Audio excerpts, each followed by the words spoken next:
Whew. What if I my bottle opener? My last Coke. Ah.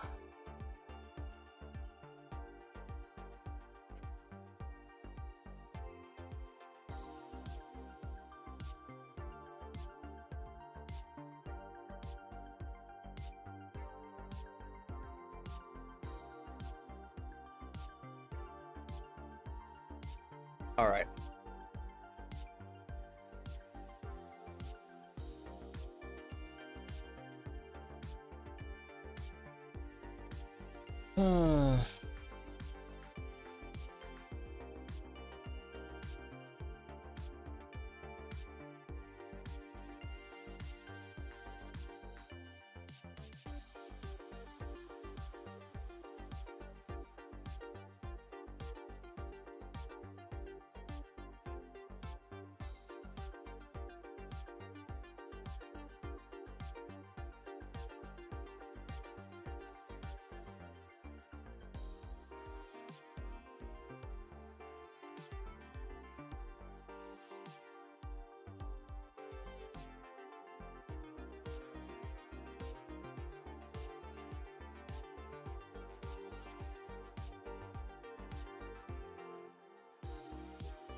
Yo, what's up, Smelly? How's it going, dog?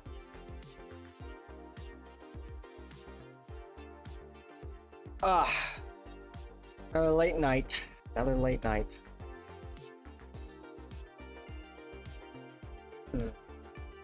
Not a lot going on in the news. It's even trending. Twitter.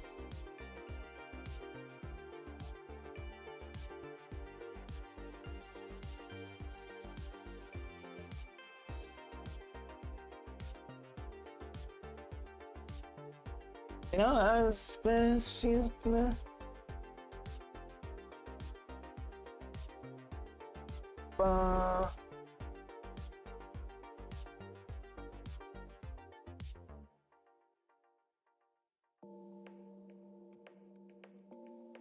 what is even going on?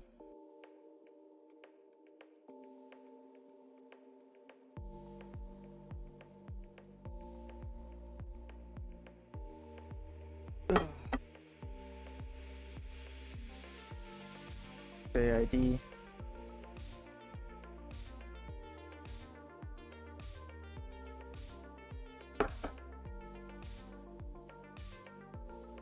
$5 billion.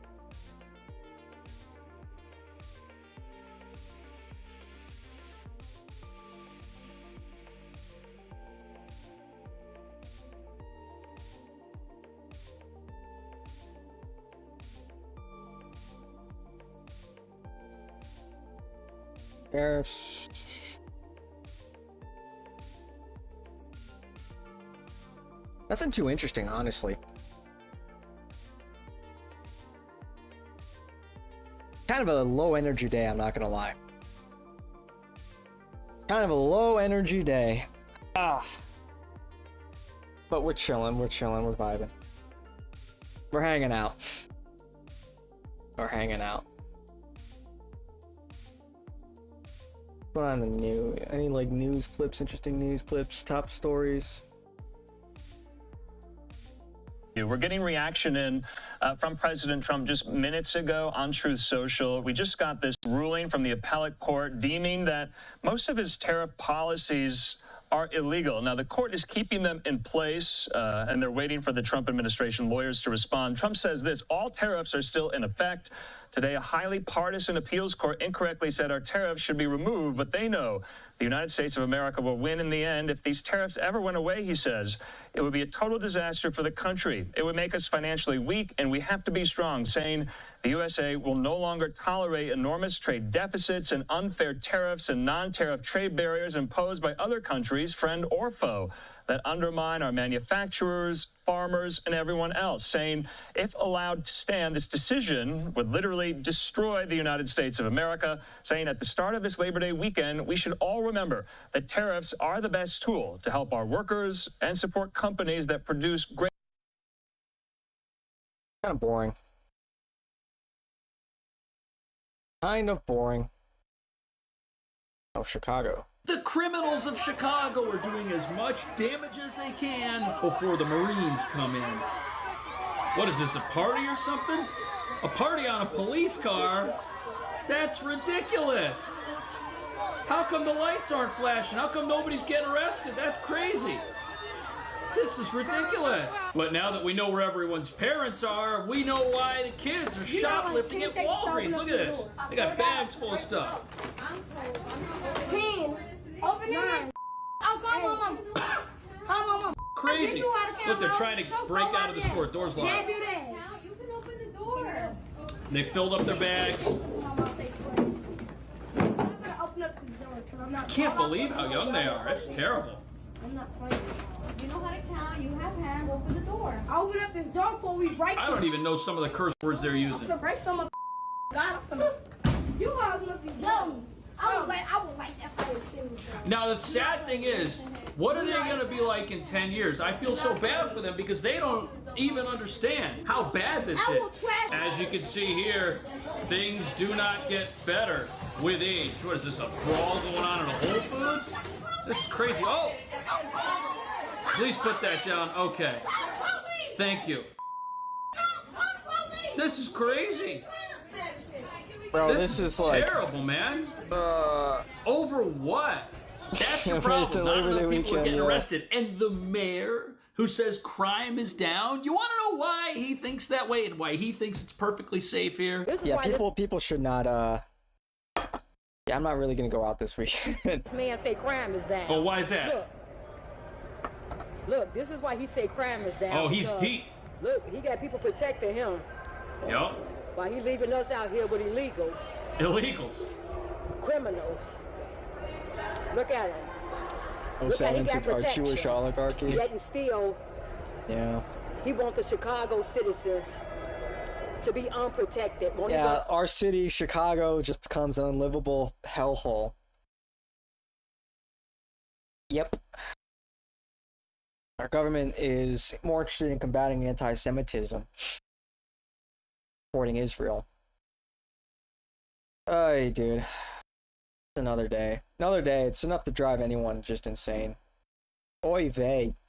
allow Tom Homan to come Oh, in he and devout. even get the illegal criminals? Yeah, well, when you roll 1, 2, 3, 4, 5, 6, 7 deep, everyone's armed, you feel perfectly safe. He's not going to see the crime that he thinks doesn't exist in his city. But speaking of illegals, look at this. We got ICE raiding an apartment here in Chicago. Here they go up the stairs. Got someone coming down.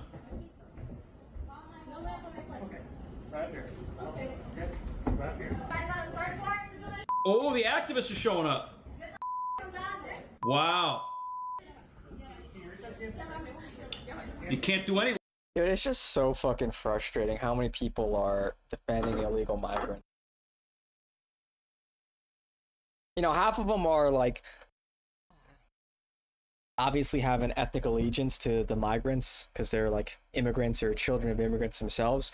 And the other half are just these like virtue signaling brainwashed jills. It's so frustrating, Law man. enforcement here before the locals come out.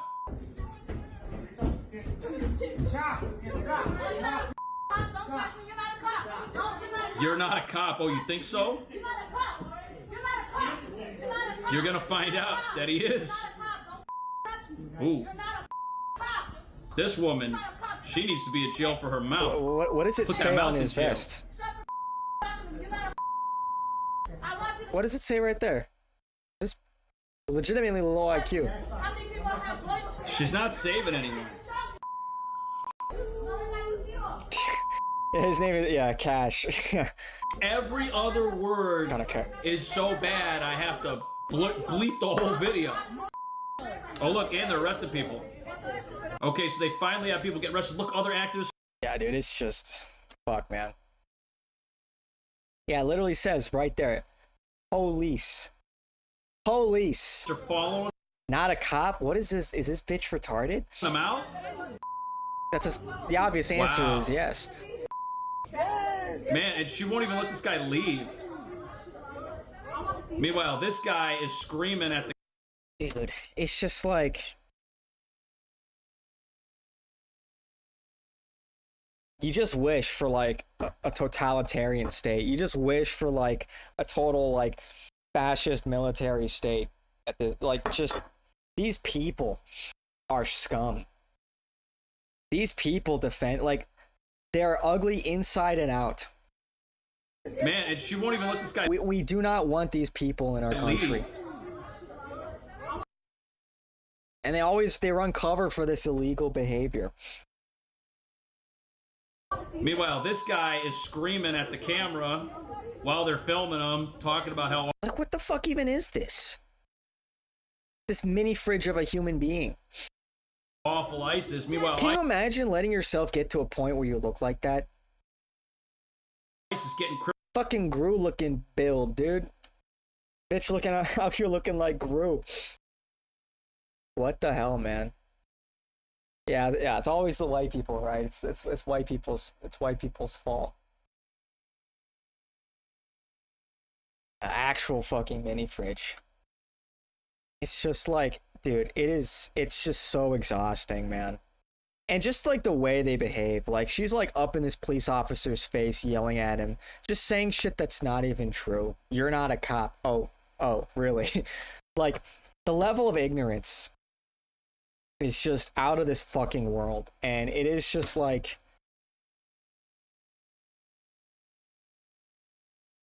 it is just so frustrating to see this continue. Built like a Honda Pilot. Bro. Man, and she won't even let this guy leave. Meanwhile, this guy is screaming at the camera. Bitch is built like a fucking Minecraft block. What's going on?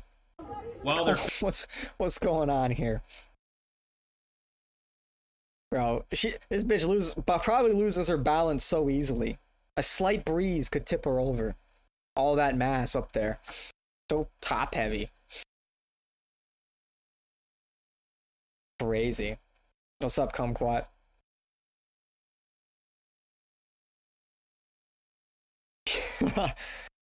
Dude. Filming them, talking about how awful ISIS. Meanwhile, Actual ISIS is goblin. getting criminals off these streets. Too bad everyone on these streets is a criminal. That's why we need the National Guard up in here. Fast. Yesterday. Last week. Last year. These people, they still... Dude, it's just like...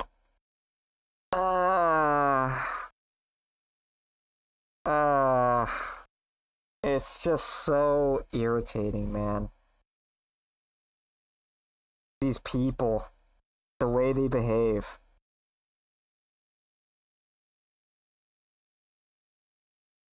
The fucking arrogance, how self-entitled they all are.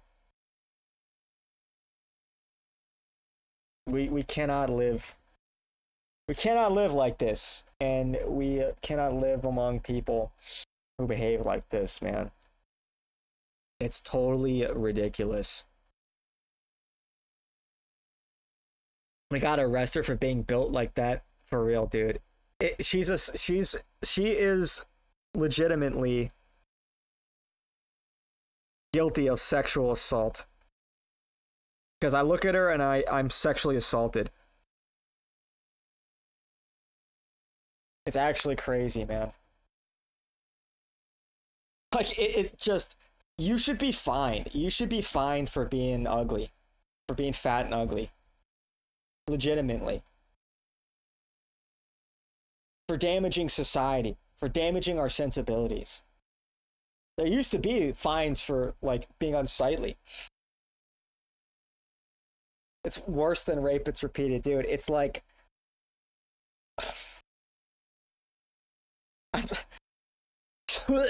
won't leave. Gross. No. They don't have to show you anything. These people, man. And they wonder why their city is in shambles. They're the reason. Oh, what's this? They bust. Oh, they attacked the officers? They busted. Oh, those people should be in prison for the rest of their lives. Finished watching an interview of Governor Pritzker of Chicago telling President Trump not to send the military. Bro, you just can't make that shit up. Bruh. Got my nails did. Got my nails did. But this is all planned. What do our system overlords want? They want to clear out whites from the cities, buy up the land, and build a smart city. Yeah,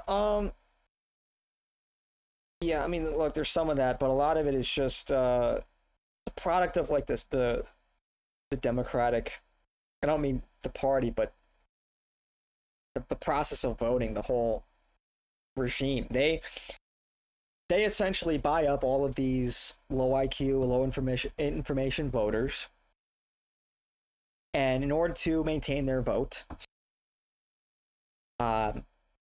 they give them things like benefits, housing, food stamps, all of that, after-school programs. And if they were to be tough on crime, what would that look like? It would look like arresting a lot of black people, arresting a lot of Hispanics, a lot of illegals, etc.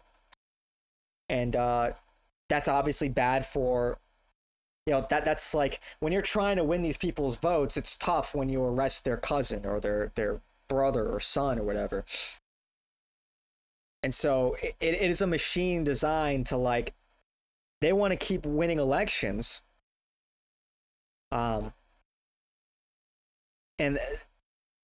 being tough on crime is an affront to one of their bigger voting bases in the city.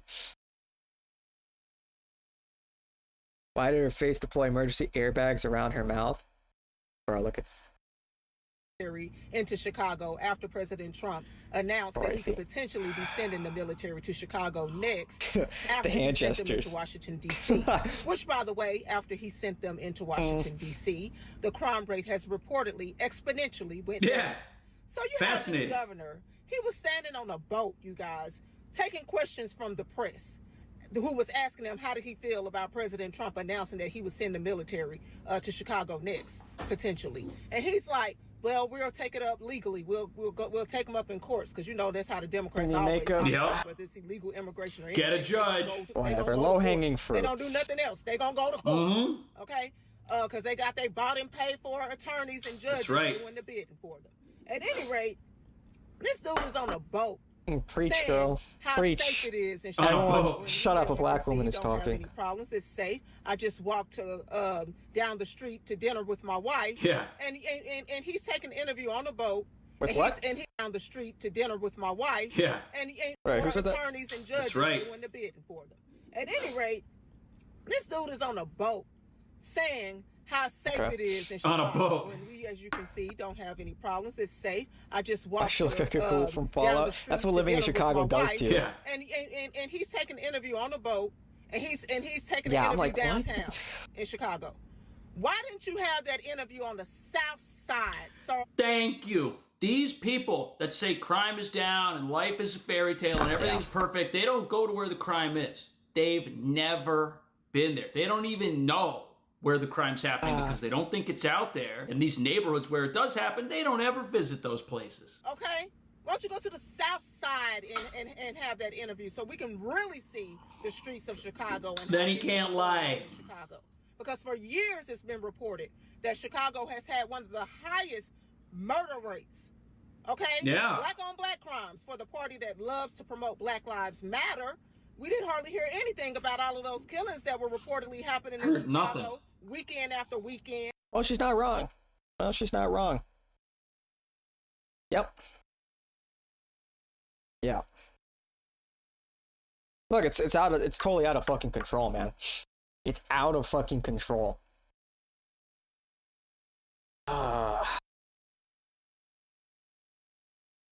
But don't let it be a white cop on the black guy, because we gonna hear that nonstop. Because y'all love to run that division, because that's how y'all keep us going against each other and stay in power. But now that's coming to team up and vote them out. Yeah, look what happens when the police try to stop crime. Watch this. These drivers argued they were pulled over not for breaking the law. Everyone's innocent. The color of their skin. Oh, now, my records goodness. obtained by the ABC7i team show city oversight officials warn police leadership about that same pattern we reported on. Oh, my around goodness. a very specific group of officers. Police can't stop any crime here. They're not allowed to. 63 tactical team. I wear your seatbelt, I'll turn your signal, okay? I got a seatbelt. 93 seconds. That's all it took from the traffic stop to his car searched and handcuffs locked around Lamoris Bell's wrists. I felt violated and scared. Step up, come on out. Violated and scared. Come on out, we'll rip you out. When officers stopped Desmond Northington for not activating his hazard lights while parked in a loading zone, he too was cuffed and put on the curb, his car searched. That escalated in just 60 seconds. So my question is, where does the escalation come from in a traffic stop? Yes, Are police really out there brutalizing their hostile, progressive community, knowing it could cost them all their jobs the second this footage gets released? Or are they out there interacting with dangerous criminals who treat them like garbage and think they can get away with anything and deliberately escalate these situations? That's a good question, isn't it? Both of those drivers were eventually released without charges or citations. They're just two of dozens of drivers But why who did it get to that filed level? complaints over stops and searches by the 1863 Tactical Unit here, according to new Bro, a records tactical obtained by unit's the not I-Team. out there for no Their reason. attorneys call it a pattern. I think that the way officers Oh, a choose civil to treat rights attorney. somebody We know what he's going to shouldn't say. be Oh, yeah. based on the color of their skin. It's not. Lamoris Bell filed a lawsuit Well, it is. And you know what? We need to be okay with that. last week against the city and Look, man, we know who's doing the crime. This is part of the problem. If every time a white police officer apprehends like a black person or a black criminal, you get these lawyers, these vultures ready to jump on the case. And you see the narratives that it's the same angle every time. It's racism, it's racial profiling. It's like, look, man, look at the crime. Look at the crime in Chicago, and look at who's doing most of the crime. It's just statistics. It's just statistical prevalence. And yeah, like, okay, sure, you get these moments, false positives, whatever. But the way it's being weaponized against law and order, where now like police officers, they like don't want to even bother stopping crime because they don't want to catch, they don't want to be on the next news story of racial profiling. They don't want another George Floyd situation on their hands. It's like a lose-lose situation for some of these cops, so they won't do anything. They'll just show up after the fact. They won't chase down the perpetrators.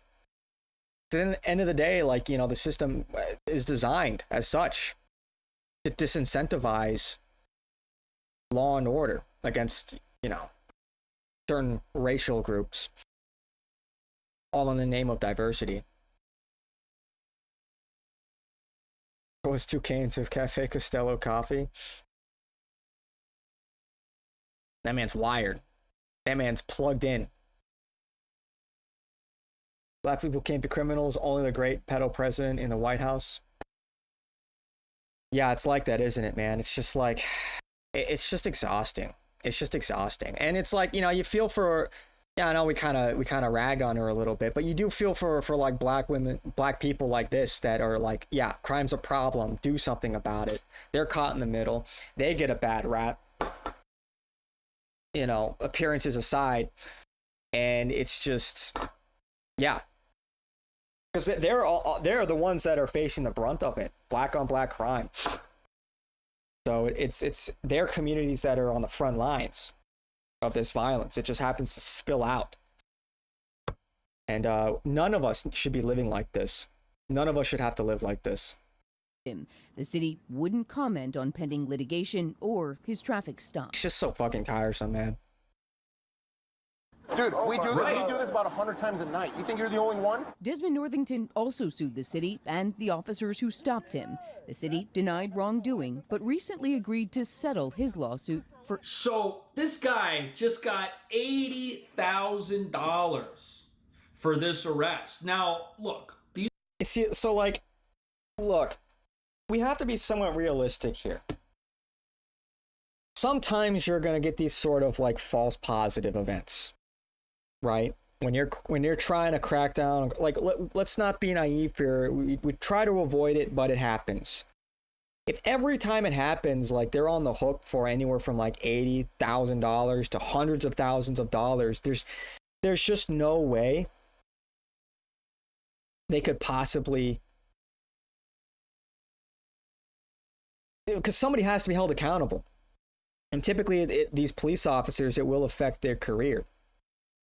It's just like, is that something feasible that the police department or the city has to pay out that much money every single time something like this happens? And it sucks it happens, but even if it does happen, look, I'll say this. Even if this is the cost of law and order, that you have to shell out 80 grand every once in a while, so be it. So be it. Fine. I'm okay with that. Yeah, innocent people shouldn't be apprehended by the police and all that. Fair. But we can't stop pursuing law and order. And that's the way it's being used. And there's the great business around the prisons. They need criminals, especially black people, to prop. Yeah, I just think prison should probably just be state-run. Nice haircut. I didn't get a haircut. My hair is probably a little wet. I took a shower.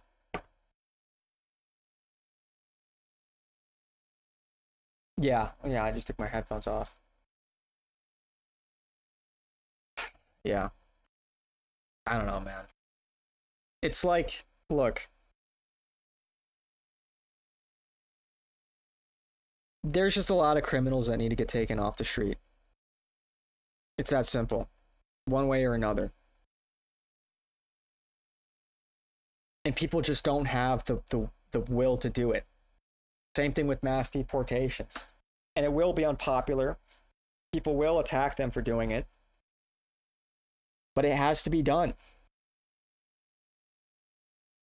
It's like, ultimately, that's what's killing our country. It's not so much like you have necessarily all of like these liberals that are like too empathetic. Yeah, that's a problem, but it's simply like people are just allowing this to happen. They're allowing this to continue on. They don't want to stick their necks out. They don't really want to try that hard to maintain society. It's apathy that's killing our country more than anything else, I think. People just don't give a shit. They're not trying. So, you thought I had a mullet? That's crazy. A mullet? I've never had a mullet in my life. A mullet. Damn, your words hurt me, Maria. That's crazy. Yeah, dude, it's just like, I don't know. Kumquat, shut up, dude. No, you didn't. These police are operating in a very hostile environment. First of all, they're not pulling people over for no reason. You got the most dangerous city in America here, and they're trying to do what their own laws allow to keep people safe. Oh yeah, my handlebar mustache. Howdy, folks. Welcome back to the stream. My name's Mellow. I'm a real salt of the earth kind of guy. To weave? Yeah, I got a weave on. It's fake. Is Kumquat in the room? He's in my walls. He's in my walls. I can never escape him. He's in my head. He haunts me. I just can't escape it. And then when they do it, this army of activists just gets together and sues them to shut down even that, right? So guess what? No more tactical unit. No more policing. If you allow crime to get to a level where it is so high, it's unstoppable, and then stuff like this starts happening, the crime problem's going to get so bad the president's going to have no choice. Requests for police records. The I-team found police leaders were warned of concerning and problematic patterons by stopping crime is problematic. By the Civilian Office of Police Accountability. Pulling people over, that's problematic. City agency that I don't know. It's like, what can I really say that I've or other people haven't already said, you know? The solution is obvious. The willpower just isn't there. And the temperature is just going up and up and up and up and up. And we're reaching a point rapidly where people are losing faith in the institutions. To the point where people's own livelihoods, their life, they feel is endangered, and the life of their loved ones. To a degree to which that the government is they're a part of the problem through their selective enforcement, and the fact that you have these activists and these opportunistic lawyers and NGOs that are seizing on every opportunity to make it harder for law enforcement by weaving this narrative about racism and profiling and all that. And don't get me wrong, like I said, it sucks when the police get it wrong. Yeah, there should be accountability. But clearly we've taken it so far in the other direction that it's kind of hard for a lot of these police officers to do their job. They don't want another George Floyd case on their hands. Cafe Bustelo, a good choice of coffee. Oh, he's got 3 cans. This guy's an addict, bro. Maybe he's sponsored by them or something. Let's check his description. No? Investigates allegations of police misconduct. He's just advertising the coffee for the love of the game. I respect it. You need a Zin? Kumquat? Not today. Not today. In a letter dated December 27th. I think I get it. Agitate the zoo animals. Trump comes in with martial law, militarized police, slow roll tyranny. That's the fear. That's the fear that this will set a precedent that could be used against us. Because we don't trust these people, and we shouldn't. These people are not really on our side. Trump has made it clear time and time again, and the people in his cabinet, that their first concern is not the American people. Certainly not white people. They don't give a shit about white people. Won't even say white people. You know, the chief concern is Jewish interests. Jew fascism. Which world? Pick one. Yeah, it feels like that, doesn't it? It feels like that. It's just like, yeah, we live in a dystopia. We live in a dystopia.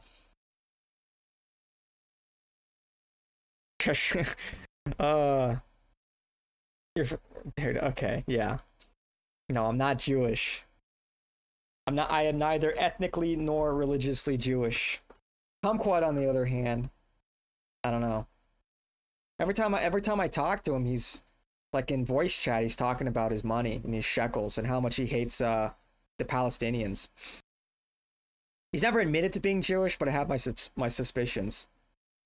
He's always going on about these Arabs and these Middle Easterners, these Palestinians. Glass them all. Okay, Kumquat. All right, interesting. Very interesting. Interesting. Yeah.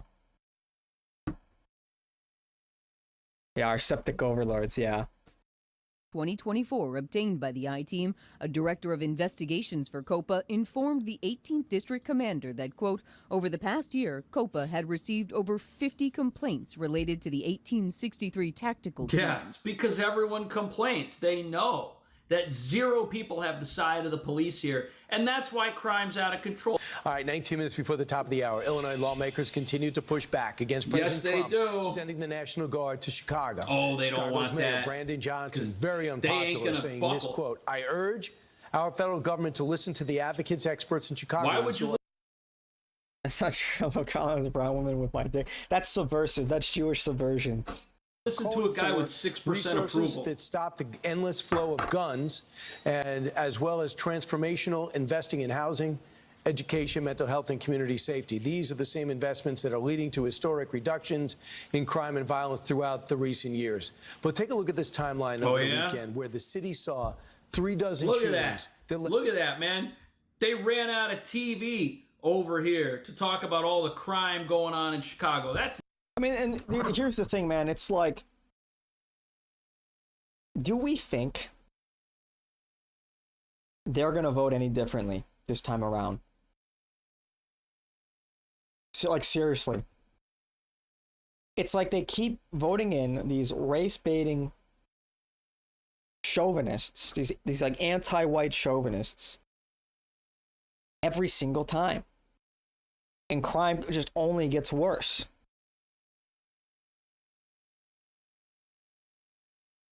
It's like they just vote wrong every single time.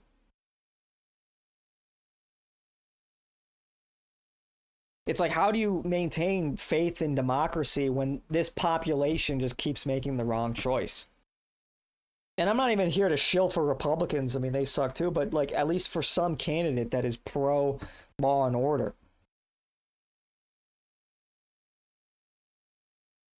26 shootings, but how many killed? I also saw a video of Governor Pritzker walking along the lakefront in the city of Chicago, talking about how peaceful it was. But I urge him, walk down 79th Street, walk down Chicago Not safe to Avenue, do that. walk down Central Avenue where I live, and then tell me that you feel the same way. Or more importantly, Governor Pritzker and Brandon Johnson both have security details. Yes, they do.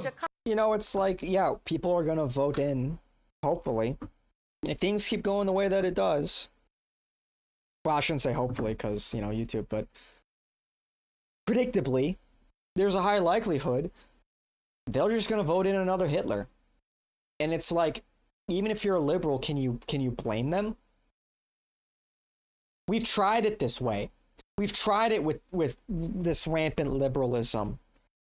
We've tried it with this pro-diversity, egalitarianism. We've tried it this way. It's failed. It's clearly failed. It's failed in all these major cities where they elect these politicians with identical platforms. Maybe we should try it a different way. Like, at what point do people admit that this experiment has failed? Yeah, you heard it here first, man. Baby Hitler will seize Illinois. Yeah. Certainly, I think we need one in the White House. Because that's where the real seat of power is, right? Fat J.B. Pritzker is, he doesn't command the military. But it's real, man. It's just... Dude. Like, how much more of this can we realistically put up with? Chicago is so safe, as I heard Brandon Johnson say a couple of weeks ago. Chicago was one of the safest cities in America. Why do you have a security detail? Why don't you get rid of it? That's the thing. People with a security detail who live far above the crime, pillaging the villages of the voters, they don't care about it. They don't think it exists. And you know something? That's what really makes Chicago dangerous. Dangerous leadership at the state level and at the local level. Well, yeah, leadership, but also, I don't know, the people doing the crime, the demographics.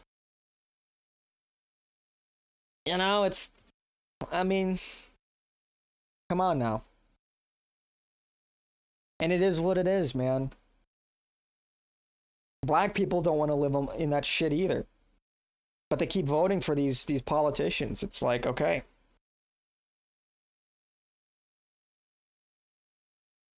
It's like, That's the true danger that people there are facing, because the people in charge think criminals belong on the streets instead of in jail. What do you think about that? Thank you so much. Yeah. It's just like, dude, we're watching these beautiful cities absolutely fucking collapse in real time. And it's at the point where you defend yourself, you try to defend yourself, and you get the book thrown at you. It's unbelievable, man. Cash is a normie tweaking on Bustelo. He is. Well, I mean, most of these people are normies. The expectation's kind of low. But even normies are like starting to dog whistle. That's why it's like, you know, seeing where the normies are at, there's a lot of utility there. Because I do think that the normies are really starting to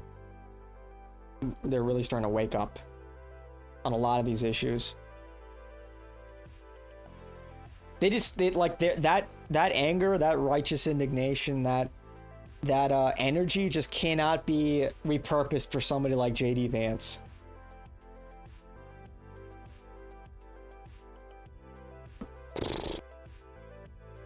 Yeah.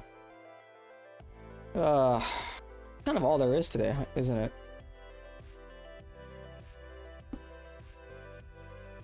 Foreign aid funding, yeah, whatever.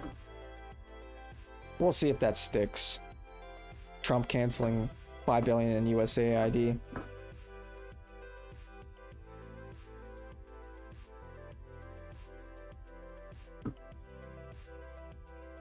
Like, okay.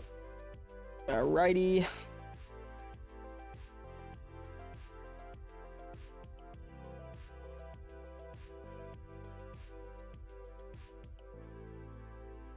Well, like I said, kind of a slow, kind of a low energy day. What's happening in Indonesia? Indonesia revolution? What the fuck do you mean by that? Wait, they got a civil war going on. I didn't even know about this. Was it popping off in Indonesia again?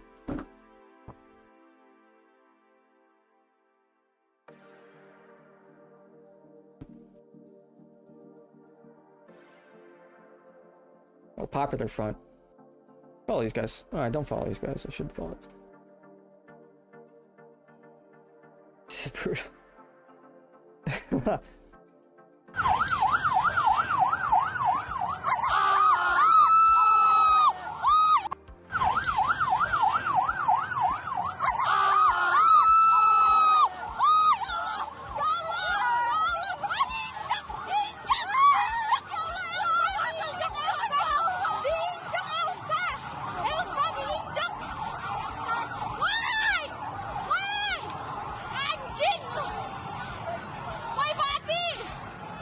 Major anti-government protests have erupted this week in Indonesia, with hundreds of students and workers marching.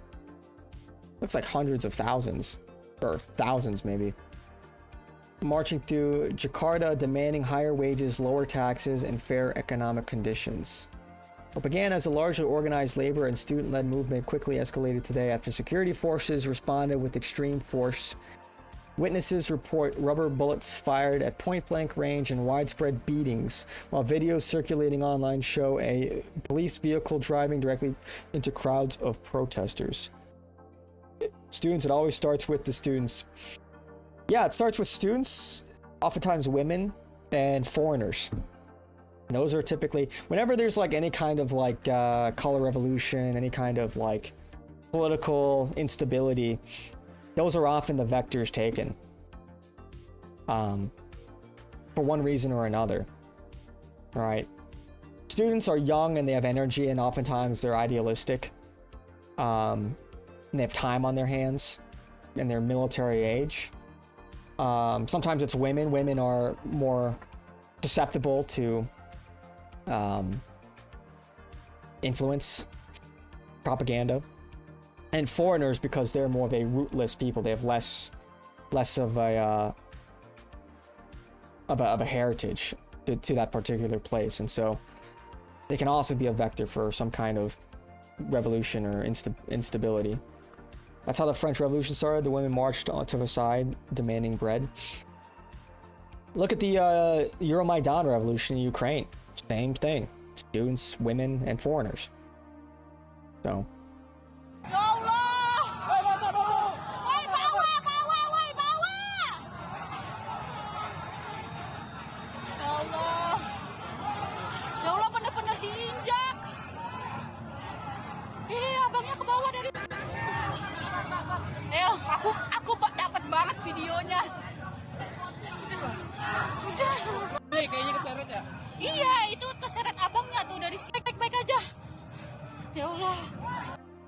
Hmm.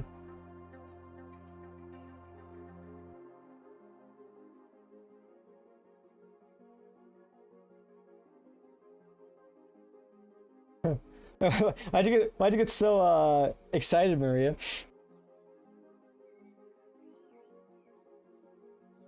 About the Indonesian riots.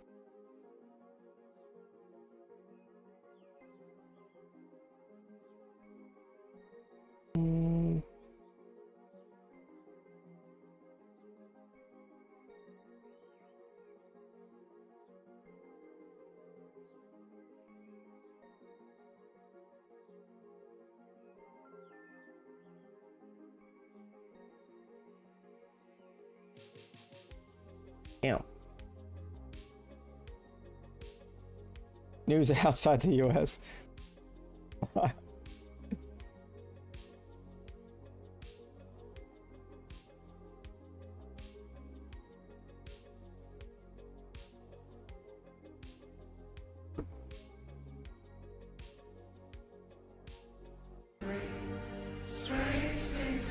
Aw, dude. Dude, they make it so fucking cringe. Why they every time something cinema happens, they just make it it's like the Hunger Games. It's like the Hunger Games. Are you? It's the Hunger Games. Like, bro. They strung up a man. They say you are free. Strange things that happen to you. Stranger wouldn't be. We met at midnight in the hanging tree. Are you come into the tree? And call out for his love to feel. Strange things that happen. How's the war in Venezuela going? We sent what, seven ships over there? I haven't updated today, but that was yesterday, I believe. Pixcar. Yeah, skeptical about the US military is going to do anything. You think they're Muslim? Yeah, Indonesia has a large Muslim population. They've had problems.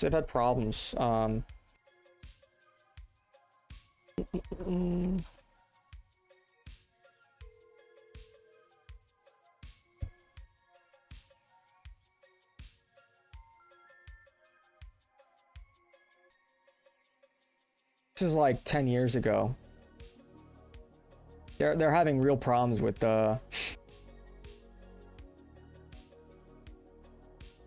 Muslim extremism in Southeast Asia. But yeah, anyway.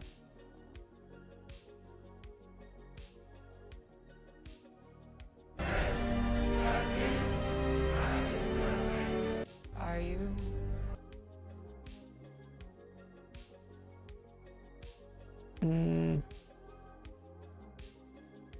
Yeah, as far as Venezuela goes, yeah, I mean, I think they want regime change. Our government wants regime change. We'll see what happens. Realistically, there's not a lot Venezuela can do. I mean, everyone knows that.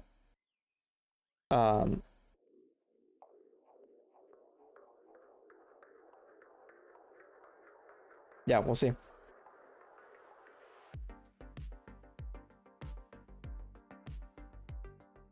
Maybe I'll look and see if there are any updates on Venezuela.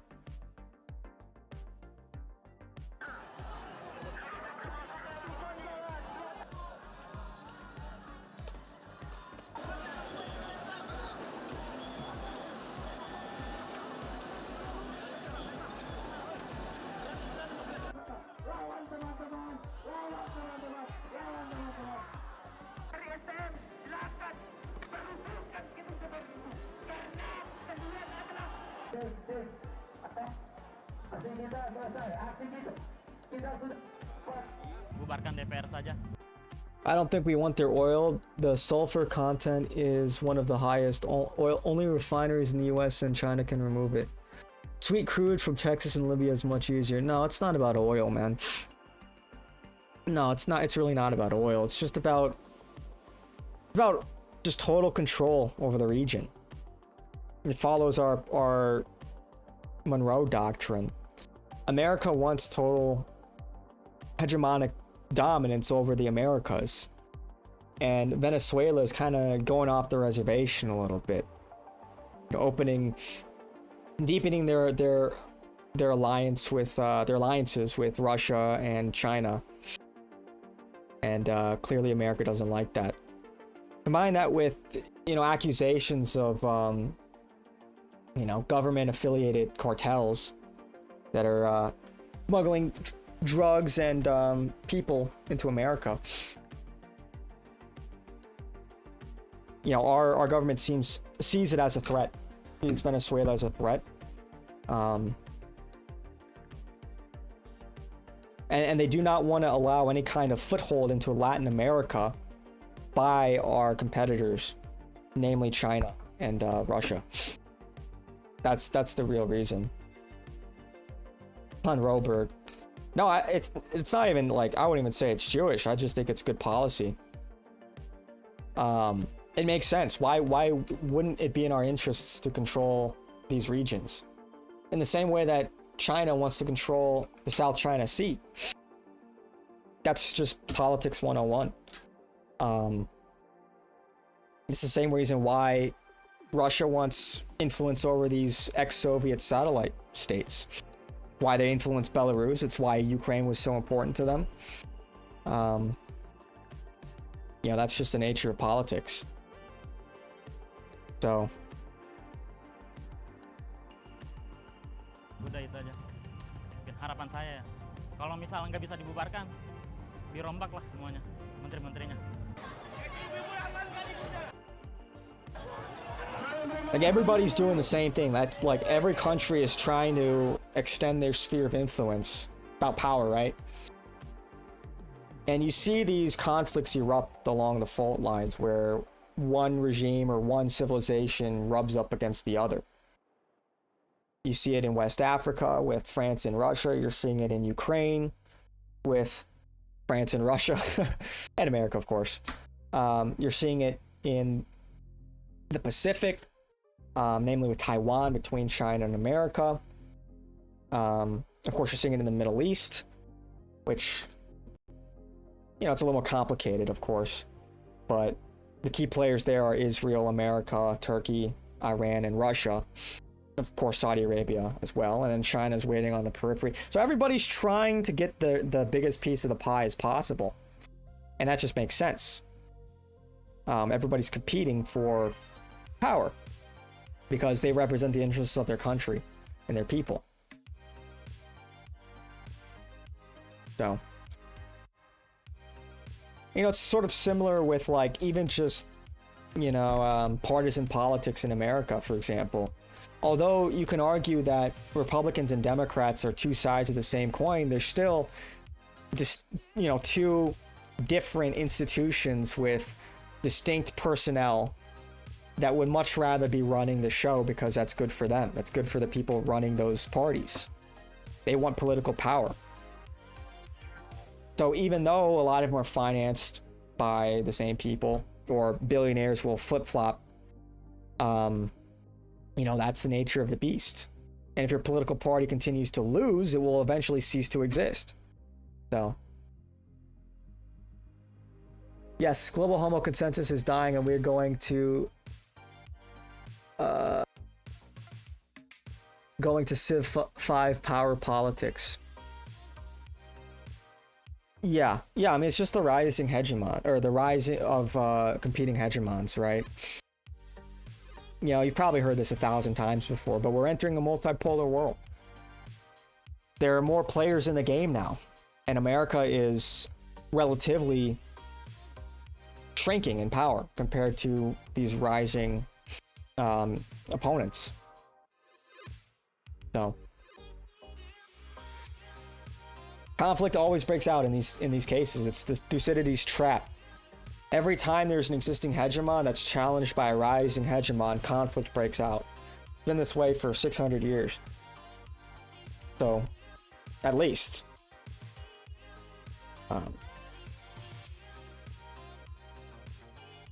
So, that's the real danger. Like, you know, instability does breed conflict. It breeds violence, typically. And so a lot of accelerationists, you know, that's kind of... that's really what they're advocating for. Maybe indirectly, but, you know, I think people forget a lot of people die during these moments of instability. So it's not like a good guarantee that accelerationism is ever will ever accomplish or be a vessel to accomplish your goals in the future, because people always gloss over the fact that it's very destructive. You're accelerating towards instability with the hopes that you can capitalize off of it.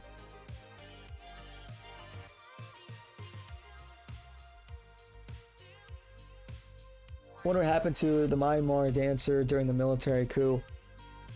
Oh, I remember that. I don't think anything came of that, if I recall correctly. I remember she was just doing a TikTok or something. Doing a TikTok. Yeah, that was kind of goofy. Yeah.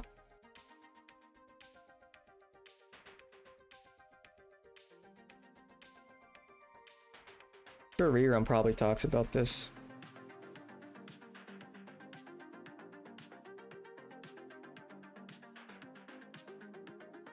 You thought Trump going for Greenland and Panama was funny, but he's playing Civ 5.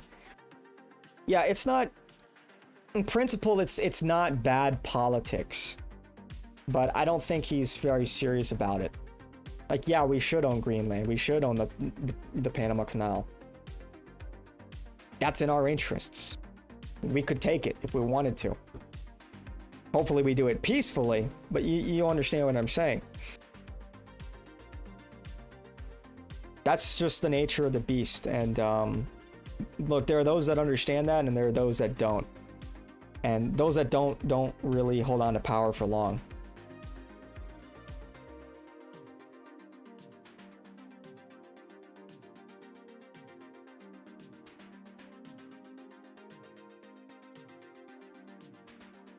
Opinion on Jackson Hinkle? Jackson Hinkle is like a legitimate third worldist. Probably some kind of Russian op. He had like a Russian girlfriend that was probably his handler. I don't think he's very smart. I mean, anyone that supports like American communism is kind of retarded and has negative aura. So yeah, I just don't think I think he's probably some kind of foreign asset. But I do not think he's very impressive. I've seen him try to debate, and it's pretty embarrassing. He always like demands that it's like a dual debate with Infra Haas, and Infra Haas is also pretty dumb. And it's funny, like, because Infra Haas got absolutely demolished by Nick when they debated like 2 years ago or whatever. And again, it's like American communism is going nowhere, so it's not even like a serious. It's not even like a serious party or faction. And we're not communists, and we disavow communists. So.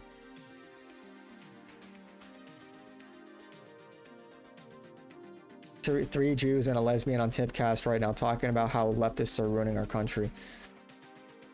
Yep. Yep.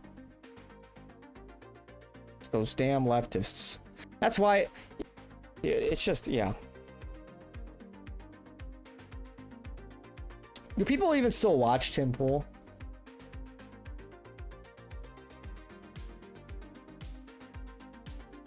How many viewers does he have right now? 14K?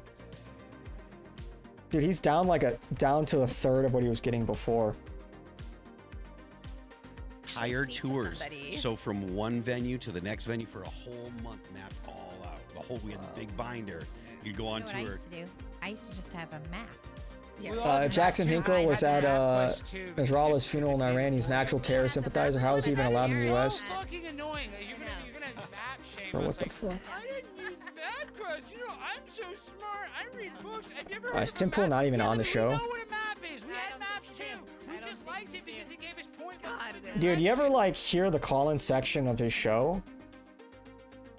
I heard the call-in section of his show one time. The people who watch his show are legitimately retards, man. Like, dude. Brother. Yeah, it's just awful. It's just slop, man. Yeah, yeah, Jackson Hinkle being at Nasrallah's funeral in Iran. Yeah, look, he's just a legitimate third worldist. He buys into like the whole America as a colonizer. He was sympathizing with the EEF in South Africa that was calling on people to kill white people. Remember that? When they were chanting kill the farmer, kill the Boer. And he was sympathizing with them because they were fighting against globo homo. Really? That's what you think this is? You think that these black supremacists with like 65 IQ in South Africa, you think they understand what you're talking about? You think they're fighting against globo homo, the new world order? It's like, bro, they are the fucking new world order. They're a cudgel of it. All these Soros-funded factions in the third world fighting against the old colonial powers, the remnants of colonial European empires. Whether we're talking South Africa, Rhodesia, or like Algeria.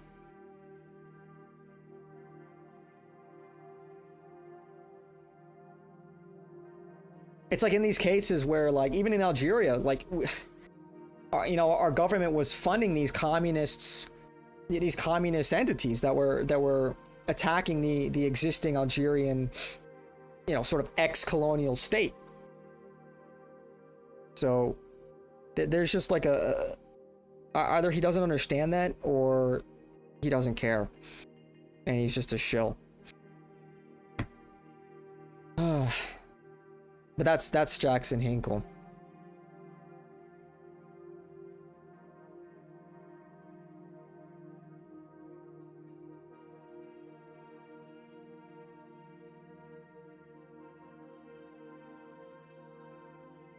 As you see shit like this, what's going on in the UK, buddy? My granddad parachuted into France to end fascism in Europe. He told me they would come back one day because they were extremely naive and stupid. He was right. We will have to fight them again, only this time on our own soil. It's not patriotism, it's fascism. What's going on over there, man?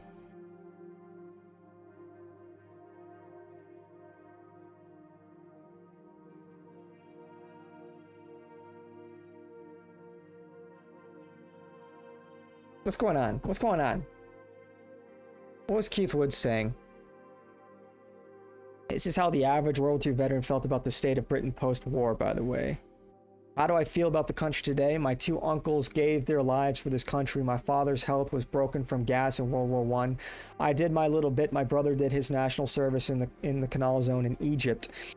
What has been our reward? Everything we fought for has been taken from us and given to foreigners. We are now third-rate citizens in our own country. Our enemies rule us from Brussels, and we are being colonized by blank and blank. In this country, there is not one political party that is prepared to stand up and fight for our country and indigenous population. The Holocaust is now, and he goes on, being carried out on us. What are my main regrets? That I didn't fight for Hitler.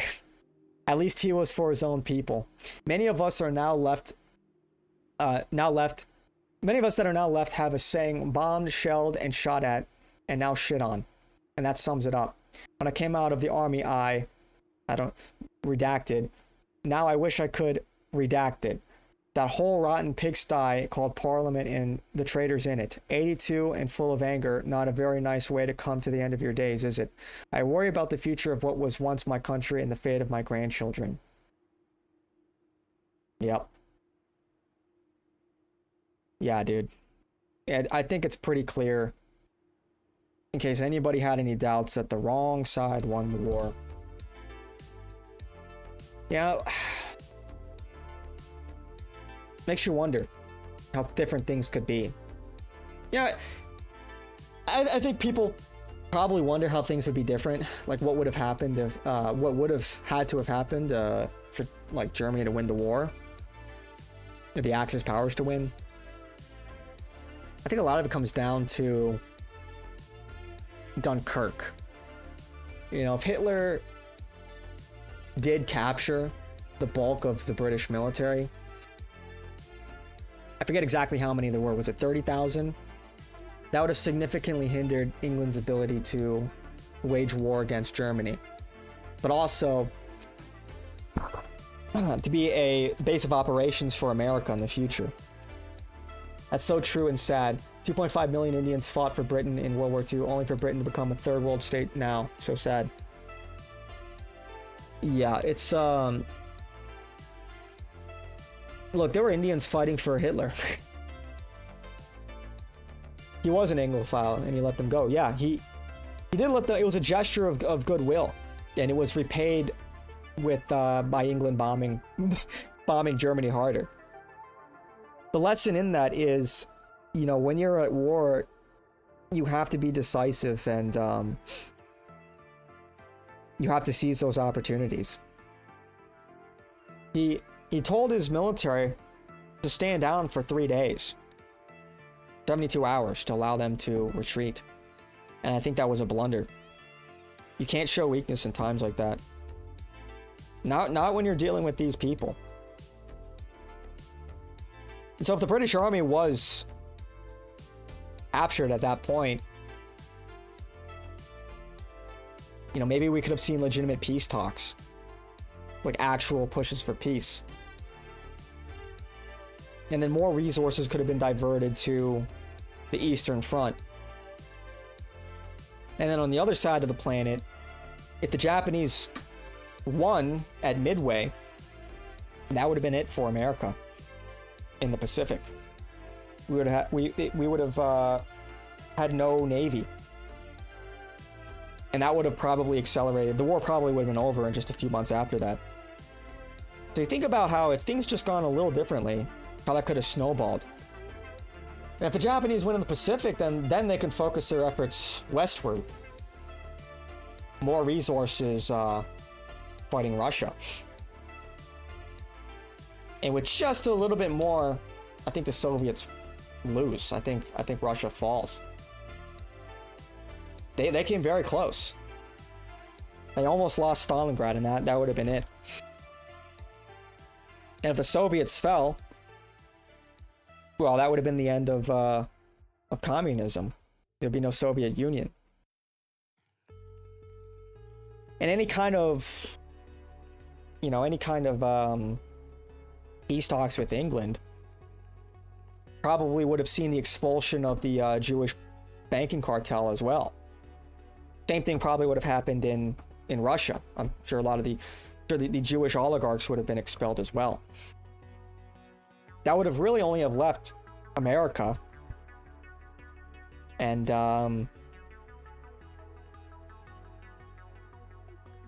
yeah, that probably would have left just America, North America in general, as the holdout for Jewish collective power. And if the war ended early in the Pacific, that wouldn't have given America enough time to ramp up their manufacturing. So the military-industrial complex never would have reached the point that it would have. And additionally, if America never enters the war, and the war ends sooner, Russia or Soviet Union loses, then there's less destruction in Europe. So the European manufacturing base isn't toppled. I think America stays in a depression. And we don't come out of the war one of the leading superpowers. And I think a few more years of that kind of depression, combine that with the rising power of the Nazi Empire, I think eventually Nazi influence would have found its way to America, and you might have seen a similar thing happen here. But, you know, as you move further from the war, it's hard to say exactly how things would have played out. Isn't that Israel's logic? For what? I missed that part. He had support within the British nobility. He offered to protect the British Empire abroad because Britain had no real navy. FDR was able to break up the British Empire and with little resistance after the war. Yeah, frankly, I think that the Germans probably would have just seized the British assets. I think England would have become a vassal state to Nazi Germany. And that would just make sense. No navy, no army. They would have to sue for peace. And they would have to make some major concessions.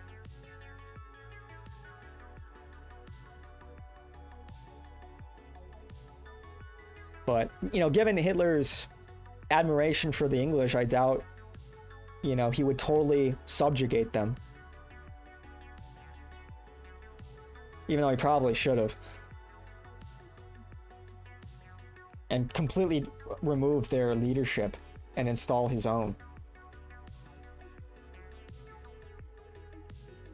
And then it's just America. Then, and I don't think America would ever have gotten invaded, but I think there would have been an internal, I think people would become way more anti-Semitic way quicker. Another 10, 15 years of the Depression, and then seeing how Germany turns everything around and becomes, I mean, just think about it. Like, if Germany won, they probably would have gone to the moon 10 years earlier.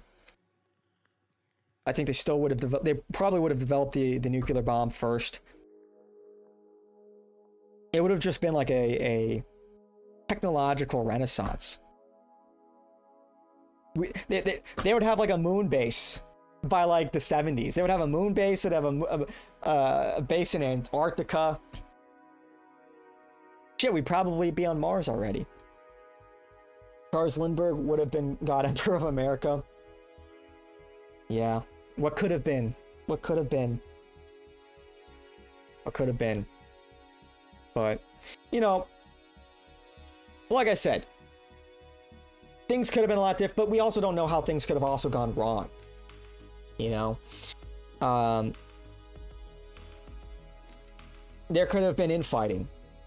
There could have been some kind of coup, factionalism that split apart at any point in time, any of these factions.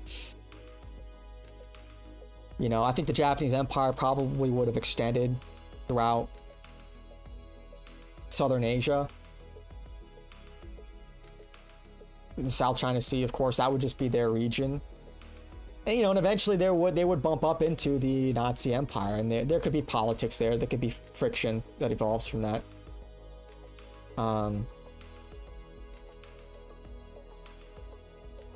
Yeah, it's hard to say exactly how things would have panned out.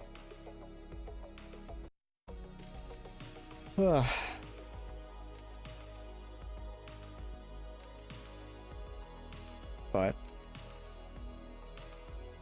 I think a lot of people would have been spared the horrors of the war, though. I'll tell you that much.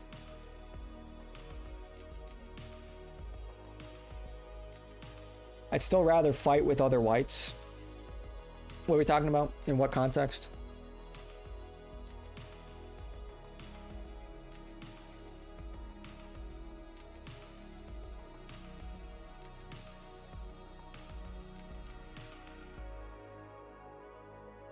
Wait.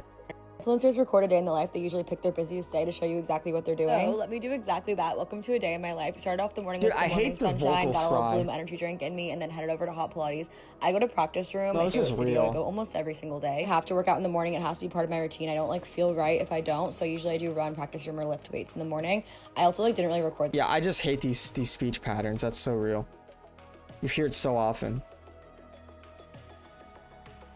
Instead of, okay, I see what you're saying. Yeah. Yeah, brother wars. Wars of proximity.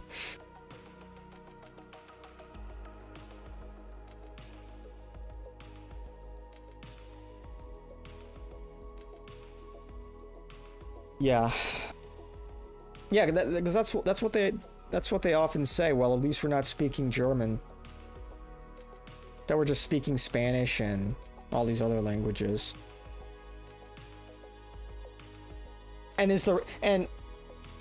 It obviously it was bad for us, but is it bad for the rest of the world? Like, is it good for the rest of the world either? Is the underdeveloped world better off as well? I don't think so.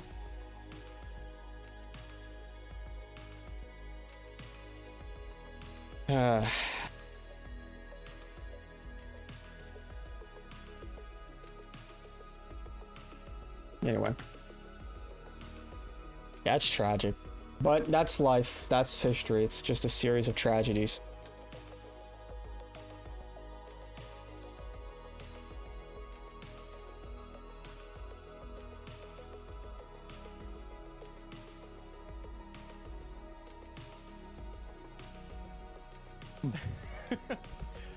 So, Myron, you are directly responsible for spreading anti-Semitic rhetoric online. You constantly put down the Jewish people, but very rarely do you recognize... Hey, isn't this, Yeah, this guy's undercover. Right? This was, he came in our chat. Or the other Myron, day. You are directly responsible for spreading anti-Semitic rhetoric. Yeah, I gotta find like a new fucking playlist or something. Shit's kind of whack.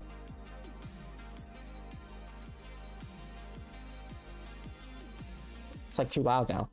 Online, you constantly put down the Jewish people, but very rarely do you recognize the accomplishments that they have brought to society.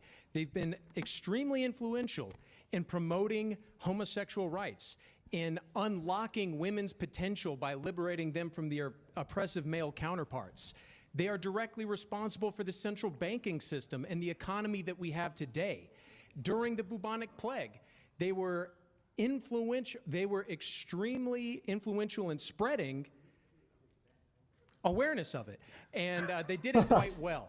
So my question to you, Myron, is where would you be today without us? It's a good question. That'd be a good question. I don't know. I'd probably have a lot more money. I wouldn't be getting destroyed by inflation. I'd probably be in Sudan because they destroyed Sudan. No, I'm just kidding. How you doing, man? That's kind of cooked.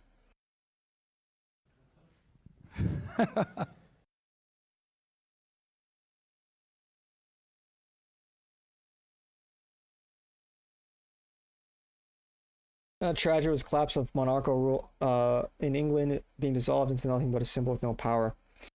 Yeah, I mean, that happened everywhere. You know, there was a war against the monarchy. All over the place. The French Revolution, the Russian Revolution. Yeah.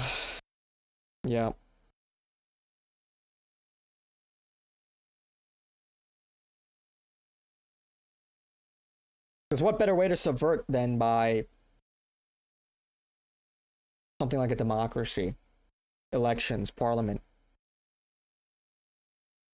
Because you can't... it's much harder to subvert a monarchy than it is a democracy. Because monarchies are what they're built on: bloodlines, marriages. It's a lot more transparent, whereas I think democracy is much more opaque. You can obfuscate power through funds or simple rhetoric, ideas, and, you know, shell companies, etc. Oh, welcome back, Kumquat. But yeah, I'm not, whatever system, I'm not married to the system. I'm not married to like an ideology. I'm not an ideologue. It's more so just the people, who's running the show and what do they believe that matters.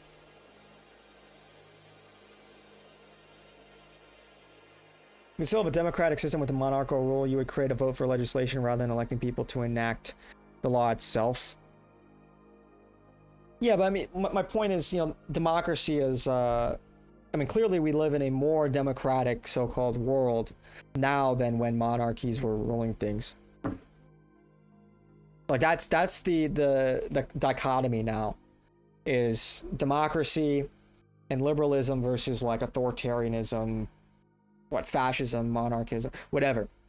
You know? Mono rule versus some kind of plural. That's Josh from outside the Overton. Huh? What is it? Who? What? Where are we? Who's Josh? Talking about, yeah, Monarchs in 2025. You're Josh? Henry VIII broke crown and altar. Cromwell broke crown and country. England hasn't had a king since Charles I, the first. Yeah, I mean, I think you could probably say that the version goes back to England becoming a Protestant country. The Church of England.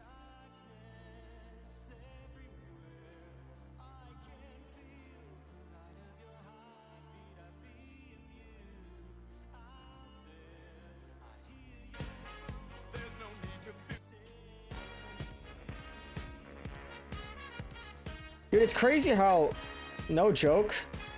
Is that a, wait. How does that work? Oh. I thought that wasn't like an actual piercing. It's crazy how, like, women instantly become more attractive when they don't have shit hanging from their fucking nose. You ever notice that?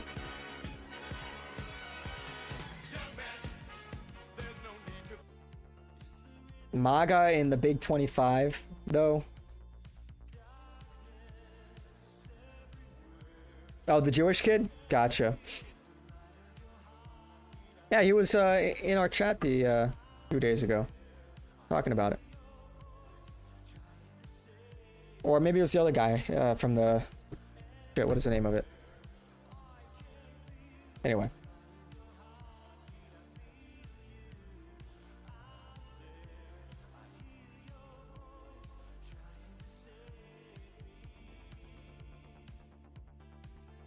It's the lowest. Zeb was in here? No, it was Zeb, yeah. Zeb, sorry. I'm not familiar with their game, you know? I'm not familiar with their work. It's the lowest tier. And women love it because women are retards. Dude, it's actually crazy. The more piercings, the more tattoos. Like, those are all red flags, man. Look, and...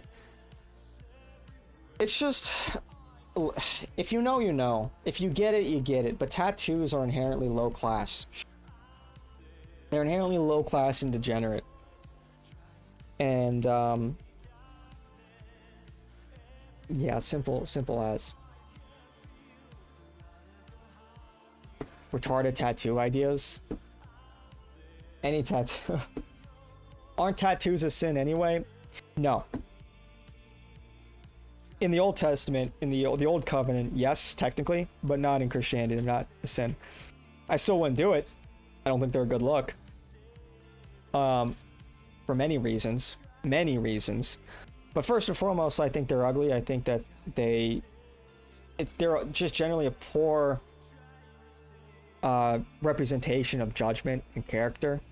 Now, if you have a tattoo, whatever, you know, it's not the end of the world. Like, obviously, everyone's got their own shit. I would just advise people not to get tattoos, just in general. I don't think they don't age well, and it's again, it's one of those things you don't see a lot of, like, the people who are running our country, the most powerful, influential, wealthy, and intelligent people. They don't get tattoos. You don't see a lot of tatted up people at the country club. It is like a brand of low class. And low impulse control and like poor taste. Goth women could get it though. They really got that shit on. Kumquan is goth GF. mRNA vax is a sin. I don't know if it's a sin, like officially. Like I don't know where that's from, but I don't think the Catholic Church has ever officially denounced it. They're really out here with that. They all about that. I hate when women got like one quirky tattoo. Lame ass bitch. Shut up, Kumquat. Goth equals mid. Oh, don't tell Kumquat that.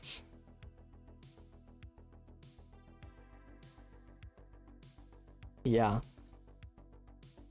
It's just bad, dude. It's just bad.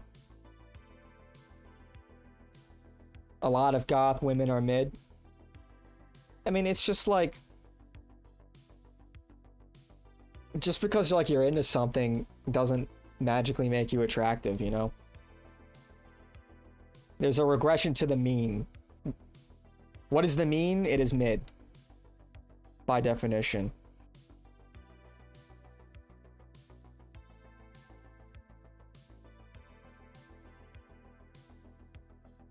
A lot of goth people are just straight up NPCs. I don't know. I don't have my finger on the goth community pulse. Deadass cookie cutters, they're all the same, not gonna lie. Aren't they all trying to not be conformist, right? Isn't that like kind of like the big appeal to being goth, is you're trying to not conform, but you're conforming to a subculture? They don't see the irony in that.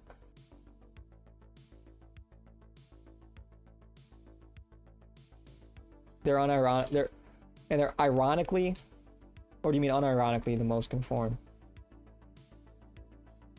Watching Nick's podcast with Cindy Watson was the most hilarious. Dude, that one clip. That one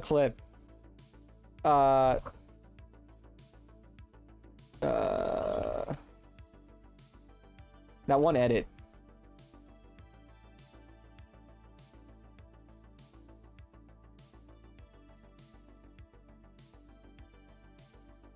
I gotta find it. Ugh.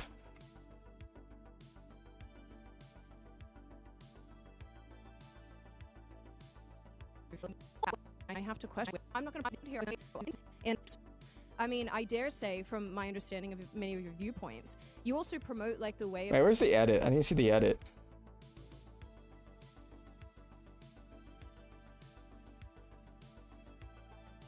Bro, it's like, come on. I've seen this edit so many times. How is X not gonna feed me the edit?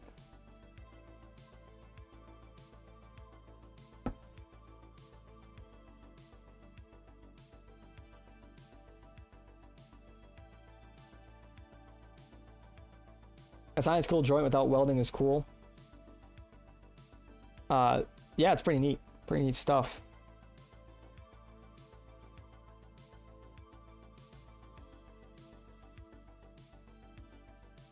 I would still weld it though. Totally all Sydney Sweeney, bro. Okay, I can't find it. Whatever. I'll just... Whatever. Fuck it. Whatever. I was with a goth girl. I told her she'd be a lot more attractive, normal, blonde hair, blue eyes. Didn't last long after that. Oof. You'd be a lot more attractive without everything that makes you who you are. Yeah, it didn't last long after that. You don't say.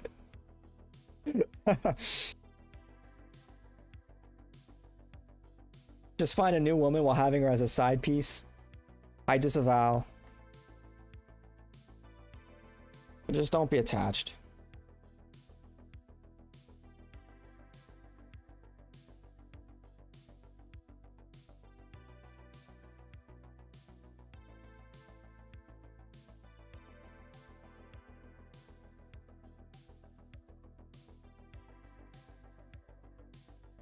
Yeah.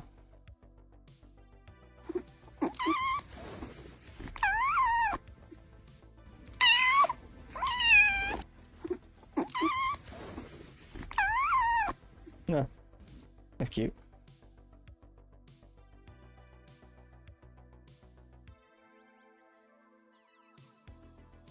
Which link? Which link? Oh, for the weld?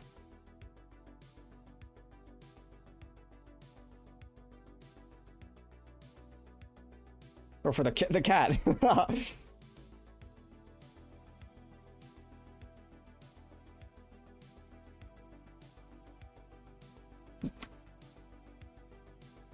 Professional welder here that looks like shit. I would still weld, man. You know, here's also part of the problem. Whenever you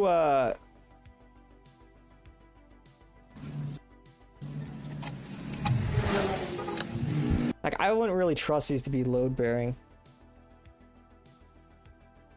Especially when you have holes. Whenever you have holes, bolts, those are stress concentrations. So, I would still weld it.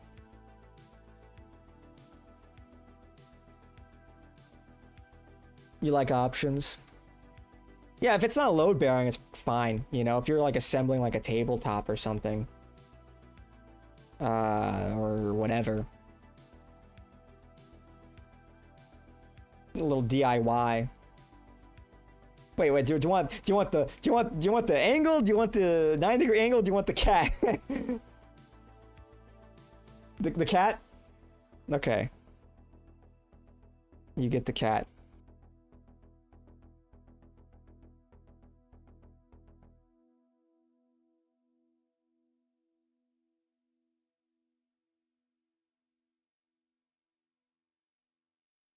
You get the cat.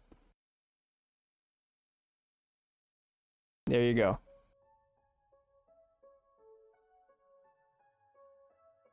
If you're unable to purposefully balance everything without having to attach screws or welds with it, you're a novice. It's all just a game of Jenga. Yeah, why did they waste so much time when they're building skyscrapers? Why didn't they just balance everything? Just balance it. What are they doing? Are they stupid? They don't know how to balance stuff? They never played Jenga in their life? What, are they dumb?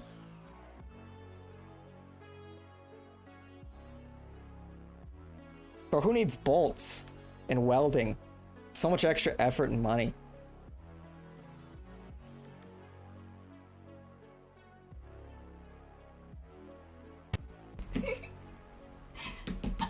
What the fuck is this, bro?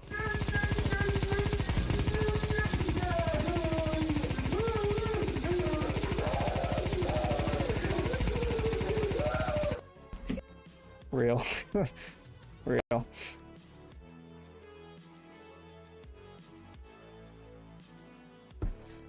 Ugh.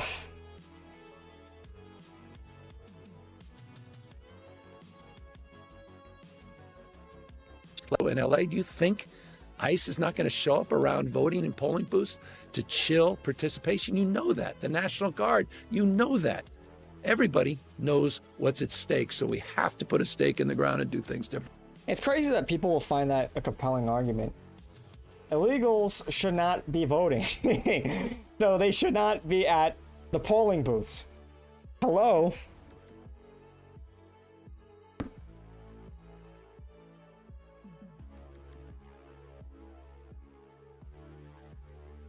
Still better than JD though.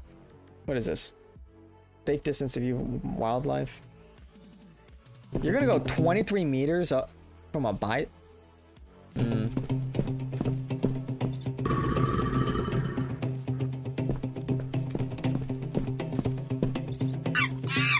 monkey.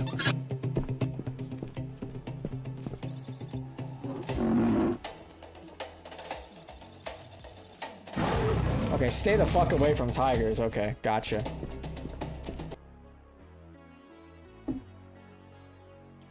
That's AI. You're right. You're right. We fell for fake news. This is AI. Love how Trump is getting raped by both sides. Lips thinks he's supporting too much, and we think he's being a pussy. Yeah, look, he said he didn't want our support. Well, I mean, you're Canadian, so it doesn't matter. It doesn't matter what you think. But as for the Americans in the room talking, you know, the people that matter. Yeah, yeah, he said he doesn't want us. He doesn't want our support. All the panicins. What did he say exactly? Panicins? Alright, man. He doesn't want our support. Fine. We'll remember that. So, when the Democrats decide to impeach him, I'm not saying a damn thing.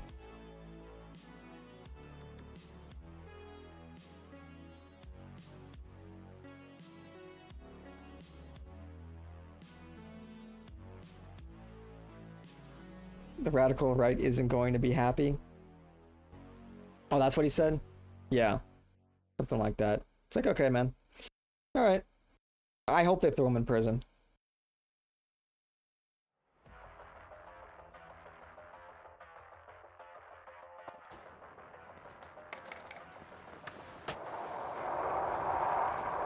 Dude, new skate game? You know how long people have been asking for a new skate game?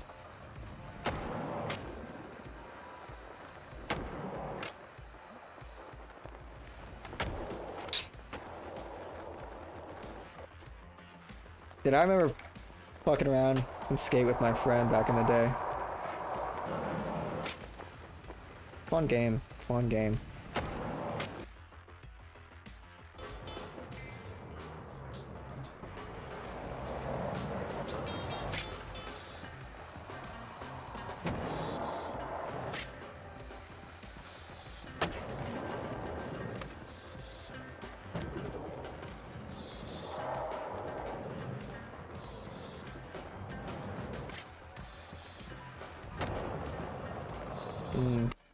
Skate.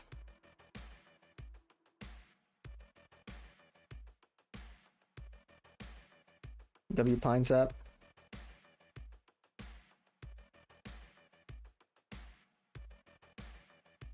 Bro. Bro. Okay, that's pretty funny.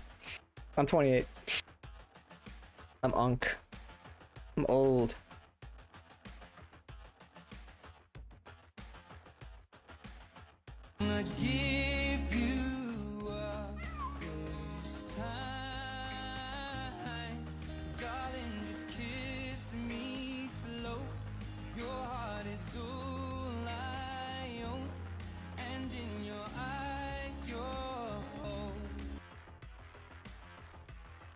You're 20?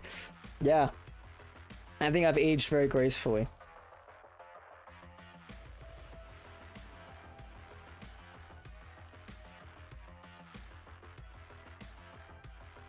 What the hell?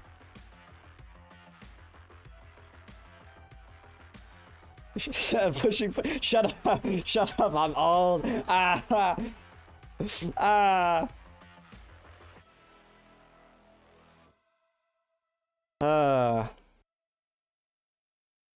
What is age but just a number? Pause, don't take that out of context. I'm still young at heart.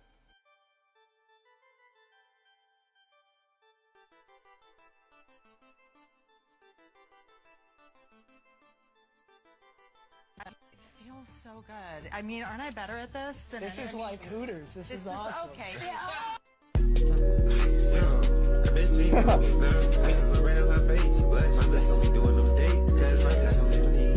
feels so good. I mean, aren't I better at this than This is like Hooters. This is awesome. Okay. That's kind of cool.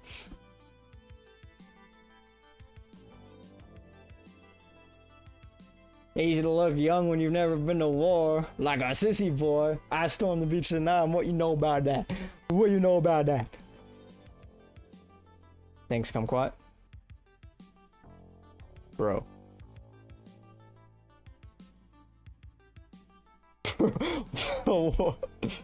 That's just brain rot.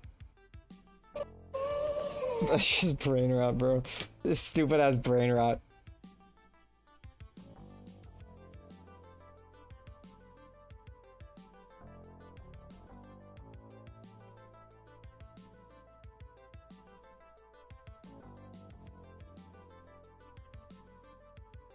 Bill Mayer sucks. I remember walking around London.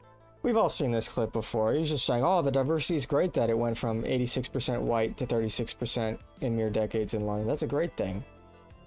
Yeah, he's just an atheist Jew. Old clip.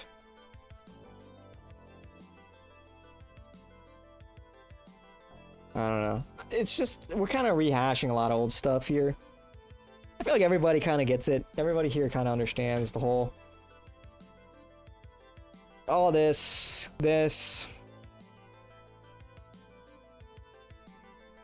What was the whole conversation with Nick Fuentes then? What about it? Nick is a good guy. He's a good friend. Yeah, and you joked about like the aspects of the Holocaust, and you just listen to this guy's voice. Said that there were some positive aspects to the Nazi Party. So like, could you just give me one of those positive aspects? That's like really just not positive. Like really problematic. Here's the thing. Hitler, after, for example, they burned the fucking books of the tranny shit. That's a W. And then also on top of that, this is irrefutable. Hitler saved Germany after World War I with the Versailles Agreement. This is a fact. They became an economic powerhouse from the after World War I up until the 30s. So the reality is this. Look, we've been told a lot of things about Hitler. What I'm telling you is that he saved this country, and that's a fucking irrefutable fact. Every historian will even tell you this. Country? Now, but what? What do you mean this country? Which country did he save? Germany. So are you a German?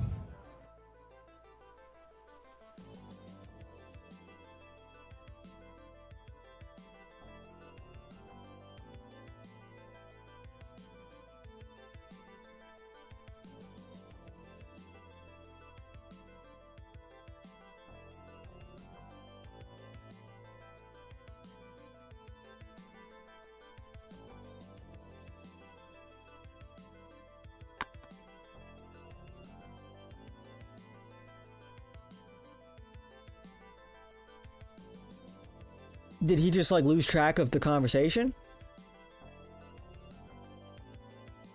Did he just forget what they were talking about? Which country they were talking about? I meant to say his country.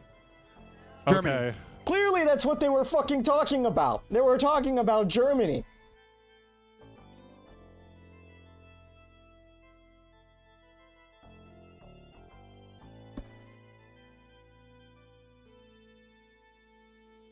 Dude, you know, this reminds me of, who was it that came in a couple days ago arguing that we should be able to burn flags?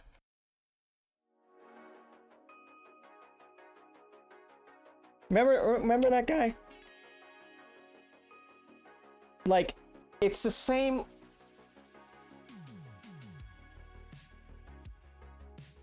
It's like you're legitimately talking to somebody that's just like low IQ.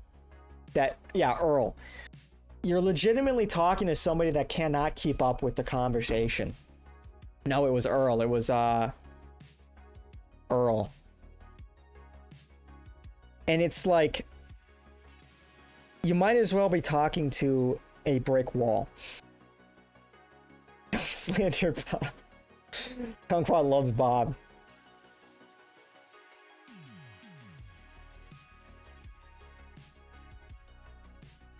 Blame everything on Freak Pup. Dude, it's so painful when literally, like, you can see how he just got lost. He just got lost in the conversation. He can't even keep up. Can't even keep up with the conversation.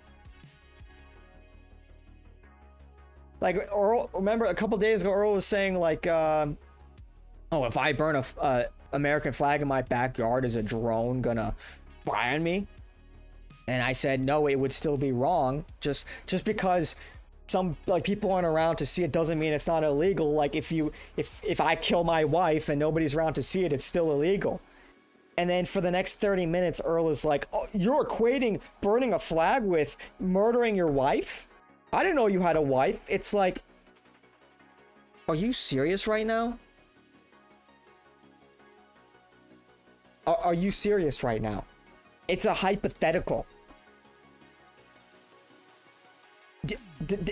The point I was making just went way over his fucking head.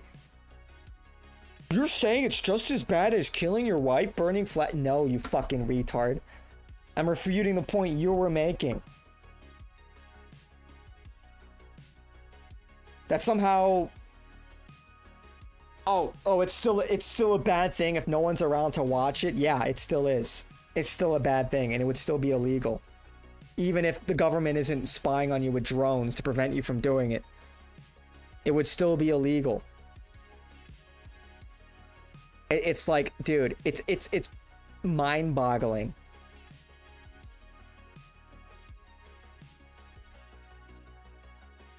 Bob wouldn't be able to make enough of a coherent argument. Bob is a different type of retard. Speaker? Hey, speaker. What's the name of the speaker? Speaker. Bro. Save me. Adolf Hitler, if you can hear us, please save us. Oh my gosh, man. It's so painful. Maybe the printing press was a mistake. Maybe people should not be allowed to read. let alone use the internet. Now you know how Nick feels about super chatters? Oh yeah. Dude. It's just like... people are just like in a different world, man. They're in a different fucking world. Blissfully unaware. They, like, so lacking in self-awareness. Oh, you know what? I think if Nick started, like, working out, that would be good. It's like... oh! It's just shit like that, man. It's just shit like that. Somebody messaging me on Discord.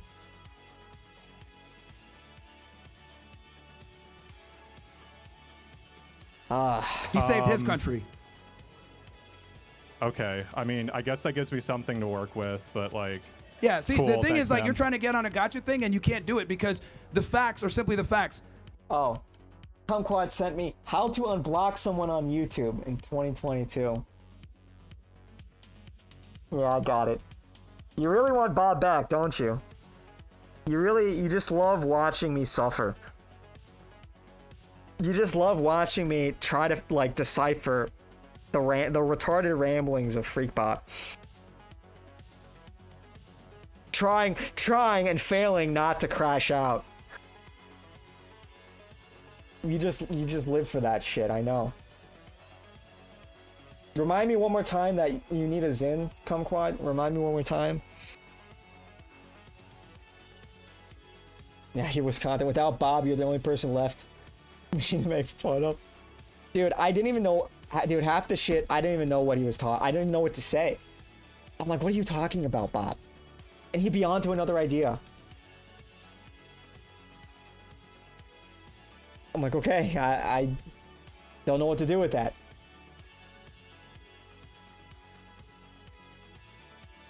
It'd be one thing if chat were moving 1,000 miles a second and I could just ignore it, but yeah. Socrates had doubts about writing. He thought we would become lazy about memorization.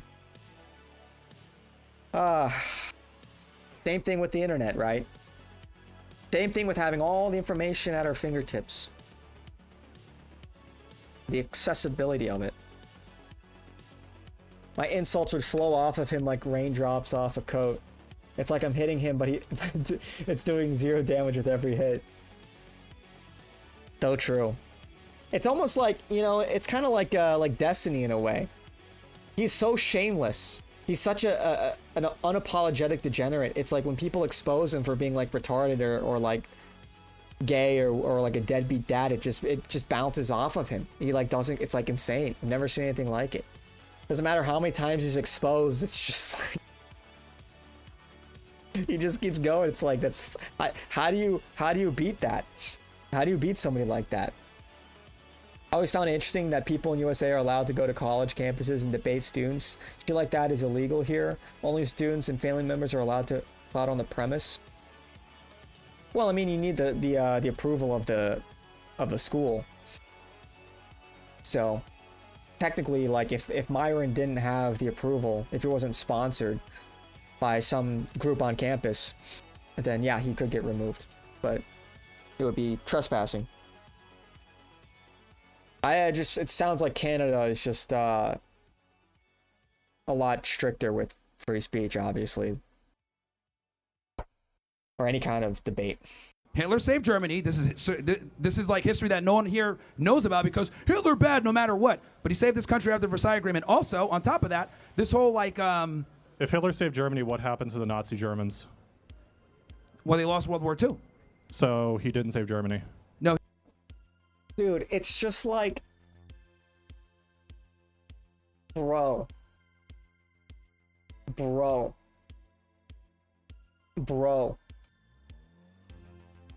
What? Dude.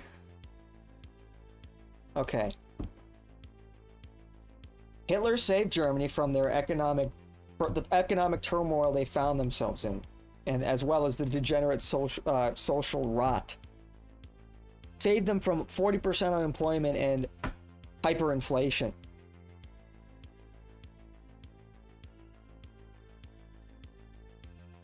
But they were destroyed by the Allies. They lost the war to the Allies. Is that Hitler's fault too? Dude, it's like... It is so fucking painful, man.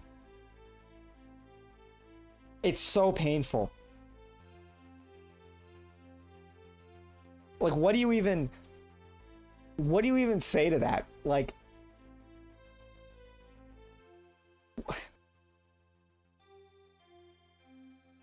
it's like, you know what I think it is? I think this guy came up there, he had no idea what he was talking about, and he had to come up with some rebuttal on the spot, and that's the best he could come up with. That's probably it. What's up, Rasim? This guy's brain melted a long time ago, now it's seeping into his mouth and spewing rot. Yeah, it's just... What the fuck was that? We did, because after World War I, they were cooked. The Versailles Agreement literally had them at one of the worst positions economically ever. They couldn't even buy a loaf of bread. Basically everywhere else in the world, including the United States. So he's actually shaking. That was basically the case everywhere in the world besides Germany, like including the United States, included Italy, it included the Soviet Union. So why is it specifically Germany that you're harping on? Again, because he saved Germany after World War I. It was literally in a financial collapse. The Versailles Agreement was destroying them. They couldn't even buy bread. I'm going to hit you with the Peterson define save. And that's a fact. What was that? I'm going to hit you with the Peterson here. Define save. What? Could you please define save? Oh. Well. Oh, we're playing semantics. If he had...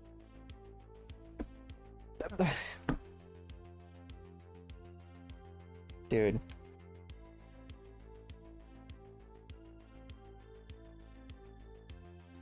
The guy's terrified. He's terrified.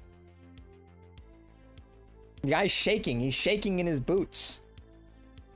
He's so non-confrontational. He's so low T that maybe he's just not used to the cameras, right? I don't know. Whatever. But dude, get a fucking grip. Define save. That's what we're doing. That's what we're doing. It's clear he doesn't know the history. I don't know, man. Not come in and rose to power, Germany would have fell. I mean, it did fall in 1945. Yeah, but he came in and stopped them from falling and increased their livelihood for another 20 years, damn near. It's just so painful, man. To be honest, I think Myron's argument is shallow as well, but retards like this make him look like Aristotle. I mean, what is he supposed to go off of here, though? Probably sound like he lives in tunnels. Look, what is necessarily shallow about his argument? He doesn't really... There's no reason for him to really go in deep here when this guy is asking questions like define save. Or saying stuff like, oh, but Germany fell anyway. Like, what do you even say to that? That's so, like, retarded. It's like, dude.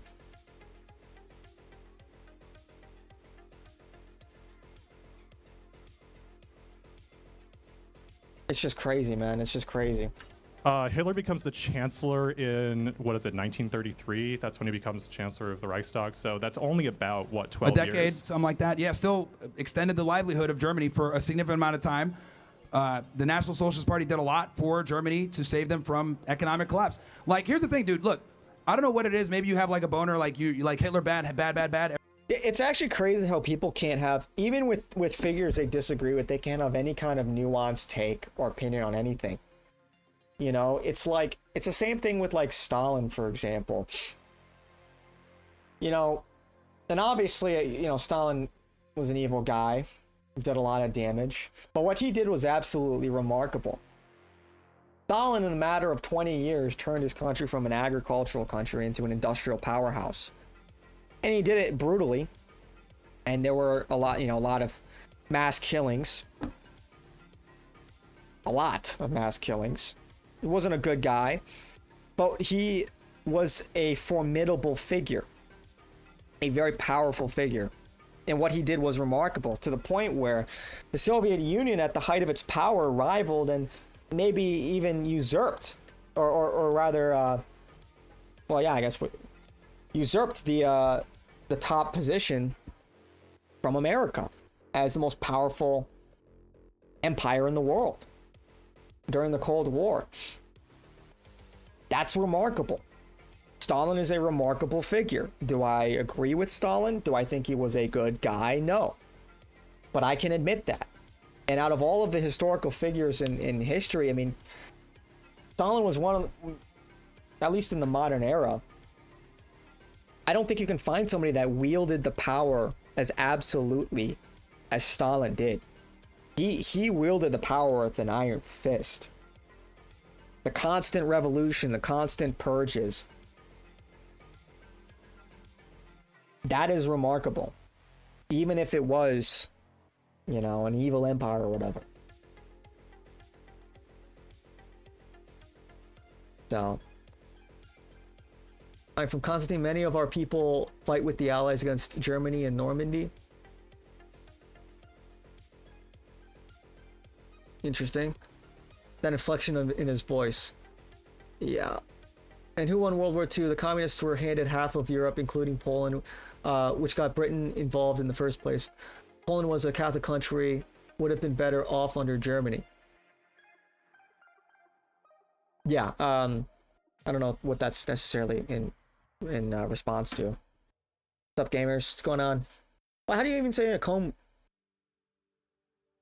ching on? Okay. Yeah, so point being, like, there are things you can admire about Stalin, even though I think he was an evil figure in history, even though I'm opposed to communism. I don't, like, some people are not able to have that kind of nuanced take. They're just too dialed in on the rhetoric. You know, it's like Orange Man bad. Sometimes, you know, that same kind of thing. Hitler bad, Orange Man bad. It's like, do we really think none of these people are capable of doing anything right? Or if there's anything we can learn from some of these figures? There's anything remarkable about them? That's how you say it? Okay. Yeah. Everything. No, it's not and really that's that. fine. I just really enjoy history, and so I wanted to get your perspective And on it. that is the history. He saved Germany after World War I. That's a fact. That's you cap. can't refute that. What do you mean? How could I refute that? You dude? just You're admitted lying. a second ago that he kept it going for another 12 years. That's by definition saving. I mean, look, he took a country with a 40% unemployment rate, and within a few years, it became one of the leading economies in the world. He was Times Man of the Year. I think not once, but twice. The people loved him. It's indisputable. He performed an economic miracle in Germany. That is true. You don't have to like Hitler to admit that.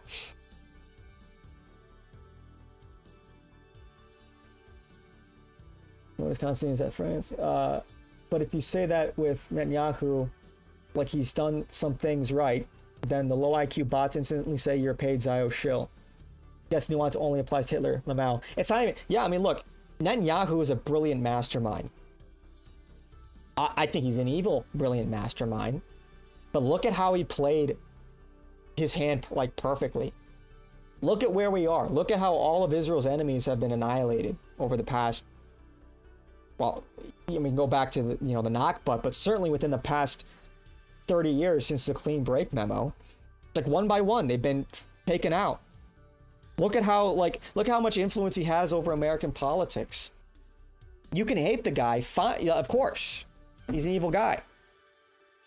But you gotta recognize, like, he's a formidable foe. He is a remarkable person in history. Yeah, like Evil Queen Seneca saved Infernus. Real. Very real. Very real. Infernus that was on the brink of destruction. but through a set of key alliances. The biggest one with Flux was able to prolong her reign for that much longer. You gotta respect the game. Netanyahu scaring away the Arabs. Crazy. Yeah, and people are just too emotional. They're too emotional to admit that. You can't be emotional about these things. Like, because that's why, you know, people just, it's all rhetoric. It's like all they can buy into is rhetoric and like partisan politics. No, he's against my side, so everything he does is bad and stupid. Okay, well, this is why people get fooled relentlessly. So. In the country. No, it's not. It's still fell, man. What? Because of Hitler. Okay, this is like ridiculous. Hitler. Had he not stepped in, Hitler who institutes they would have fallen sooner. I'm sorry. Had he not stepped in, they would have fallen sooner. It's because of Hitler's policies of annexing other countries like Austria and Czechoslovakia, and then You think the shaking Jews pop IRL? Alright, Papa's in, Kumquat, jeez. Invasion of the Soviet Union, 1941, that Germany that was a big ultimately L. falls. He shouldn't have tried to do that. So then he didn't save Germany. He did. He did. He saved it for... Dude, this is just like... Let me get this straight. He didn't save Germany from like the combined might of the Allied power. Pretty much half the world. He didn't save Germany from. He almost won. He almost won. This is just such a dumb fucking argument.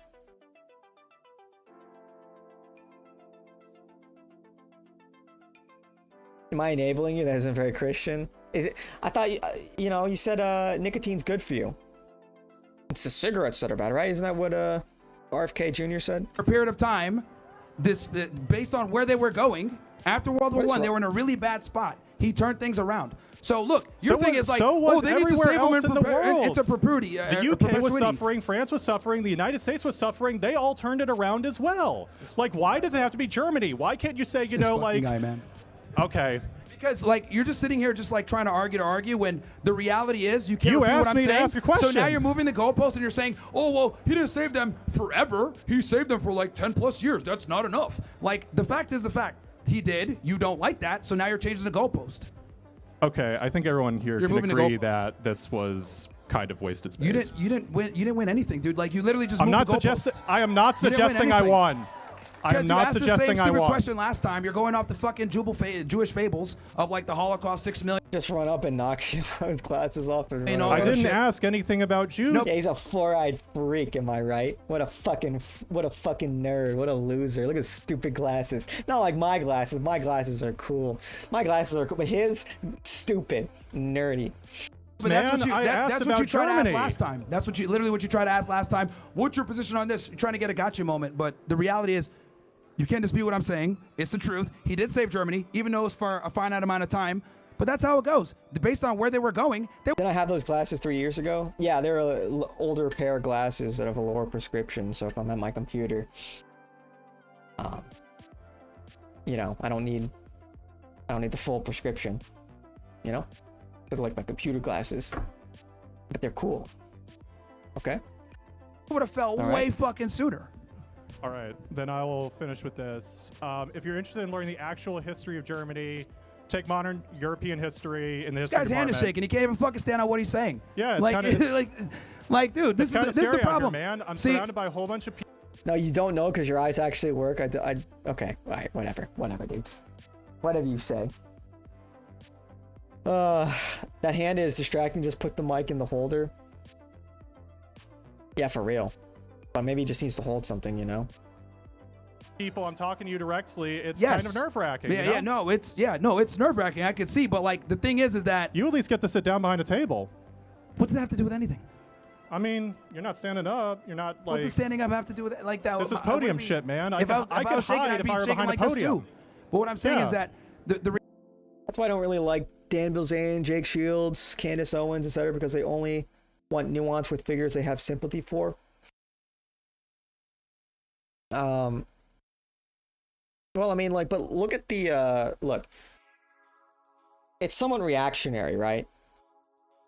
Right now, there's clearly a lack of nuance for some of these historical figures, particularly with the ones that have been demonized, like Hitler, etc. So it's more of a reactionary thing than anything. But like, I mean, who do you think they should have sympathy for that they don't? Or not sympathy, but nuance for that they don't? You ever fucked 5 models at the same time? You ever gamble with the greats? You own a yacht? No, then shut the fuck up. Dan be a G, cuh. Yeah, where's your Bugatti? Where's your yacht? Yeah. Also, a lot of it's reactionary. Like, I don't think, I don't, who are they criticizing? Who do they discuss that you think they're lacking in nuance for?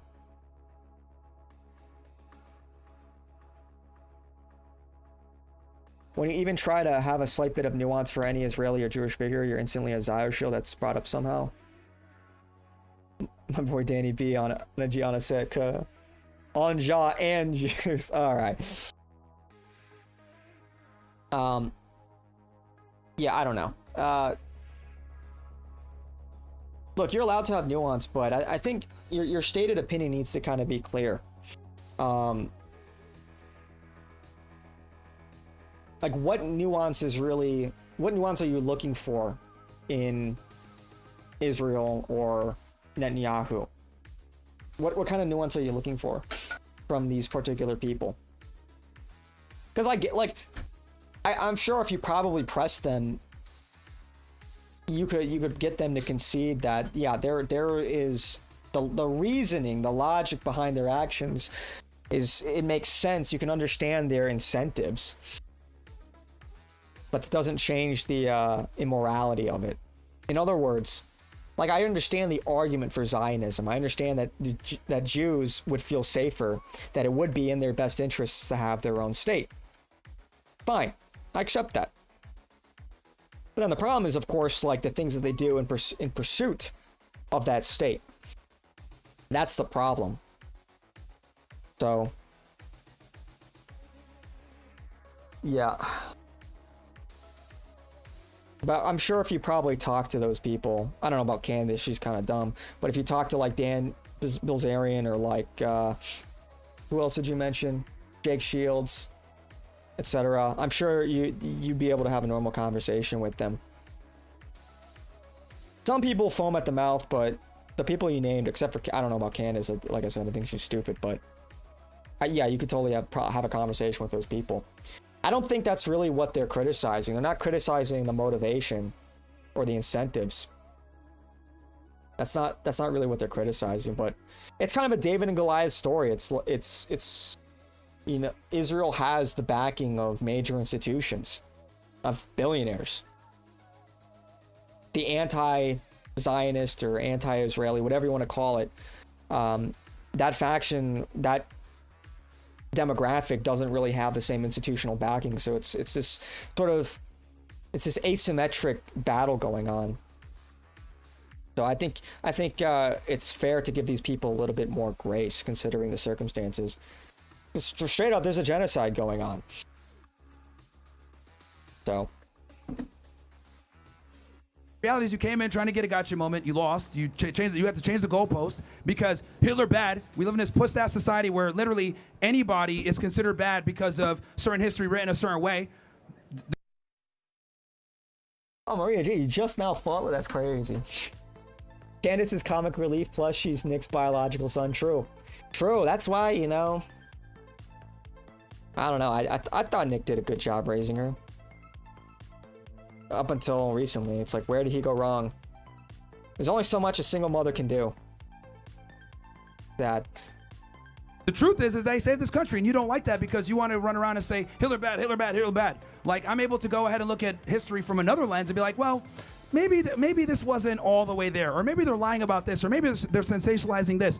I'm able to go ahead and exercise some critical thinking and not go off of the fucking narrative that, the mainstream media runs with every single time, where it's like, oh, we need to believe everything we were told about World War II, everything there. You can't question it. 6 million Jews, like, that's what it is. No less, no, maybe more, but no less at all. And if we do, you're going to go to jail if you question that. My thing is, I'm an independent thinker, and I'm able to question certain things, and I don't go off the mainstream narrative, and that's how we find truth. Not listening to historical narratives that people like you perpetuate and spew all the time, saying, this is the correct history. Fuck your history. How about that one? Because there's history out there that people don't want to talk about because certain people control the narrative, aka Jews, right? Where they want to go ahead and maintain this fucking narrative. You know what's also interesting too? Let's go ahead and talk about this. Right now, the state of Israel is saying that the amount of people that died in Gaza isn't true. They're denying the fucking starvation. They're dying to people. You know, and I like Myron. I don't think he's the most articulate person in the world. You know, I think somebody like Nick probably gets that award. But he's got that dog in him, you know? He's got that dog in him. You know, he's got that fighter. He's saying the truth, and you know, like I said, I don't have to agree with everything he says or necessarily believes. That goes without saying, but you know, I think he's done a lot. I think he's done a lot to get this message out there. Then Hitler, he received Germany's economy, or he revived Germany's economy, avoids rape of million, what? A murder of millions of Polish, French, British. Then Netanyahu, he's Satan. Max civilian death toll of 75K. No, that's like the minimum civilian death toll of 75K. Avoids rape of millions of Polish, French, Brits. What? What about all of the Germans that got raped and murdered? You forget about that? You forget about how when the Red Army stormed through Germany, they raped thousands upon thousands of women aged 8 to 80.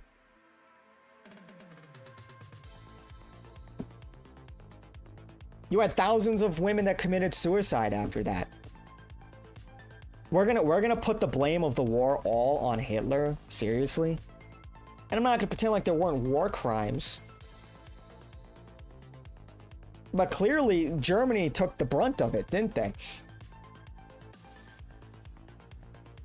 Are we gonna forget about Dresden? Are we gonna forget about the million Germans that starved to death after the war ended?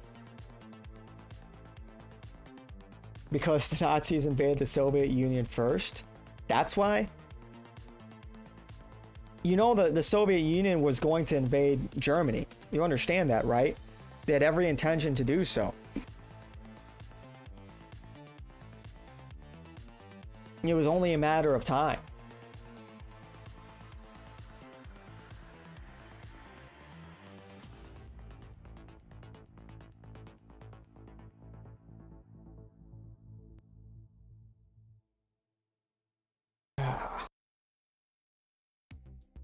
Yeah. You gotta catch up, Kavan. You gotta catch up. You're lagging behind, man. One of the reasons why they demonize Hitler so much is because it's crucial to the narrative, the Holocaust narrative, and also anti-nationalism narratives.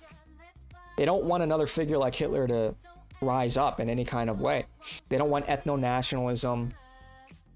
They want an open society. They want liberalism. They want more diversity. They want to dilute these countries so that they can't unify around an ethnic identity. Because where do Jews fall into that? What am I listening to, man?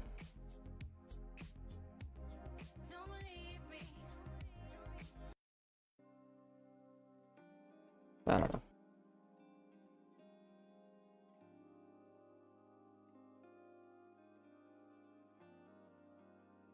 Oh, shit. They're denying the amount of people that died. They're denying their fucking atrocities, right? Doesn't that sound familiar to what's going on or what happened with the Holocaust? It's an anti-white narrative. They use the Holocaust guilt on all Western countries. Yeah, they do. And they blame everything on Hitler. On nationalism. As why the war broke out in the first place. My point earlier was that Hitler was responsible for more death in general, but those people equate Netanyahu to Satan, not saying Hitler was all bad, obviously. Well, yeah, I mean, look, I think maybe you're overgeneralizing here. Yeah, like some people say Netanyahu is the new Hitler and that Israel's filled with Nazis. That doesn't make any sense either. So, you know, yeah, like some of these people aren't, like they don't get it. They don't fully understand the extent of the subversion. They're literally using Zionist propaganda, you know, that Nazis are the worst things ever. Like they still exist in that paradigm, that the Nazis are the worst things ever.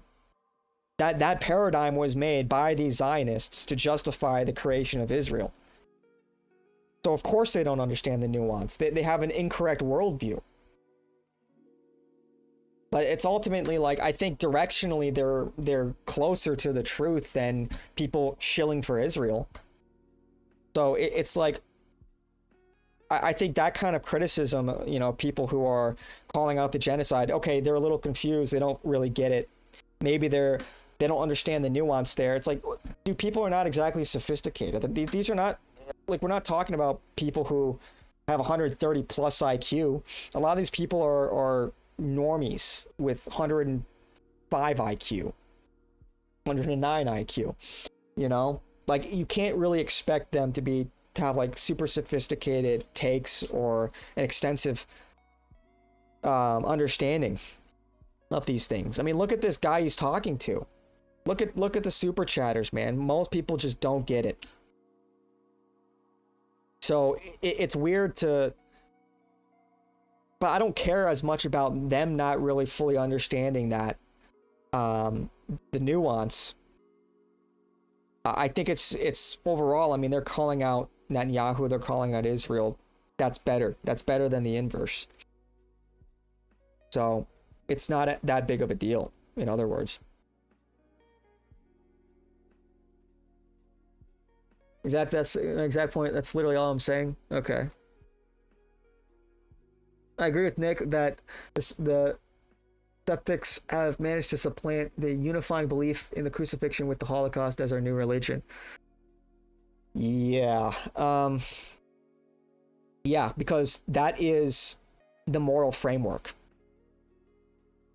When you think about the modern Western moral framework, you have to look at like extremes. What is like the epitome of good and what is the epitome of evil? Right? The epitome of evil in the current day and age would be Nazis, racism, bigotry, Hitler. The epitome of good would be something like altruism and liberalism and tolerance. All of those things benefit the open society. All those things benefit international Jewish influence.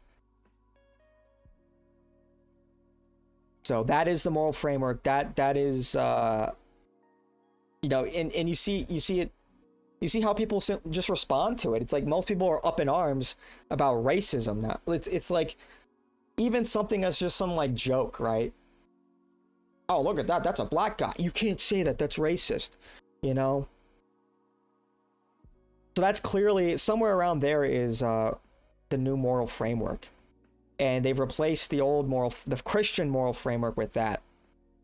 I know this isn't a particularly like novel take. A lot of people have made this point. Some people say atheism is the new religion, but yeah, they've kind of supplanted Christianity with all of this Holocaust religion, this atheist religion, and that they've done so through these historical narratives that the Hitler and the Nazis were this uniquely evil figures, and the Holocaust was a uniquely evil targeted event, and that can never happen again. And anybody that says anything nuanced is evil incarnate. So, Holocaust. Isn't that interesting? How they're going ahead, even though we can see this fucking genocide in 4K, that they're lying and saying like, no, bro, we're not starving anybody. Netanyahu. And as for the total death toll, 75K is the minimum from directly from the conflict. According to the Lancet Journal, comparing this conflict to similar conflicts, it's reasonable to expect a 1 in 5 ratio of direct deaths to indirect deaths. Indirect deaths being things like famine, overexposure, disease, or lack of infrastructure, deaths that could have been prevented, right? If they had hospitals, etc., if they had clean water. And so you can expect that number to be up to 6 times higher than 75K. So going on interviews with the retarded milk boy saying that we're not starving anyone, even though we see kids with their fucking ribs out. So look, guess what? I am going to be questioning the very people that have the ability to lie to us right now with 4K cameras based on what they did damn near 100 years ago. So I will question that. Exactly. Yeah, that's ultimately like the crux of it. It's like a lot of the people that, and this is why maybe it is a matter of intelligence, but some of the people demanding nuance from you, that you empathize with the Israelis or empathize with Netanyahu, etc., they do not afford you that same grace, that same benefit of the doubt, or whatever. They're not steel-manning your arguments. They're not steel-manning the position of the Palestinians. They simply want you to empathize with them. But more often than not, they don't empathize with other people. They don't empathize with us. Insofar as they'll only empathize with us in such a way that it somehow makes them look better, or the victim. You know, there's a lot of Jews out there that are more concerned about how it's about them, about what the Israelis are doing to the Palestinians, how that makes Jews look bad, and how that they're horrified about. And it's like, yeah, like that's kind of like the least of all the bad things that are coming out of what the Israeli government is doing, what Jews are doing. How this reflects poorly on Jews is like at the bottom of that list of the totem pole. I think like Jews need to totally disavow this. They need to totally disavow this this fifth column, and they need to abandon that. They need to distance themselves from that. And that's not only like in the interests of any nation like America. We want people to assimilate. When people don't assimilate, that creates problems. But I also think it's in their interests. Because who would want to be on the hook for what Israel's doing, what these Jews are doing? I think anybody with a conscience should be totally appalled.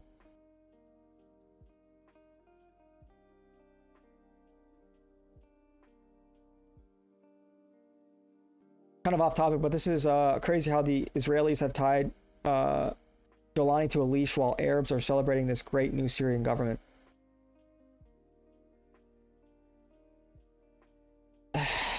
Yeah, I mean, Israel wants greater Israel, and the Arabs are paid off.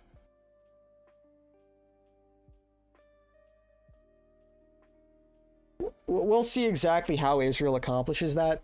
Whether they'll try to influence Jolani or they'll just blitz through Syria. We'll see. We'll see how they accomplish their goal. What is this? What is this? What movie is this from?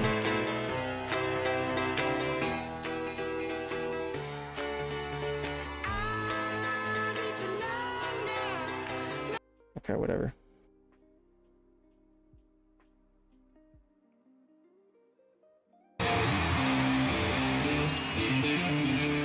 Okay, whatever.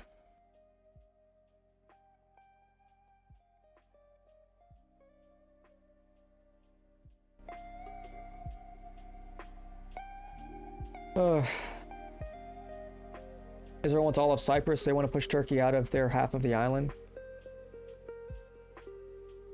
I mean, they want part of Turkey as well. That borders Syria. Again, we'll see what they can accomplish. They're up against the clock, I think. So we'll see what they get away with. Look, Israel would take everything that they could possibly get and hold on to. They would take the world if they could.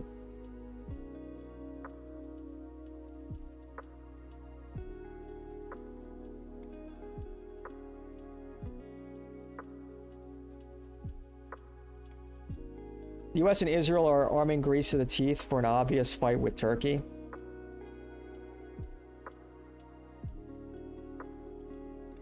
You love robot abuse videos. Yeah, you love watching these fucking clankers get beat up.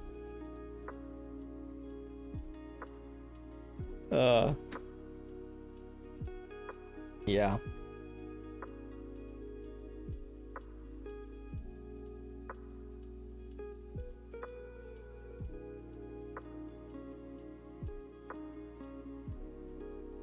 I don't know. I mean, we'll see what Turkey does.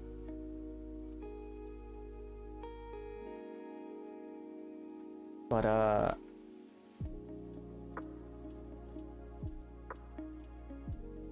don't know. I don't know how that's gonna work with NATO. I don't know how that's gonna work with NATO.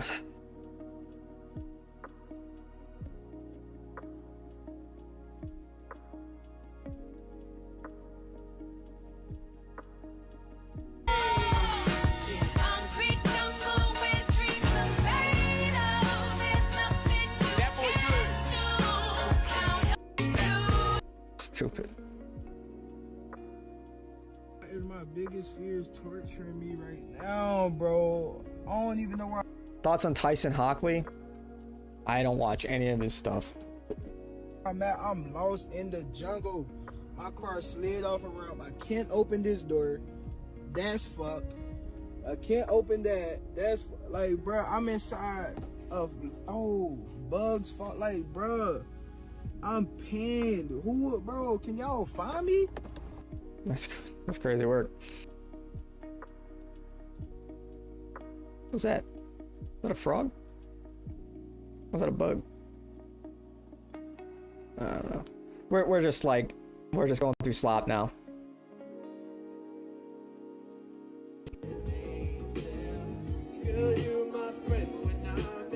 Okay, whatever. What the hell? What the fuck? Man, ain't this about a bitch? Ain't no motherfucking fight in here, man. Hola, amigos. Hola, SA. So you wanna keep up in here, man? Yeah. Saw this motherfucker. Come on. What the fuck did I just watch, man?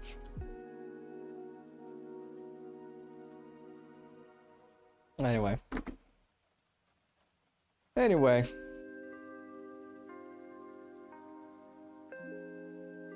Anywho.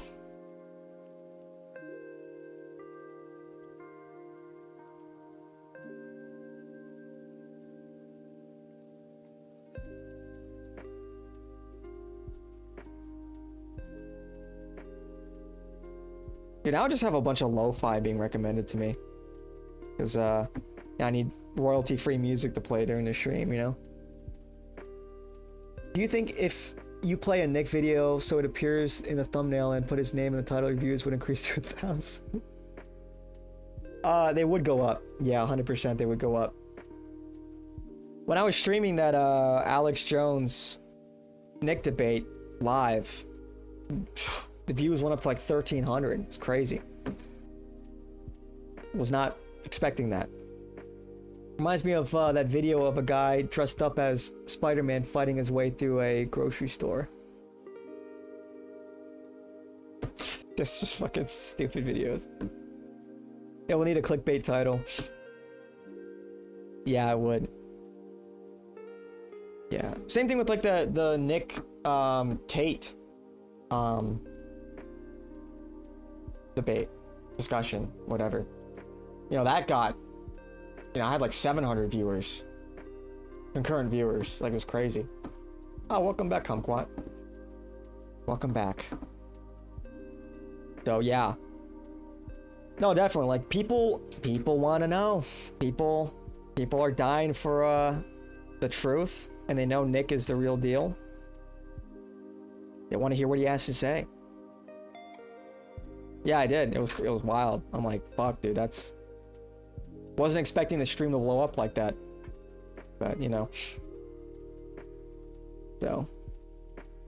But I don't think, He hasn't done any collabs recently. The last one he did was the Bradley Martin one. That we, you know, outside of the ones I talked about before.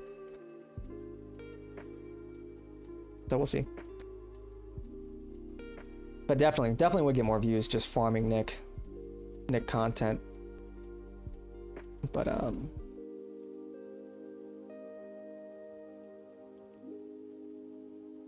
what is good for Nick is good for Mello.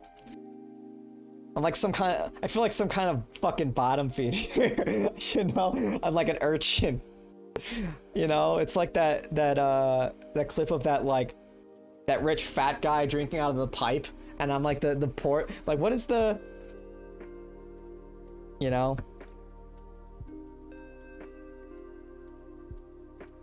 I don't know, let's just see if it knows what I'm talking about. Yeah, this. This is Nick, this is me. Yeah. You have any more collabs? That's what I feel like. So.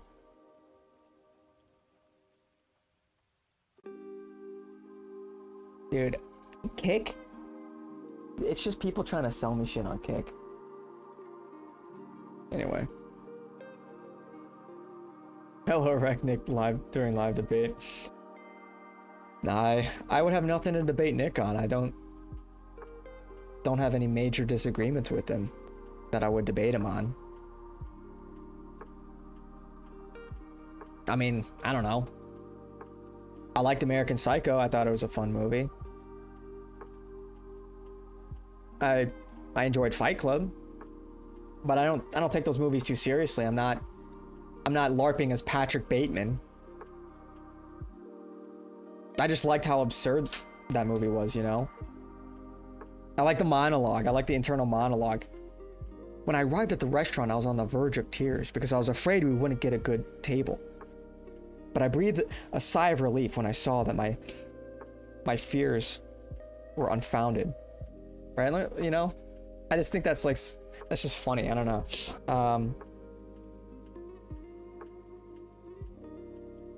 The restaurant. Right? The one where he goes to the restaurant. He's literally me. I think is this the one?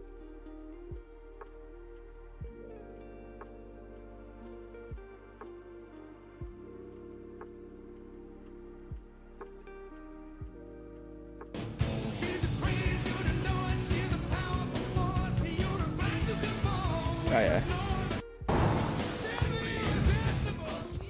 Williams party? I'm on the verge of tears by the time we arrive at a spas, since I'm positive we won't have a decent table. But we do. And relief washes over me in an awesome way. Patrick, this is my I'm on the verge of tears because I'm worried we won't have a good like, that's just like, I don't know, that's just funny to me. Speaking of, you need to go work out. You taking me with you? You going mobile?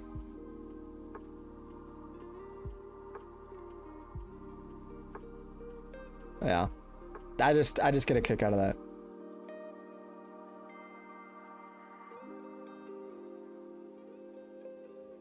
Nice. Impressive. Let's see Paul Allen's card.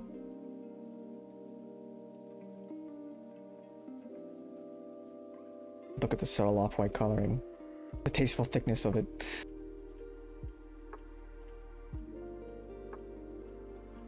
What the hell? Surgery on an egg.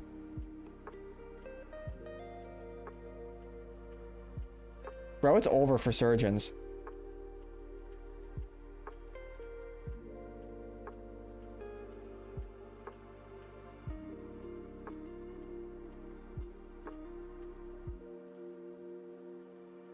Unless it's probably a surgeon controlling it though.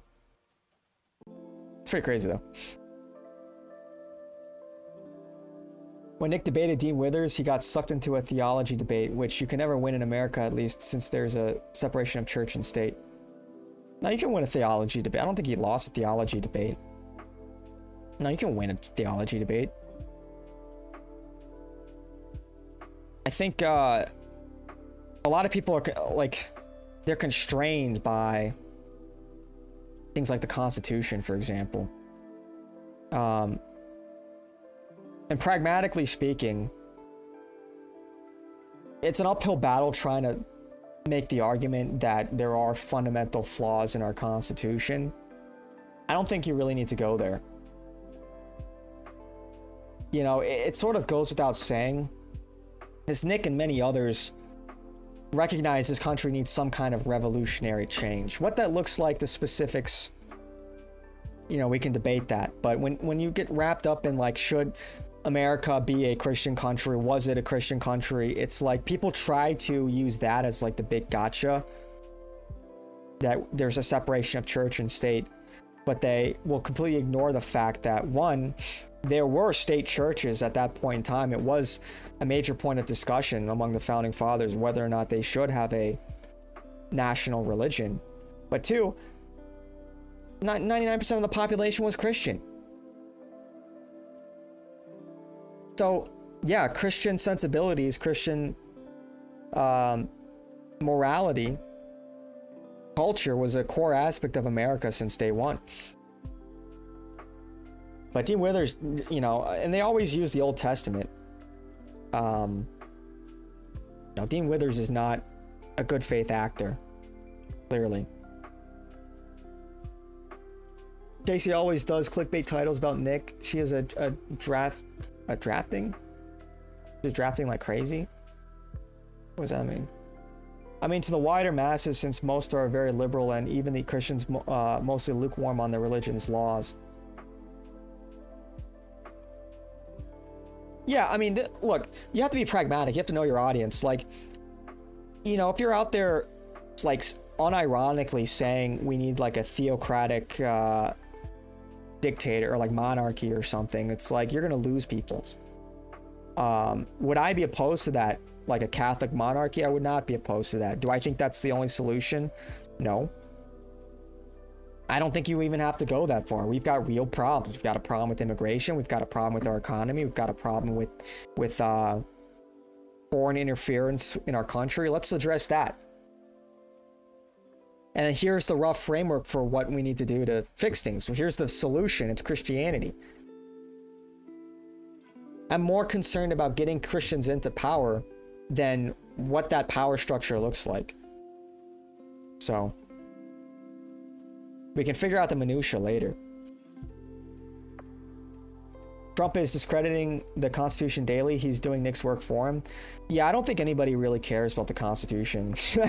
It is simply a vessel to be used to pursue your political interests. And it's selectively enforced, selectively interpreted anyway. Look at our country. Our country's divided. Dude, more people on Kick trying to sell me shit.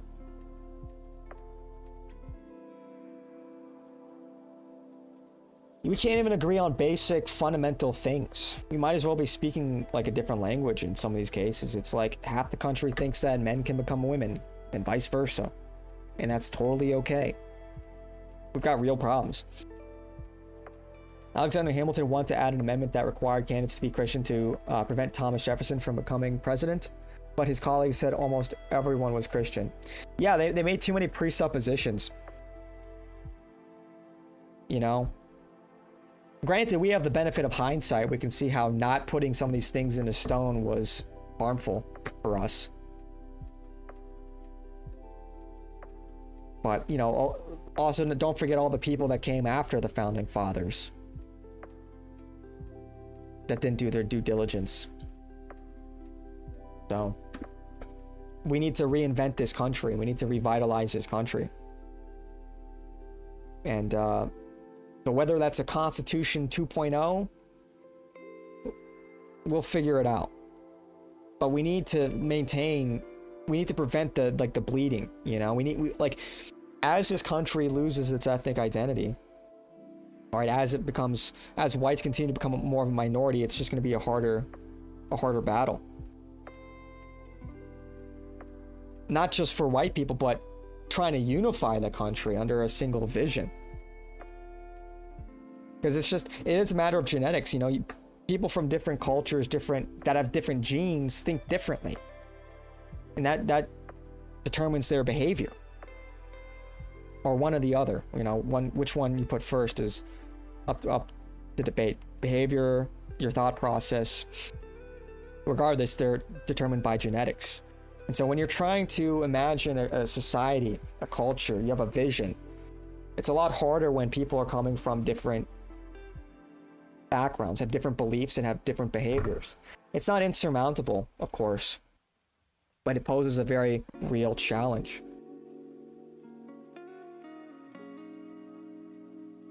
Because not everybody is like a team player.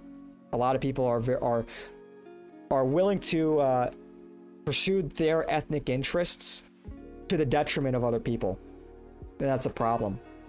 Like those kinds of people are just not compatible with this country, and it's understandable to a degree. You'd want your people to do well. It's your heritage, but there is this sort of parasitic relationship that's developed among certain people. And they do have this sort of animosity towards white people, a lot of them. And that's a problem. That's a problem. So it's hard to have, like, how do you envision a country where your population is like that? Tough.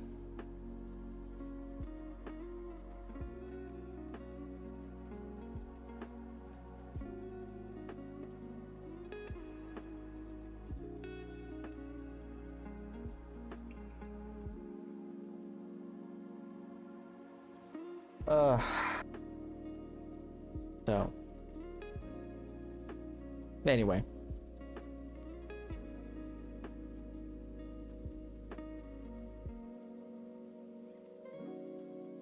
I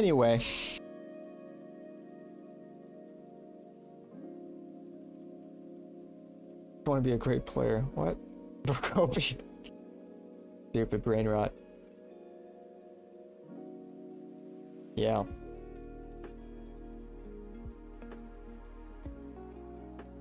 And understand what I'm saying. It's like, obviously, you know, that's not to say that minorities can't live here. That's not what I'm saying. It's a matter of how much. Because, and also whom and from where. Because there tends to be a regression to the mean when we're talking about millions of people. Is Kumquat Catholic? He's interested in becoming Catholic, but he's not Catholic yet. Can you not post links in chat? I don't know.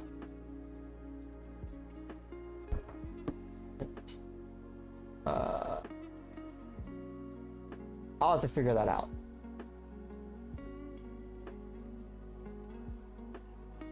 I'll have to figure that out.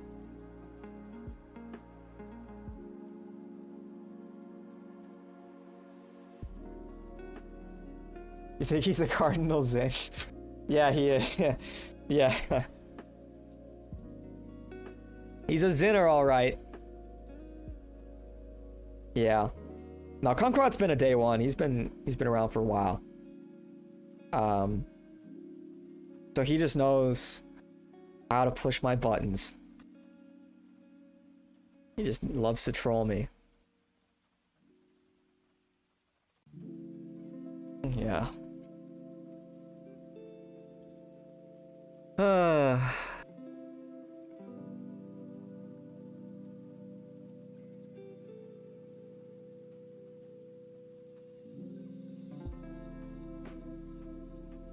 I remember Battlefield 3. Some people will play the whole game just doing this. They go on their mortar and they just click on the map. You know, I don't know, man. Map clicking simulator. That's not really how I want to play the game, but whatever.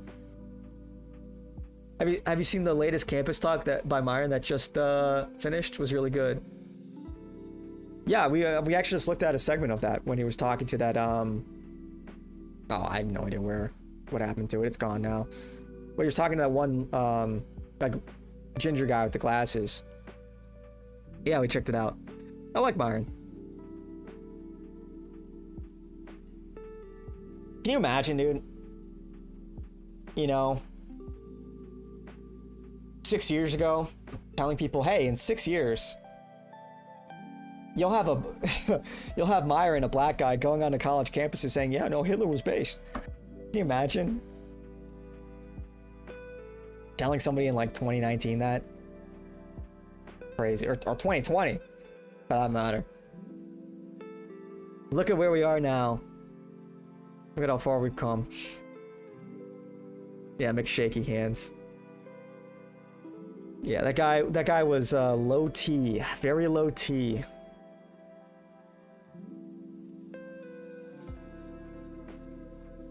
Anyways, it was a link to a video where a professor was saying that Silicon Valley would collapse without H-1Bs since young whites are minorities in a lot of STEM fields.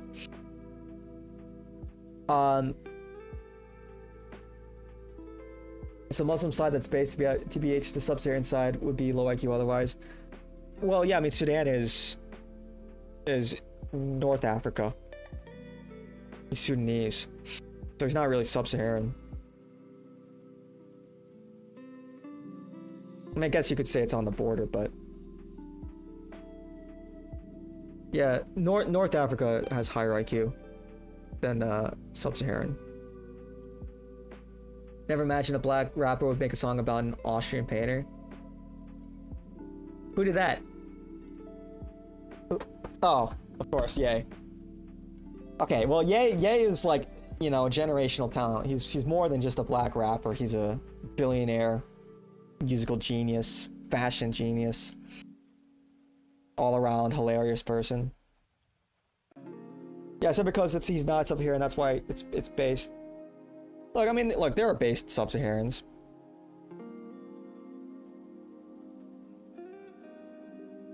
But whatever. I know there's an IQ differential there, but...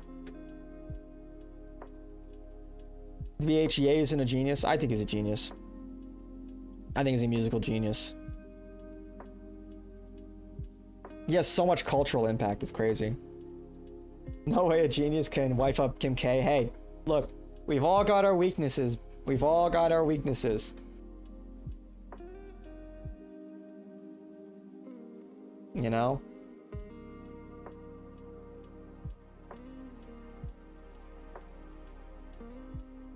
Yeah. What was I saying? Oh. A professor was saying that Silicon Valley would collapse without H-1Bs since young whites are minorities in a lot of STEM fields. Yeah, no, the thing is, it would not collapse. They would just have to hire white people. Like, that's bullshit. They would just have to pay more. They would have to pay fair salaries.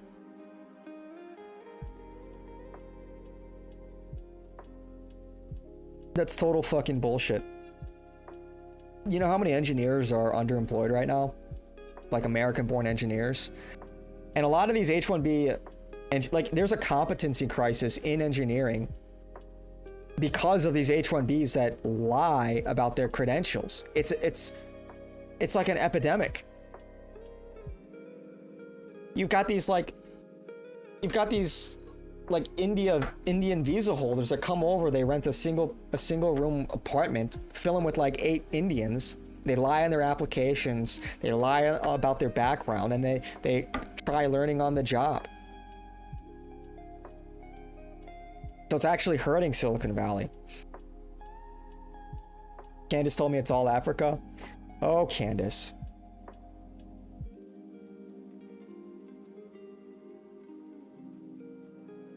Why he's against the Jews? Yeah, I know Candace is an idiot. H-1Bs create more work. Yeah, if you're talking about the people, the H-1B workers, yeah. It sucks, man. There's too many H-1Bs. Way too many.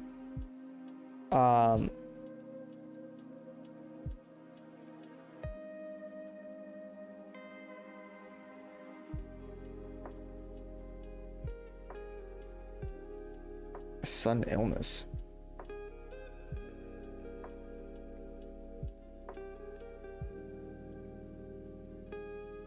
Hmm.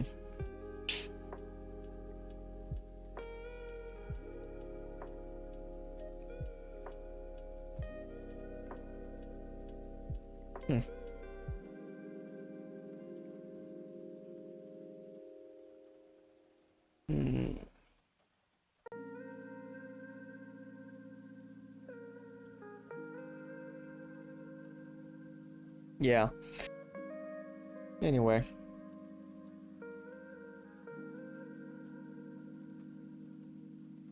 What a panel. They had like 3 Jews and a lesbian on Tim's show. That's crazy. Imagine watching Tim Pool. What are my recommendeds, man? Can I get something interesting? His point was that less and less young whites go into STEM. So many American-born Asians now control the California tech world. Yeah, sure. I mean, that's a problem. Yeah, Asians, Indians, Chinese, Vietnamese are very influential in STEM right now. But we should have white people go into STEM. But again, a lot of the white engineers are just not getting hired. Even though it sounds dumb, but it's the truth. Real reason why Kanye started the Jew thing is because a Jew with... That's not... No, I think he was based before that even. Now the real reason is because they were fucking him over in these contracts. That's why. Now, I mean, that was probably the cherry on top, but no, the real reason is why, because they were fucking him over and they were promoting degeneracy in the music industry that he was involved in. Nick mentions his friend who graduated with a STEM degree who hasn't been able to get a job. White, of course. Yeah, no, it's really bad for engineering right now. It's really bad. And it's especially true if you're white. Like, trust me. Contracts was after. I don't know. You see a banger right there from Scott Pilgrim? Oh, we watched this last night. Yeah, we watched that already. It's a good cover, unironically a good cover.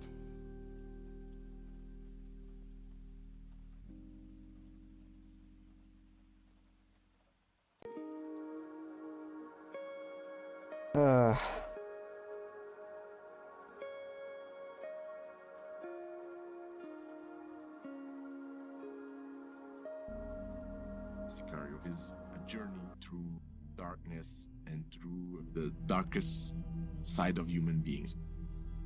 About how far should we go as a society to protect ourselves. Dude, Sicario is cinema. You will not survive here. You're not a wolf. And this is the land of wolves now. Sicario by the great Denis Villeneuve opens with not one, but 2 definitions of its title, which, as the film unfolds, converge to embody one concept and one character. When Villeneuve set out to make this movie, his ambition was to create a morally ambiguous story, something that explored the space between good and evil without offering any concrete answers. Also, one of the things you guys don't know is that he was begging Charlemagne the God after to get her back and was blaming him if he didn't help him. What are we talking about? To get her back and was blaming him if he doesn't help him. He's not for the blacks. I'm not really sure. I don't know. I don't really know what this is all about. But regardless, I like Ye. And I do think he's a musical genius. I think that's just self-evident, man. You listen to his music, it's brilliant. Sicario is what all Hitman movies aspire to be. Dude. I just want to know what I'm getting. The first 40 minutes are a masterclass in tension building. But beyond the craft, the characters are really what carry Sicario's message. Being that we experience Agent Kate's point of view, she is the movie's vessel for most of its 120-minute runtime, but Alejandro is its soul. If you look at Sicario's original screenplay, something immediately stands out from the first page. The fact that most of Alejandro's scenes and dialogue are absent from the final cut. For example, this scene, the film's open, was supposed to feature him torturing a man on... He'd be a genius to someone who's not. Bro, his music is great. Look at the impact he's had on the hip hop industry. There are people who are geniuses that recognize that he's a genius. Sound like a hater. If I was Alejandro, I would have beaten Kate like a dog. Like, he did kind of shoot her. Because the bar isn't too high for rappers to be smart. Dude. He's a billionaire.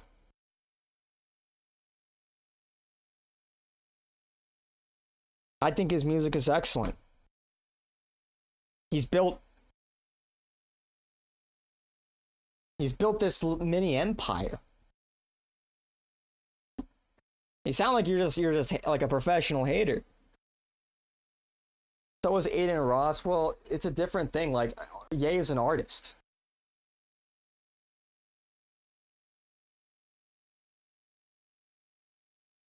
You're bad he went off the plantation. Yeah, it sounds like it, man. I don't think Aiden's a billionaire either. He's worth a couple hundred million, but rappers make music, they're not chemists. Dude. So you have to be involved in the hard sciences to be a genius. You know, there's many kinds of geniuses, you know. Was Mozart a genius? Was Beethoven not a genius? You sound like a leftist now? Are you dumb? I sound like a leftist because I like Ye's music? Are we serious right now? Bro.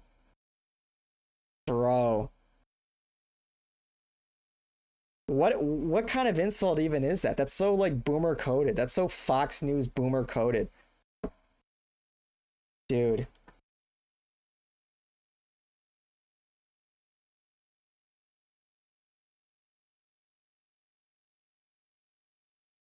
Bob 3.0, yeah, dude. Painful, man. I don't know. No, you're making your point? No, okay, I see. Because you start calling me a hater? You sound like a hater, man. Aiden Ross is worth 40 million? Yeah, he's not a billionaire. Dude, it's like his music is it changed the whole music industry. Look, and Nick, look, not to, you know, dick ride Nick here, but like Nick thinks that Ye's a genius, and Nick is clearly a genius. Nick himself is clearly a genius, so that's a pretty strong endorsement.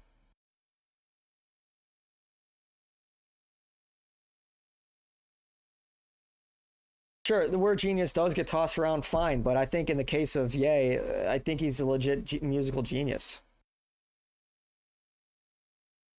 You're switching sides. Oh, thanks, Kumquat.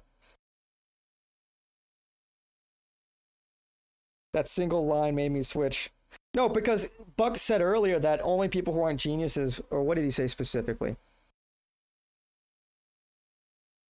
He said he's a genius to people that aren't. He'd be a genius to someone who's not, and I disagree.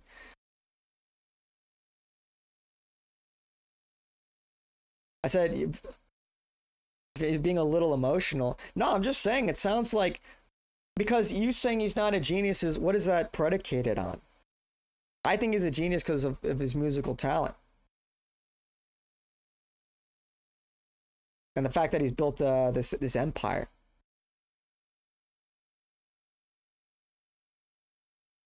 You're coming at the coat. Kanye is worth 400 million, but they put the caveat he could quickly move up to 1.5 billion if he got his contracts back. I mean, look, he was certainly a billionaire before he got canceled. Undeniably, he was a billionaire. Now I don't even know like how you would assess his assets.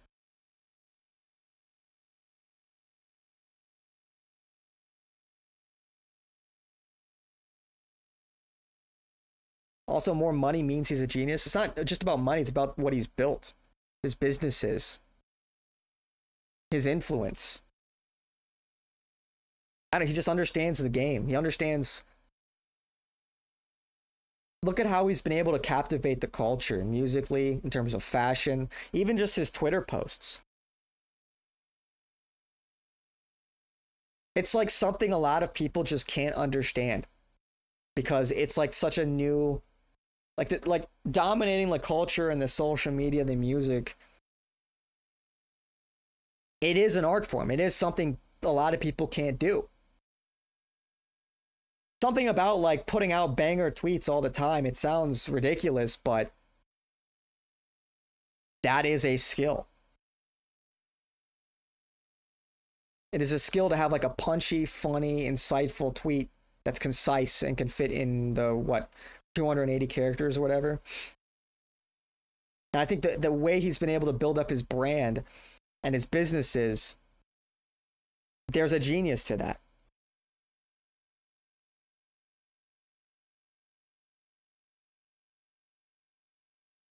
Aiden Ross also has influence. Not like Ye, dude. Not like Ye.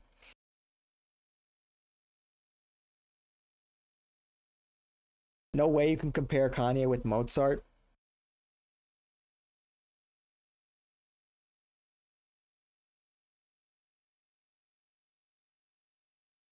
Well, I think they're both geniuses. I think Mozart, we'll see how Ye's music stands the test of time. But,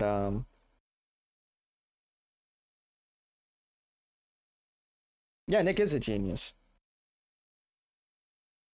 Wait, TBH, Nick is also not a genius. He is very smart and well-researched political commentator. People like Tesla, Planck, Newton, Aristotle would fit in that category since they were unique in achievement. Calvin, I don't think you know what a genius is.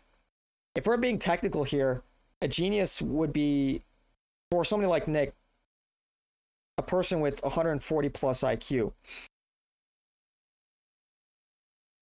It's more colloquially, genius is used as this sort of like unique talent or unique skill or intellect in a certain field. So like, yeah, somebody like Tesla is obviously a genius. But there's different kinds of geniuses. Because somebody like Mozart, who, not a technical expert, was a genius in music. You can be a genius in language, a genius in verbal IQ. It's not monolithic, but Nick is definitely a genius. He's 100% a genius.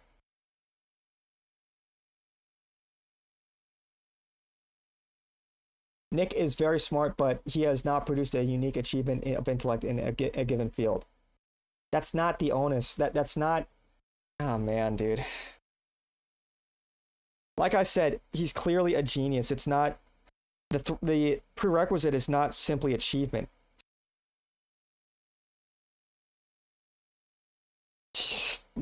Nick's top glazer. Look, how can you say Nick is not a genius? He's clearly a genius. Like, I'm not even glazing. This is kind of objective. Nick is the biggest genius you have in present day. He's up there. He has at least 140, 145 IQ, at least. There's not a lot of people with that kind of IQ. This is just based on his memory. This is just based on his thought process, his arguments. I mean, just listen to him talk. He clearly has a very high IQ.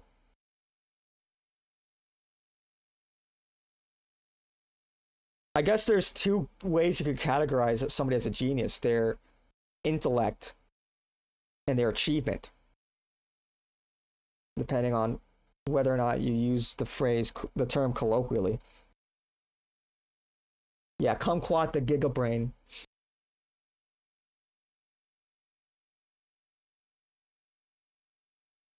Also, where's it confirmed he has 140 IQ from political commentary? Dude, look at his political commentary. It's like, who else comes close to his insight? What has he produced? He's produced a cult following. He's changing the discourse. He's changing the whole political discourse. He's at the tip of that. He's clearly a genius.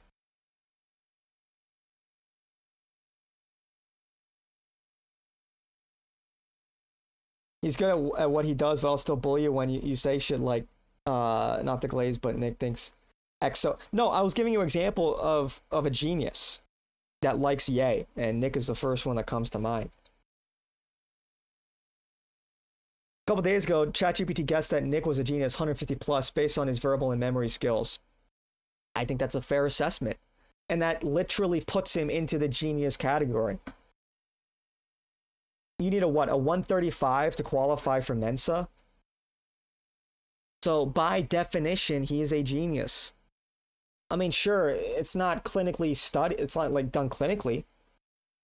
But I'm sure you could have some, what would it have to be, a psychiatrist conduct that kind of test even from afar. I think it's just self-evident. So, I mean, Kavan, you're wrong. He's literally a genius. I mean, by definition. Someone who single-handedly went up against the global elites and cultivated a following through all the cancellation, on top of that was right about all the analysis, is what makes him one. IQ isn't a validator for genius. You have retard leftists with 150 IQ. They probably don't have 150 IQ. And look, and you could be intelligent and wrong, but no, by definition, IQ is one of the determinants in whether or not you're a genius. Like that is a textbook definition. Now we can use the more colloquial definition of a genius, somebody of great achievement, of unique achievement, a great inventor. Typically that coincides with the high IQ, but it might not always be clinically tested. And again, there's also different types of IQ. There's verbal IQ, there's written IQ. Some people have a penchant for music. Some people have a penchant for history. Some people have a penchant for physics and are leaders in their fields. But they might, if their IQ tests for like mathematics or pattern skills, they might not do as well because maybe it has to be auditory for them to excel at it. So, I mean, you'd be remiss if you didn't think that there were also 150 IQ leftists that you could classify as geniuses. They might be wrong, but just because we disagree with them and or that they're wrong on that doesn't mean you don't have a high IQ. At the end of the day, IQ is simply your capacity to do something. That's how we measure IQ. It's your capacity to do things. So you can still be wrong, but still have a high capacity to do things.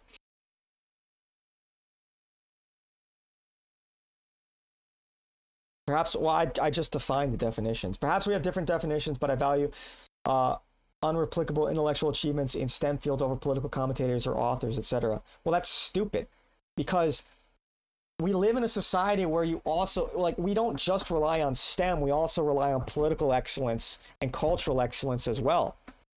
You can't discount that. Like, I have no doubt that somebody like, we were talking about Hitler earlier. Hitler was probably a very high IQ. A visionary genius of his time that accomplished many great things. He probably wouldn't be too great at math, but that's a political achievement. And these political achievements enable STEM achievements. Not everything revolves around STEM. There are genius theologians. Genius priests that, like, Thomas Aquinas was a super genius, maybe one of the smartest men that ever lived. He was not in the STEM field.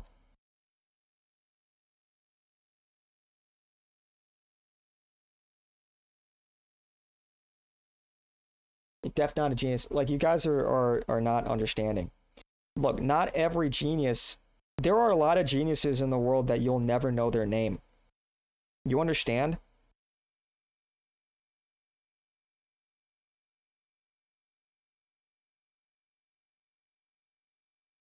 Yeah, Hitler was definitely not. Well, he was pretty good. If you saw his paintings, it wasn't amazing, but it was passable. I won't say it was bad. Yeah, I'm one of those geniuses you'll never know my name. Yeah, I mean, this is just like an argument of semantics. Thomas Aquinas was a bona fide genius, and he wasn't doing math calculations. He was shaping the structure of the church. Well, Nick had something replicable, his ability to analyze major events and psychology of world organizations. Well, I also think Ye has something similar.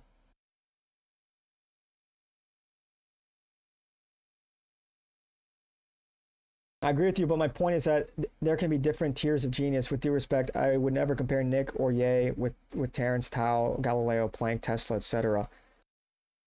I mean, why? This is kind of like this whole discussion is just tedious. We're not comparing them to those people. He doesn't read. So what? So what? He builds, he makes, he composes. There are many types of genius. And I think his work is genius. This is just a fucking tedious conversation. It's like, we're not comparing, like, yeah, okay, so somebody's not Mozart doesn't mean they're not a genius. That's not really what we're discussing here.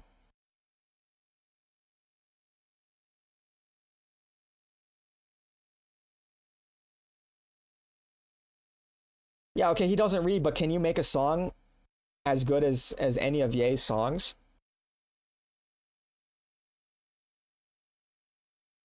Can you make Graduation? You make Late Registration? You make Donda?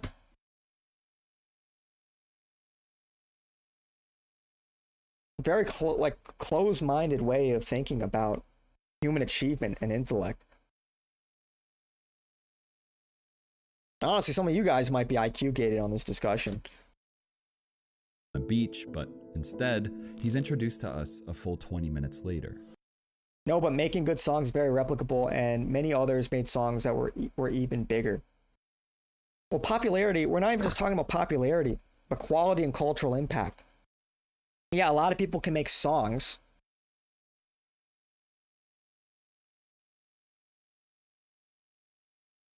I think anyone can make better than Donda. Well, a lot of people would disagree with you. A lot of people would disagree with you. Kate Macer. In opening Like, I don't particularly even care for Mozart's work. I think Beethoven was way better, but I still recognize Mozart's genius.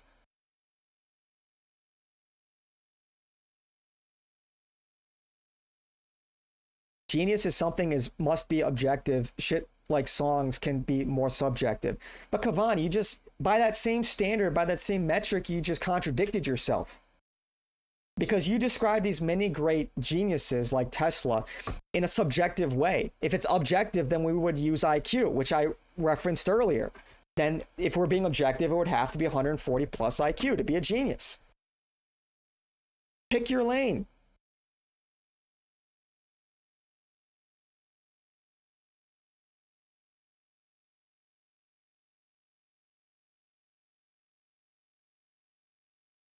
He doesn't build. He was given a platform to build by establishment that's already been there. Oh, dude. I don't know why you can't just acknowledge his achievements. Look at his albums. Look at his companies. Look at how he was successful in music, then he was successful in fashion. Like, he's a social media cultural savant. It's something that hasn't, this kind of genius just hasn't really existed up until a few years ago.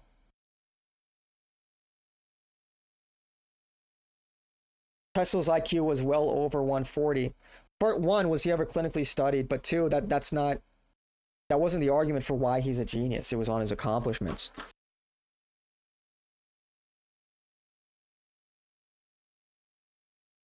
Yeah, I like Bach better than Mozart, but I recognize Mozart's ability. Exactly. I recognize, you might not like Ye's music, but you can recognize his ability. but it doesn't mean he's a genius. But I think he is a genius, just based on his music, the quality of music, and his cultural impact. The way he's been able to captivate an audience.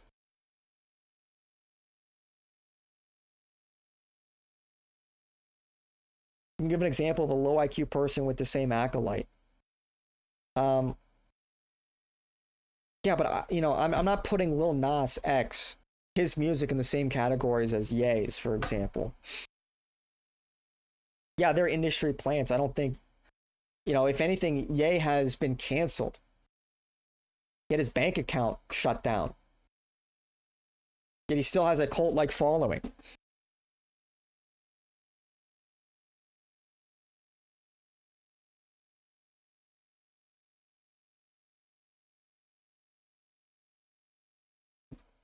Way it does, the film roots the narrative in Kate's perspective. And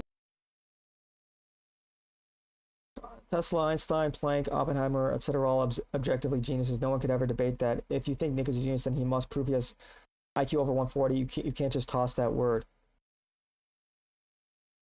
Dude, look. This is just so tedious, man. I hate to break it to you, but this discussion we're having is low IQ. This is like such like a tedious kind of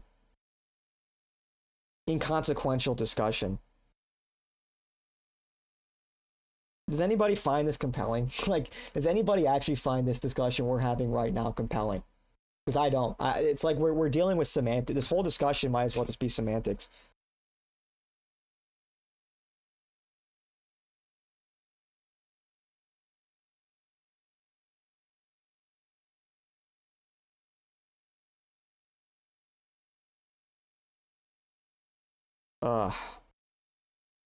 This is just painful, man. It's like we're okay, like, so what? So let me get this straight. So in order to call Nick a genius, we need to demand that he takes an IQ test before we call him a genius. We can't simply make the argument that it's self-evident.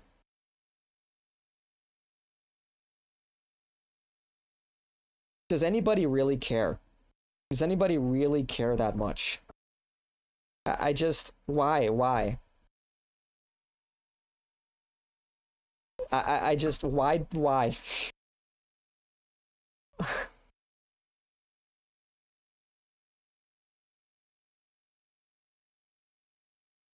You don't find it compelling because you can't seem to defend it. I did defend it. I don't find it compelling because we're debating what a genius is. And I've defined it as such, whether it's based on IQ or achievement. I think Ye's IQ is probably 126. That's what it was clinically reported as.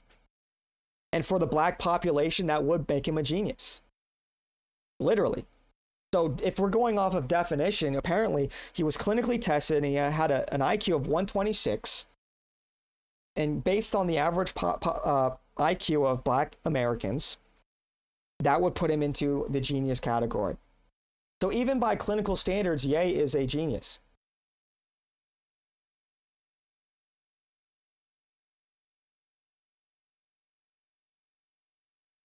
But you said it's the same thing as killing your wife. Yeah, dude, it's just like, who cares? I think it's a genius. It's like you're going, oh, but Kim K, low IQ. It's like, look, man, I recognize his accomplishments. Well, thinnest kid at a fat camp is still no one to be praised. No one to praise. It's whatever, dude. Why can't we leave it at Nick is very smart and smarter than most people, if not all in his field?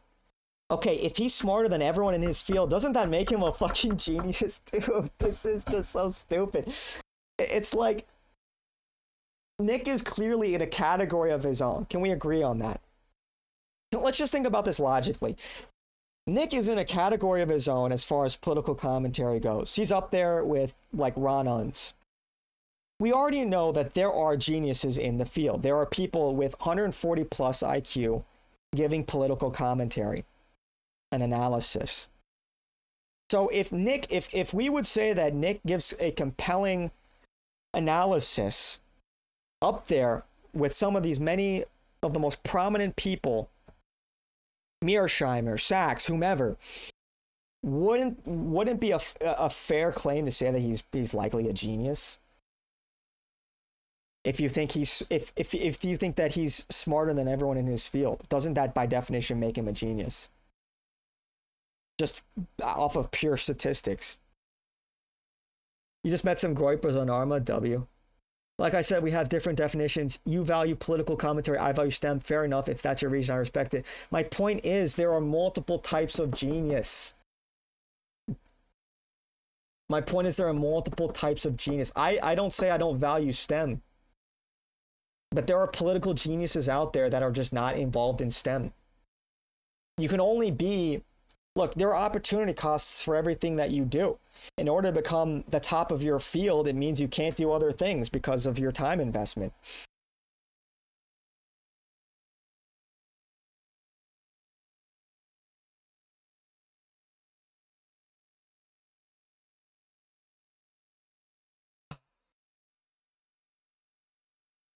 Well, I would say Ye is a musical genius because of what he was able to accomplish and how transcendent his music was. He was doing things, putting melodies on hip-hop tracks, the different sounds, always reinventing his sound. I think he's a creative genius, and you can disagree with that, but I think he's a creative genius. It totally changed the game.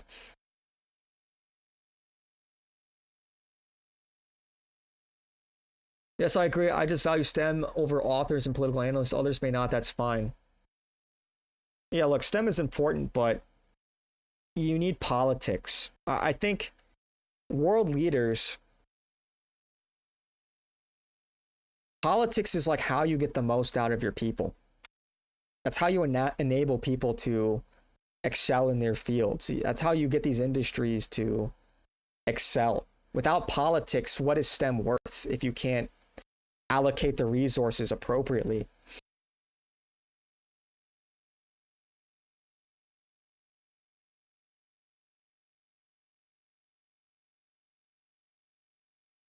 STEM is important. STEM is what builds the world. Okay, yeah, but what happens to STEM when it gets sidelined by politics? Do you understand what I'm saying? Yes, we all agree STEM is very important. What is this apples to oranges comparison? There's a reason why chicks aren't in STEMs. It's important. Yeah, I mean, women just shouldn't. That's a whole other thing.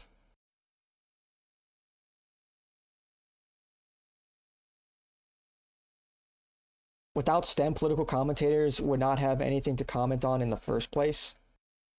No, what are you talking? Of course they would still have things to comment on. What? There's always people. There's always people. Politics is always it's a factor of life because you're dealing with people. You're dealing with limited resources. You have to allocate those resources. You're dealing with power. Politics is completely independent of STEM.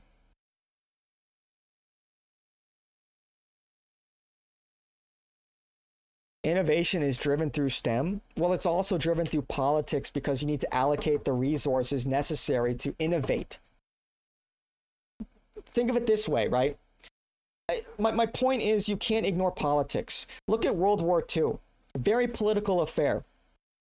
Look at how through political action it enabled STEM through the military-industrial complex to develop things like advanced rocketry. The two are absolutely inseparable. STEM and politics are totally different. No, but politics influences STEM. Do you understand that? Where are those resources coming from? Thin air? It's the STEM fields that produce those resources. And who fills those fields? People. Politics is a matter of people. It's a matter of allocating resources. What if politically you say everyone, instead of going into STEM, they should become, I don't know, plumbers?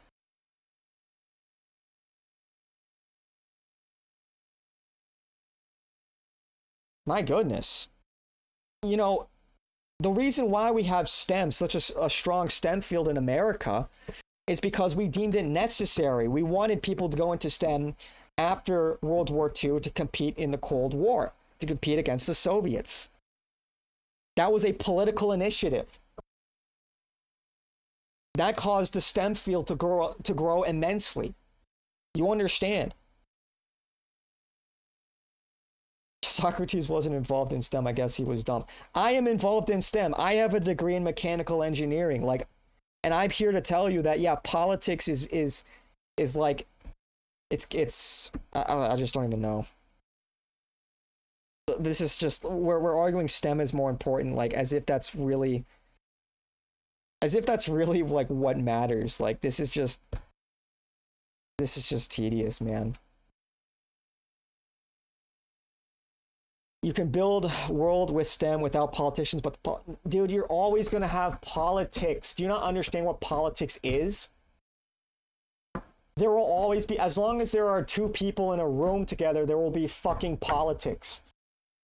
You fundamentally don't understand politics if this is the argument you're making. You think we would live in a utopia without, you think the issue is politicians? We're talking about power. Politics is studying people in power. This idea you can build a world with STEM, but without politicians, that's ridiculous. What world are you talking about? You need to organize people to build anything. You need to allocate resources. You need to have power. You need to have incentive structures. We had political commentators way before STEM fields because everything is downstream of politics. For real. I need a Zen. Kumquat, I need a fucking Zen too, man. Yes, but to make it directly possible, you need STEM. Do you need STEM to, like, I don't know, grow crops? Do you need STEM to... How much STEM is there in Africa? But they still have politics. They still have power struggles. Dude, it's like... Man.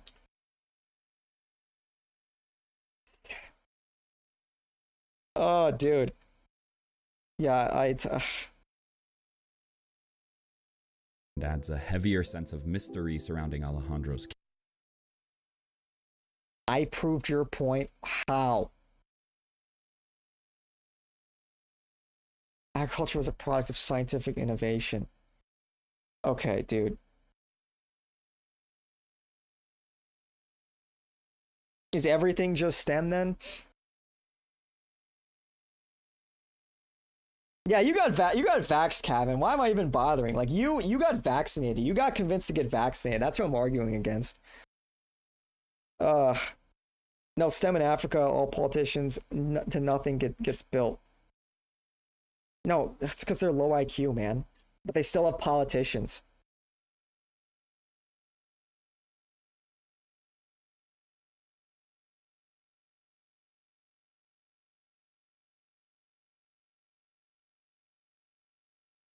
Ugh.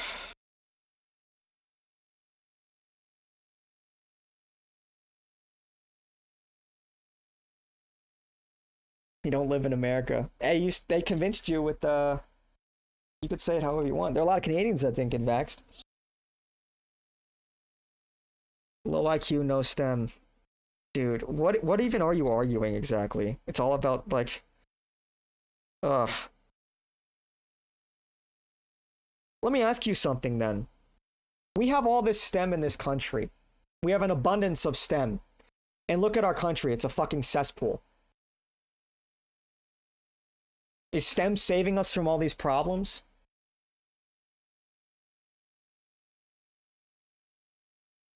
Yeah, it's problem solving. Politics is also problem solving.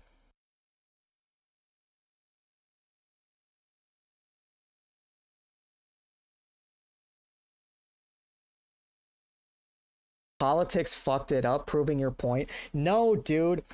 Bro. It's the lack of politics is why our country is fucked, man. You understand?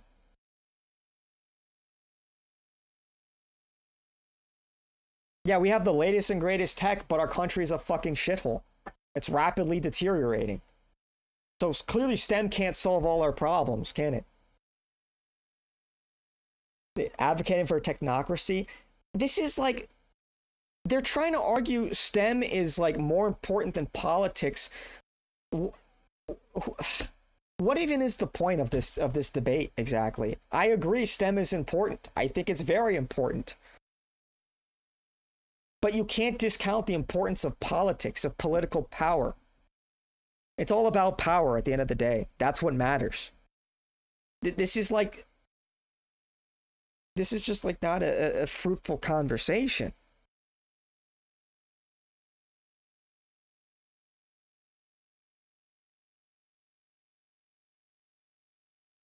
It's bad politics why America is fucked. Politics that we don't agree with. It's not hard to understand. That's why politics is important.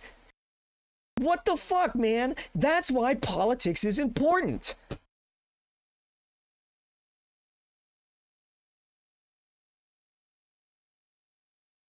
The politicians fuck up the world built by STEM. They're independent. They also facilitate it. Some things are required. You think we would have aircraft carriers without politics? Without a government to facilitate that, to organize people, to build nuclear bombs, nuclear power plants, aircraft carriers?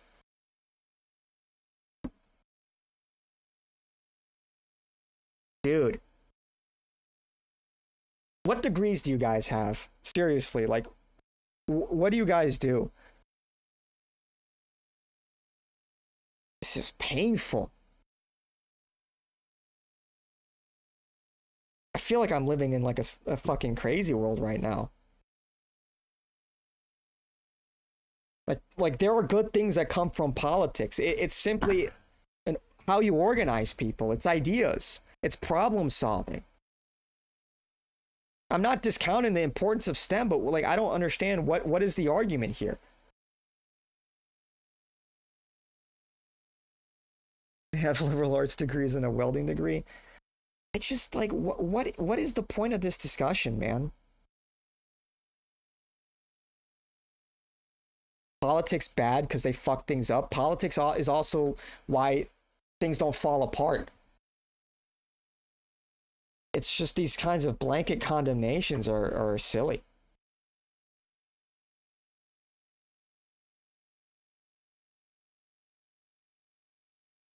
No, is not saying it's not important, but more politics doesn't equal a greater society, but more STEM will always further society. And I'm a theoretical physics major student from University of Guelph. Well, great. So you should understand this. Nobody's saying it's more politics. It's not a matter of more or less. It's not saying more politics or less politics. But which politics and whom?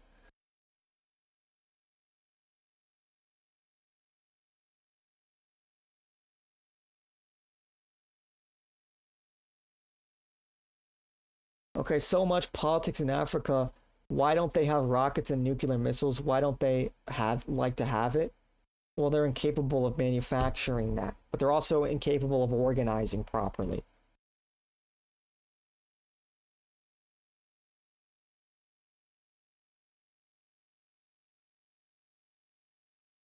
No, I'm not saying it's politics alone, dude.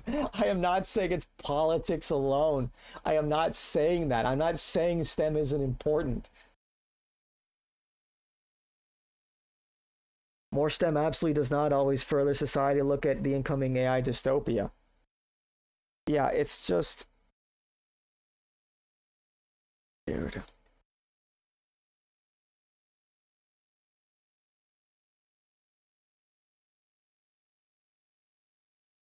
Perhaps something to do with lagging STEM field? No, because they're low IQ.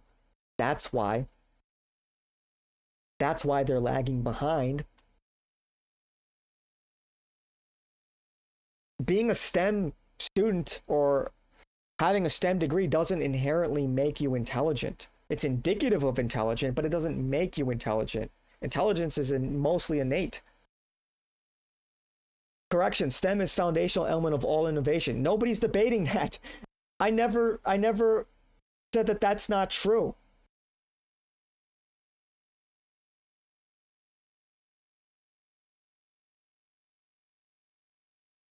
But to say that politics isn't important,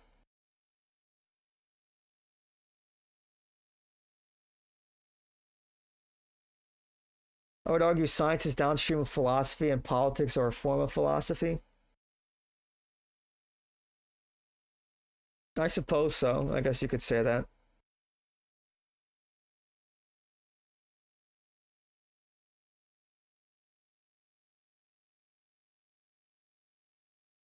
Nobody's debating that STEM isn't important. But to say like I just think there's a fundamental misunderstanding here or something.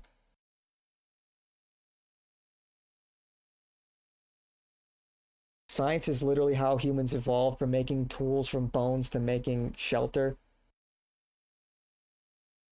Okay, Kavan, do you understand there needs to be a thought process there? There has to be an impetus behind that. Why not just hang out in the sun all day?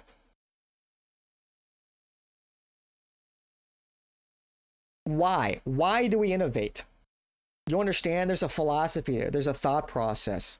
Why do we study? Why do we innovate? Why do we create new things? That question needs to be answered before you do any of those things. So that is a philosophical question.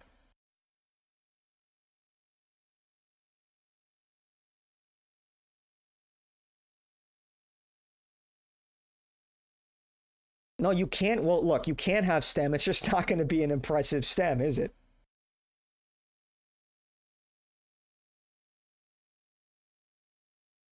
But you can't have low IQ folks as politicians. Dude, yeah, and the politics will suck. You understand that, right? I am not talking about politicians as a profession. I am talking about politics as a concept. Dude. I got your stuff right here. How do you not understand what I'm saying? I'm not talking about politicians. I'm not talking about senators and congressmen. I'm not talking about political commentators. I'm talking about the nature of politics, of power, of organization.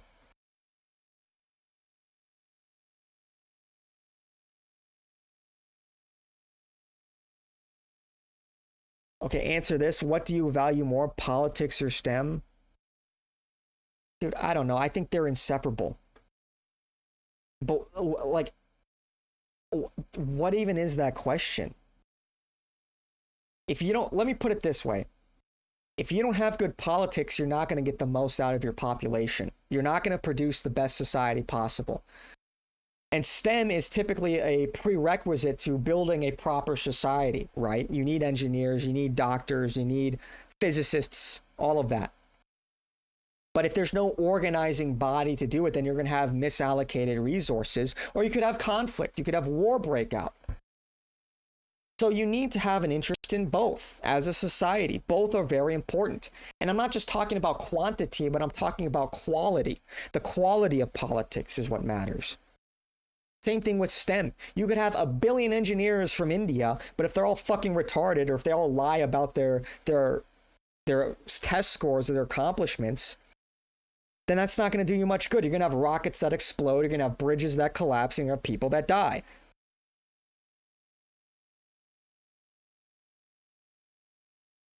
So yes, low IQ politicians, but high IQ STEM still innovate society, but it's slower but progresses nonetheless. But low IQ STEM, but high IQ politicians, no progression. No, because high IQ politicians would find a way. Dude, this is not an either or thing, man. This is like such a contrived hypothetical. No. Look, high IQ politicians would find a way to solve these problems. So too could you say that high IQ people in STEM could solve novel problems. The reason why high IQ people, like politicians, could figure it out is because they'd properly allocate resources. They'd find ways to get higher IQ people involved in STEM, and that's exactly what happened in America. We had high IQ politicians, high IQ people in government that said, we need to invest in our STEM fields. We need to get all the young people to learn more about STEM. That's what the modern classroom is. That's what the modern education system is. That's why there was such a push for things like math and science after World War II to create more scientists and engineers. That's a product of politics.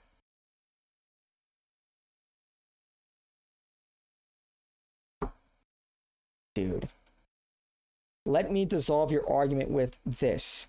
Say a society with a max IQ per individual of 70, that society, regardless of great politics, would never progress due to a lack of research and innovation. What? The people aren't smart to properly utilize it. Okay, so if the people are also not smart to properly utilize it, how are they going to utilize this technology? If you have dumb politicians, they'll dump all of their resources into shit that doesn't make sense.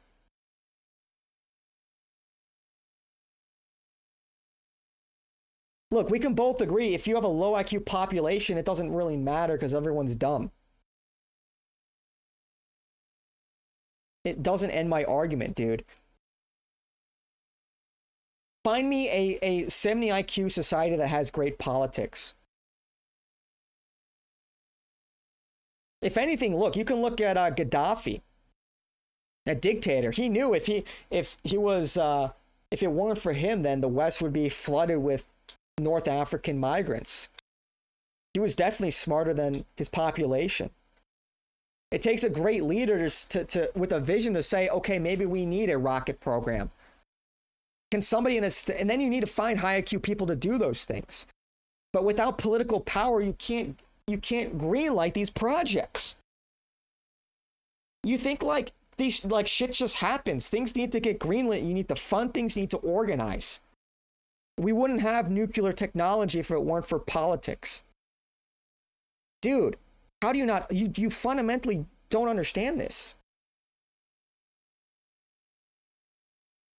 No, I mean, if other high IQ politicians installed great politics into that society, they would still not progress due to lack of STEM IQ, like I said. Okay, and if you have a high IQ person in STEM that's getting zero funding, can find zero good personnel, then they might as well be screaming into the void. They won't be able to build anything. That IQ will be wasted.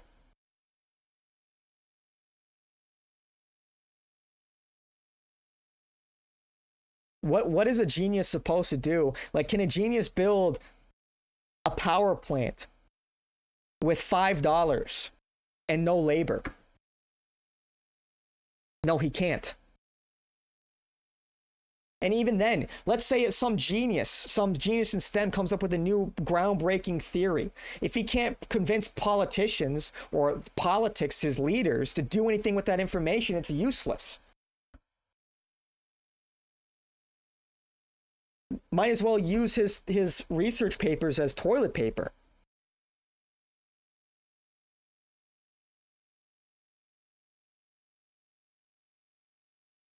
It's not useless. It is, like, it might as well be. Funding is a man-made dilemma of economics. My above point is irrefutable. Dude, are you serious right now? It's not irrefutable. A man-made dilemma of economics? What?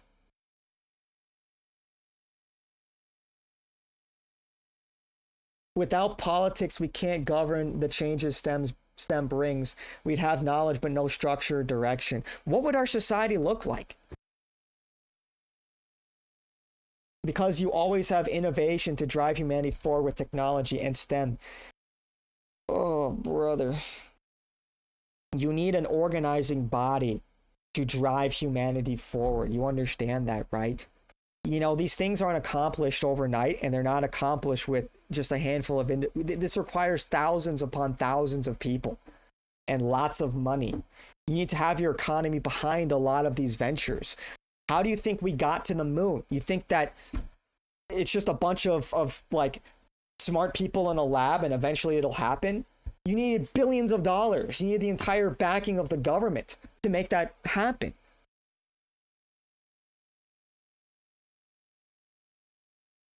If a society, on the other hand, was filled with 130 IQ STEM people, they would progress far more than my other example. You factually can't refute that. What are you talking about? What even is progress?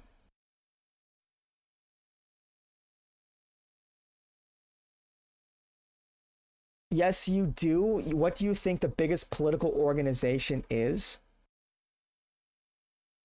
You just said it's political. You guys don't understand what politics is.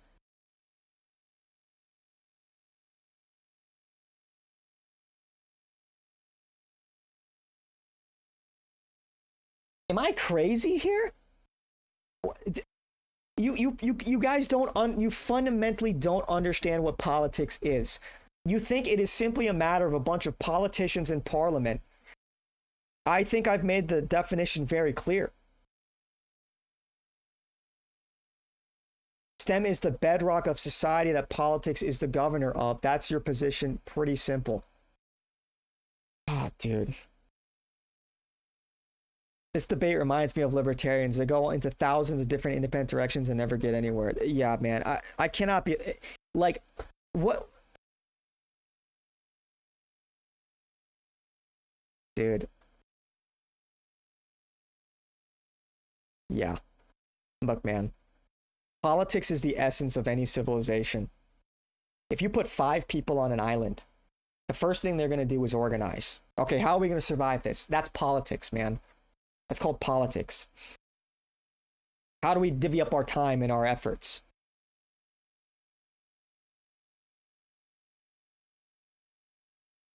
Like, what even is the argument that STEM is the bedrock of...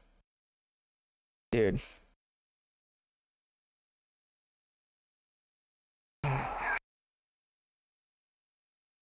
Politics isn't important at all. It only held humanity back if you think about it. Dude, that is such a low IQ argument. It's painful. Politics isn't important. Politics determines civilizations, man. What are you talking about? You think everything about politics is bad? Politics is holding us back. Politics is what has enabled us to accomplish so many great things.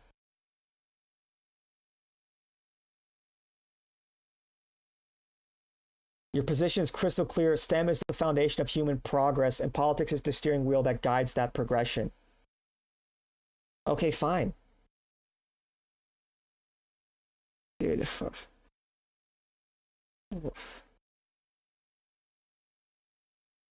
Nobody is debating that STEM is important. Nobody is debating that scientific engineering innovation is not important. That it hasn't been a, like... Bro.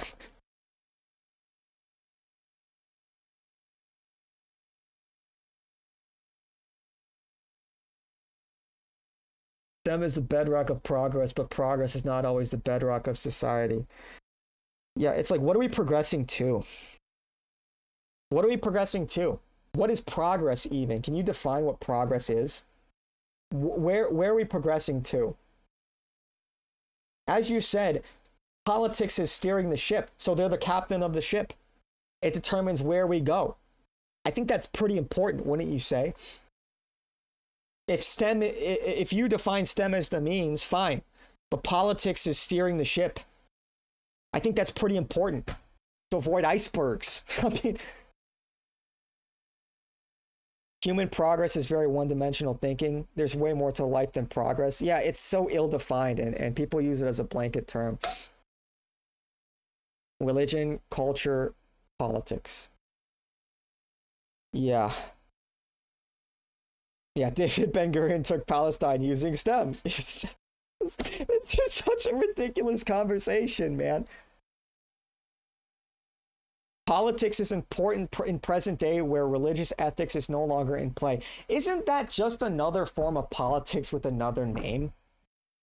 If religious ethics is a form of political power, right? You're saying that, okay, we should have people who are religious in power. politics. We're progressing to a transhumanist nightmare. Oh, dude, we're already fucking there, man. Fuck. Yes, politics are the captain of the ship. That's where we agree. STEM is the actual ship with the goods. Fair enough. Okay. Sure. But the best governance is religious governance. Sure. Yeah, I would agree. We need, it's an element of it. Like, religion is inseparable. It's an element of the human condition. It's what you believe. The details matter. That's what I'm trying to argue here. Politics is a matter of the whom as well as the how. And the whom is, well, who are the people in power? What do they believe? How do they think? What's their constitution? I mean, their intellectual constitution. All of these are very important. Nobody is saying STEM isn't important. I am an advocate of STEM. I think STEM is imperative, of course. You need smart, innovative people. But there's many kinds of problem solving. And then when you talk about things like culture, it's things like art. We need ways to describe the human condition. That's also important. Now, if you don't have art, are buildings going to collapse? No.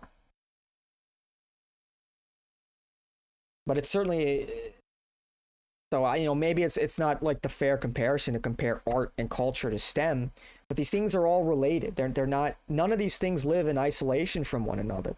We live in a society. It's all intertwined. AIPAC seized control of Congress in the most powerful nation on earth using STEM. Yeah. Politics is very important because without at least some minor form of organization, then the progress made from STEM doesn't matter. Yeah, it's literally like every civilization, it is simply human interaction. In its essence is politics. It's not something that it's unavoidable. It is inextricable from the human condition. You can have a society that has not much to do at all with STEM, but it will always have to deal with politics. Because it has people, because societies are made up of people. And whenever you have people, there are politics.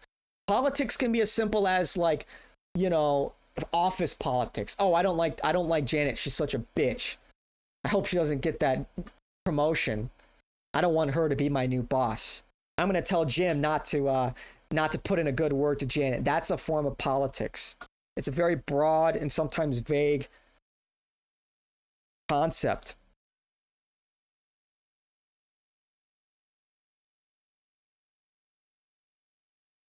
Yes, but accepting religion, God becomes the government, which is ideally what we want. Yeah, but you still have leaders that act as political leaders as well. Well, what's more important, STEM or politics? It's not a matter, I think, of necessarily importance. I think that's the wrong question.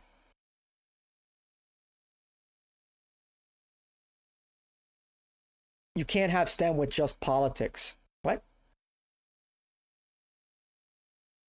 You can't have STEM with just politics. My point is, it's not a matter of not having politics. It's a matter that you will always have politics. Politics will always be a factor in your society, just by nature of having a society. You understand? Politics are more important. Human beings lived successfully long before STEM, but we have never existed on this earth without power. Yeah, I think that's a fair assessment. If you define human interaction in essence as politics, then I would agree with you. That's what I was defining it this whole time. I'm not saying Fox News and people going to Fox News is more important than people building bridges. Obviously, that's not what I'm saying. I'm saying it's a matter of human organization. It's a very, we're talking about an enormous concept here. Yeah, fucking Janet, such a bitch. Okay, Buck is now butchering the argument. Okay, you guys are finally starting to see what I'm putting down. Meaning, if you just have politics but no innovation, how are you driving humanity forward? Well, you can have a society where people don't murder each other, where there's rule of law. We might not have technological progress, but you might have a good quality of life. But again, it's not just about progress. Like this idea that progress is the end all be all. I'm not saying STEM isn't important because you need people to build stuff, etc. But you also need a structure in place to have a proper civilization where people don't kill each other. Can STEM prevent that from happening? Can STEM prevent your neighbor from walking into your house and killing you and taking all your shit, all of your fancy new STEM discoveries? Yeah, humans are inherently political. That's my whole point. Yeah, welcome, Luminia. Why is driving humanity forward even such a priori? Yeah. How are you driving it forward, technically? Forward to what? Right? Forward to what? What does progress look like? What are we progressing toward? I like new innovations. I like things that improve our capacity to do stuff. Those are all good things in general. But how we use those tools, we invent the tools, but how do we use them? You know, politics is like we create airplanes, right? Or sorry, STEM is like we build the airplane. Politics is whether we use the airplane to travel the world to increase tourism, to increase trade, or we could use those planes to drop bombs on people. It's like, you have to think big. You have to think very big. It's about the application as well. Africa, no wheel, all high IQ politicians. Do they even have high IQ politicians? I don't think that presupposition is even correct. My earlier comment summed it up. STEM is the root of all human progression, but it's up to politics to make sure that progression is in a good direction. Define progression for me. Go ahead. I want there to be technological progress, but it doesn't mean anything without politics, because how do we regulate and control the technologies without organization? Yeah, I mean, think about how technology can lead us to this like technocratic hell.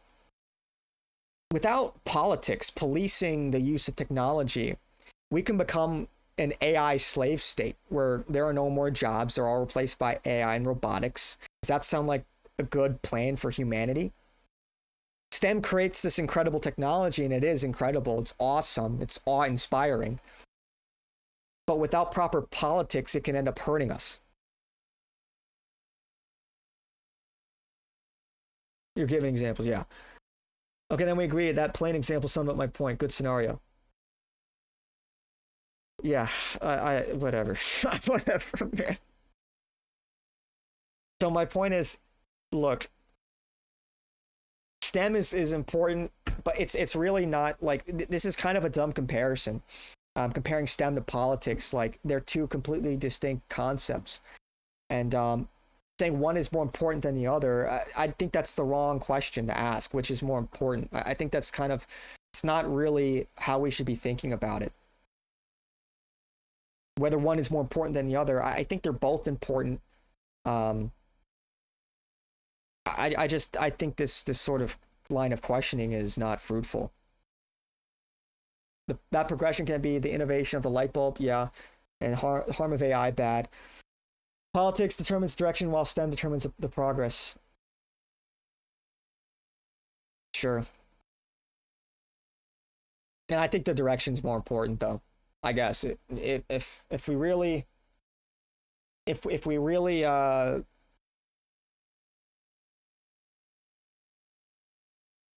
yeah, I guess you'd have to then say that the direction is more important.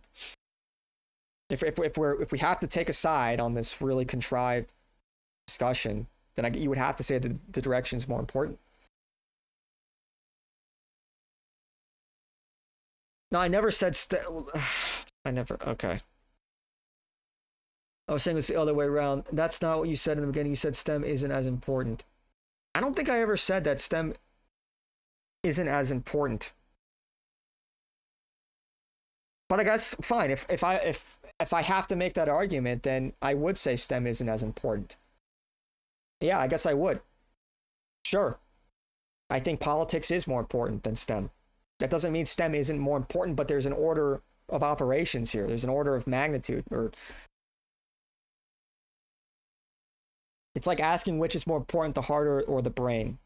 Yeah, I think that's a good analogy. I think both are important.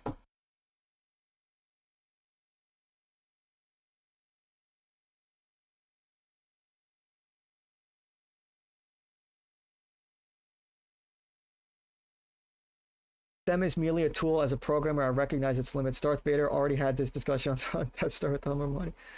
Then we disagree flat out. Okay, then we'll just continue to live in a technological hellhole because we don't have good politics to police the budding technology. Need more kick advertisements.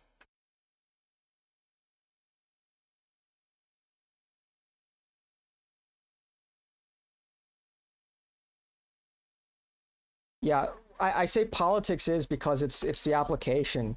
It's the application of said technology. Why bother building nuclear fission if it's going to be used for harm, for example? I know that's kind of a lame way to put it. You know, you could develop the best, you could develop the cure for cancer. What does it matter if politics doesn't allow it to reach market? If politicians are preventing it from being properly utilized. Oh, thanks for the follow, Luminia. That's what I was trying to say, but that's not true. But if anything, I'd say politics isn't as important as technology. Well, we can't have robot police. Yeah, but what if those robot police are programmed to beat the shit out of you? Because that's what the politicians, what the people that run the country that have the power, that's what they want. The reason why I gravitate more towards politics is because it's all about power at the end of the day. And politics is like the crux of power. That's where power lies. Yeah, whether Kanye was yeah. I think power is way more important.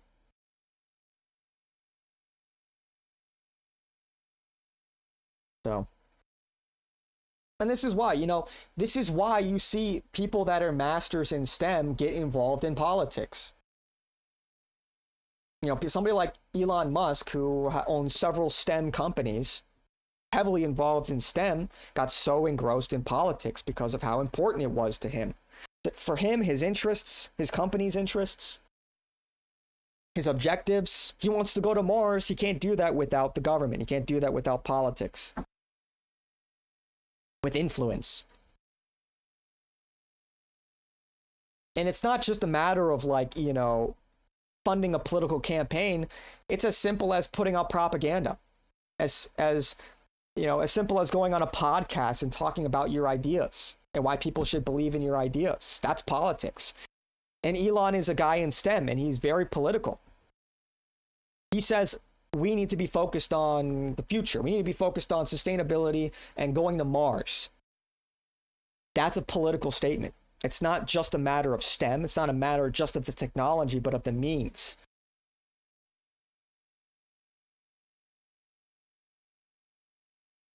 Exactly. So by standard, shouldn't we get rid of politics if the politicians, again, you don't understand politics. You don't get rid of politics. You can't. You cannot get rid of politics.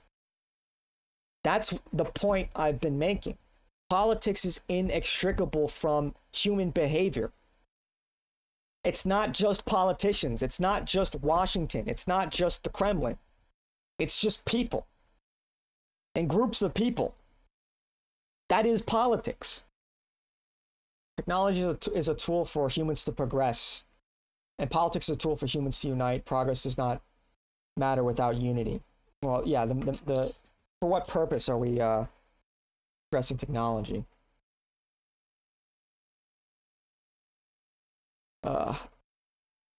Even Albert Einstein wrote an essay on socialism.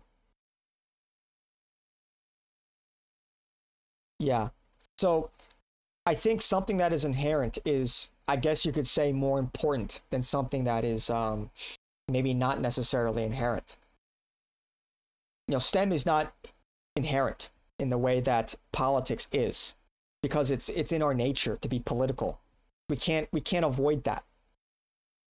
So again, it's almost like we're comparing two things in a certain sense. I don't want to go this far, but you could almost say we're comparing two things that maybe are not really comparable.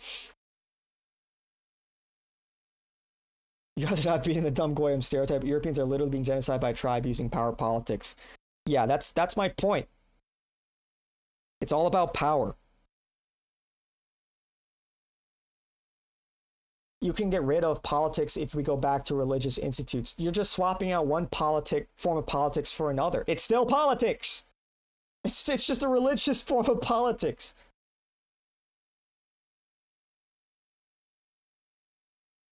Yeah, that's why I say politics is the crux of. And so, yeah, I would say it's more important. But I don't love the need to like really try to make that comparison. I think that's what is the fruit of this inquiry? What's the point?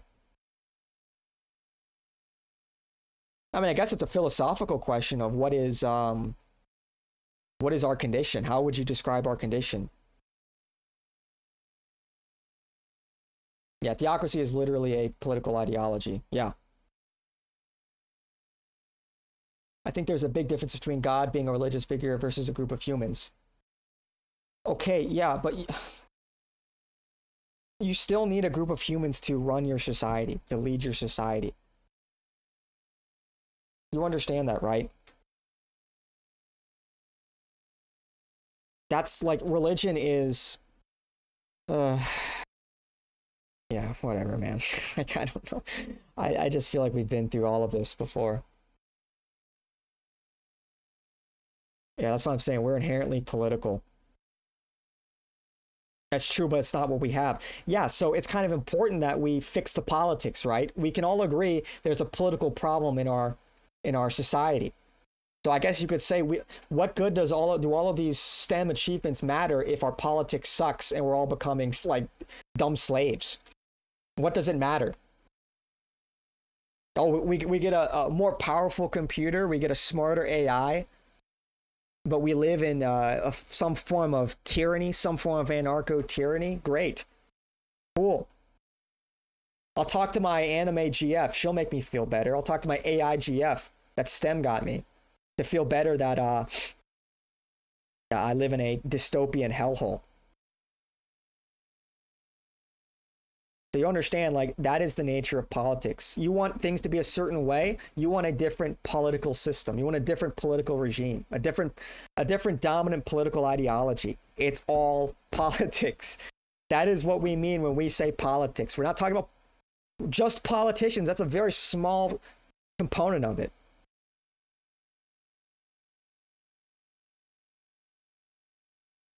I got a solution to write AI and tell it to follow the rules of the Bible and set it in place.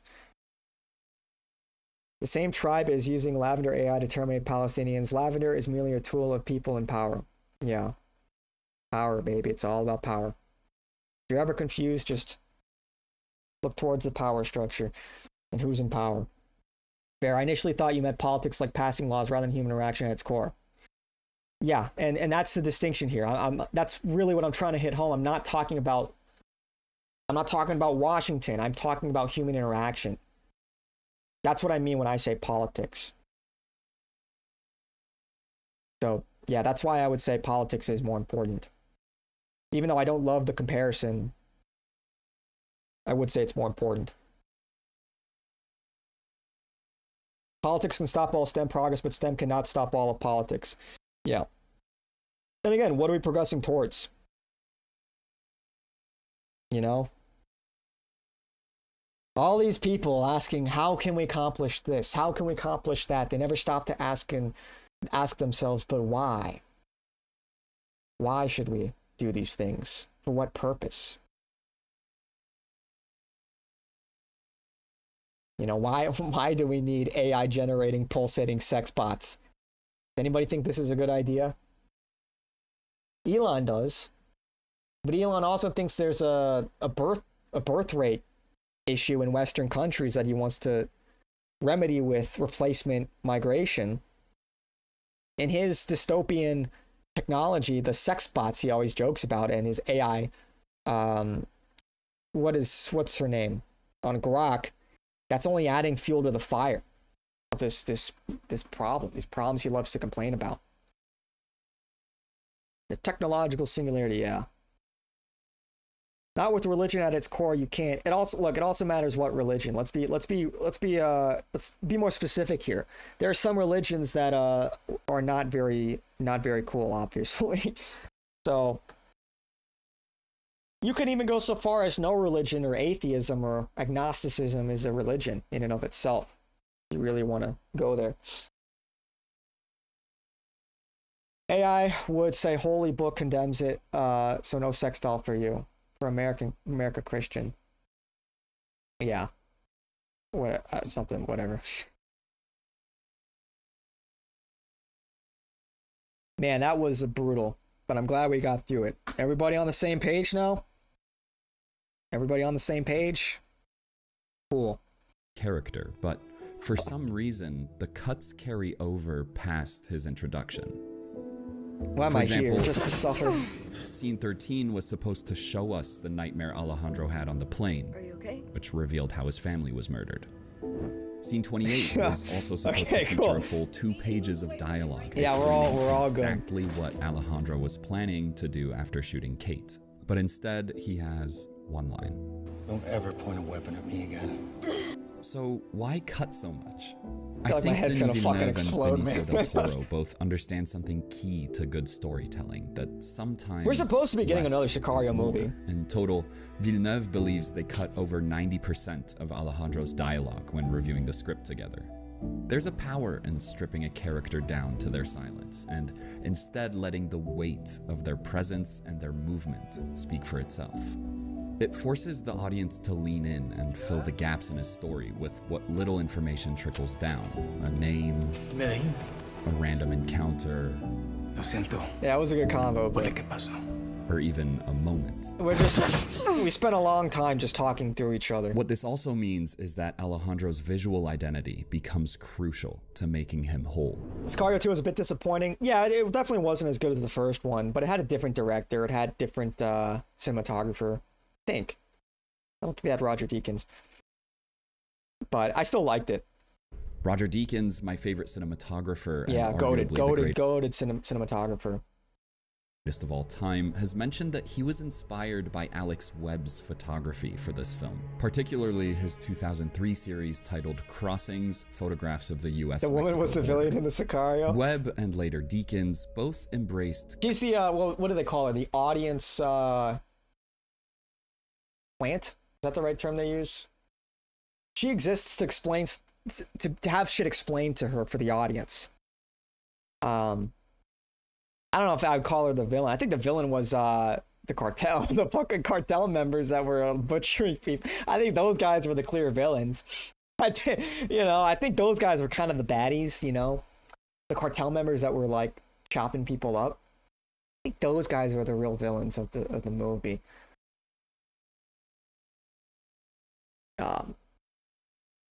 Anyone see the new Twisted Metal? No, I haven't. My school has this saying, acta non verba, meaning actions, not words. Basically, you can say whatever, but it does not matter until you actually act on what you say. Very true. Very true. Say less. Do more. She was a villain because she could not handle the truth.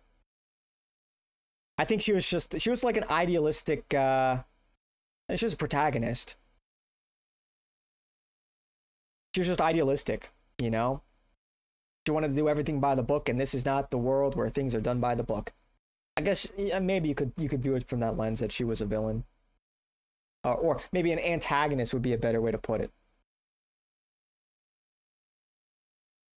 It was a chick, Twisted Metal? I don't even know. Contrast as the communicator of their visual language, in turn revealing the weight of their subject and the violence that lurks behind it. This visual identity transpires the whole film through lighting, blocking, and depth of field, but works on a personal level with Alejandro. Whatever. He isn't like Kate, Matt, or any other character because, unlike them, his darkness has already consumed him. I don't know if there are really any... I guess you could say they're all villains. Alejandro's kind of a villain or an anti-hero. Certainly the Josh Brolin's character, you could probably say was a villain. I think they're all villains when you really think about it. How Alejandro, depending on how you look at it, is presented helps the audience engage and in turn question their understanding of him. Is the violence he inflicts justified? Idealists are real villain in life. And I don't think there's anything wrong with having an ideal. I think at some point, though, you have to contend with reality. There's nothing wrong with having an ideal, like as like your North Star or your compass. But you just can't let that cloud your judgment and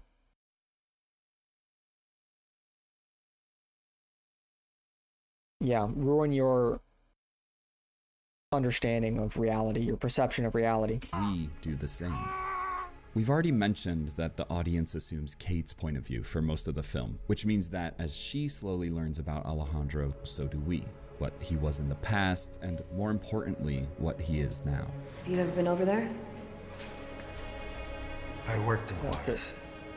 He is the consequence of the same innocence that Kate possesses. I think people take at face value that she reminds him of his daughter. I mean, it's right there in the script. You remind me of the daughter they took away from me. But I believe what she really reminds him of is himself, and his attempt to educate her is to prevent her of becoming what he has become.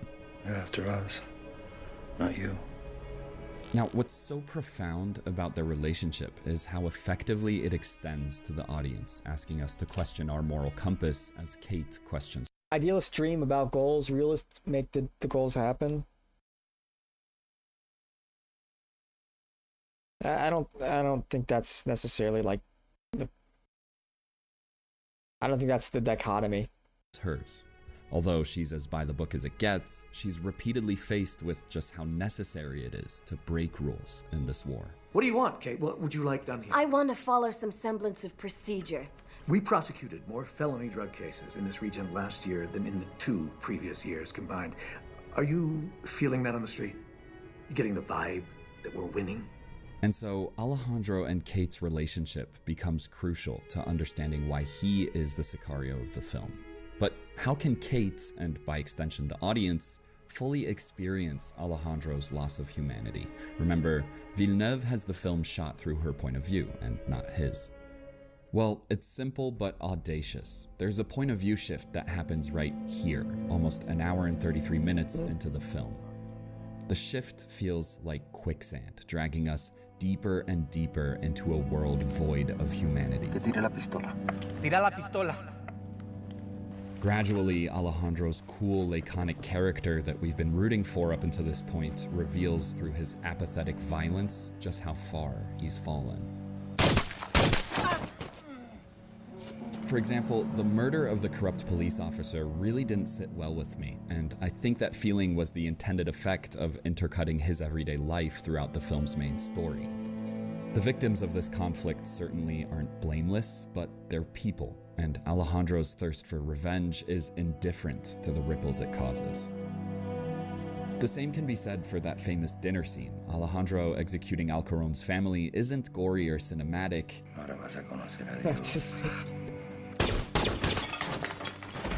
It's quick. That's the point. No, the point is that you're supposed to see that, look, it's complicated. The police officer, although he's corrupt, he still has a family.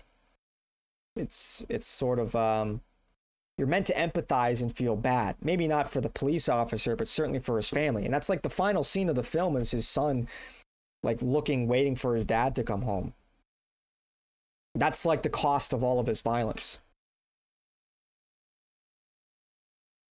If he was corrupt, then his death was well-deserved, was it not? Yeah, but, I mean, look, it's still a sad state of affairs regardless. You know, yeah, that's justice, he should die, but it's sad that he was corrupt, and it's sad that he deserves to die. Especially when he has a wife and kid that are presumably innocent.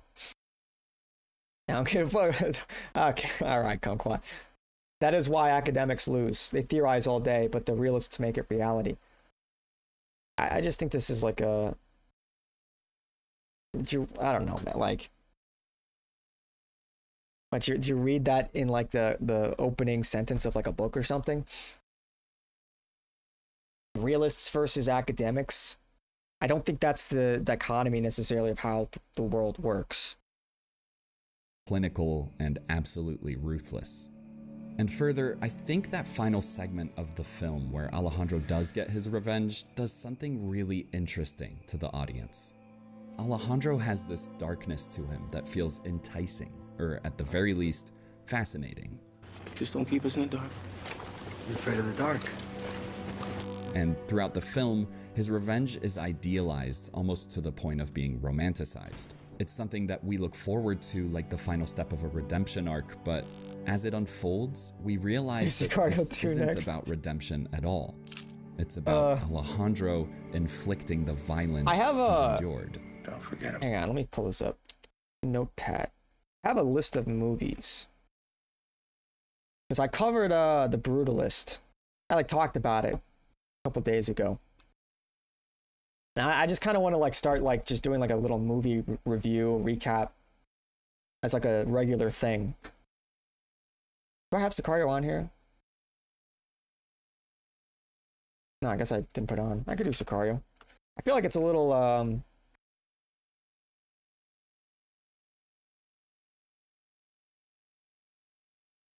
yeah. The world needs realists and idealists. One is not better than the other. Yeah, I guess you could say that. You need idealists to have a goal and realists to bring that goal back down to earth for what's actually possible. You need academics to theorize about what's possible. You need engineers to build it. It's just, they're different worlds. Dude, Kick is such a fucking cesspool, man.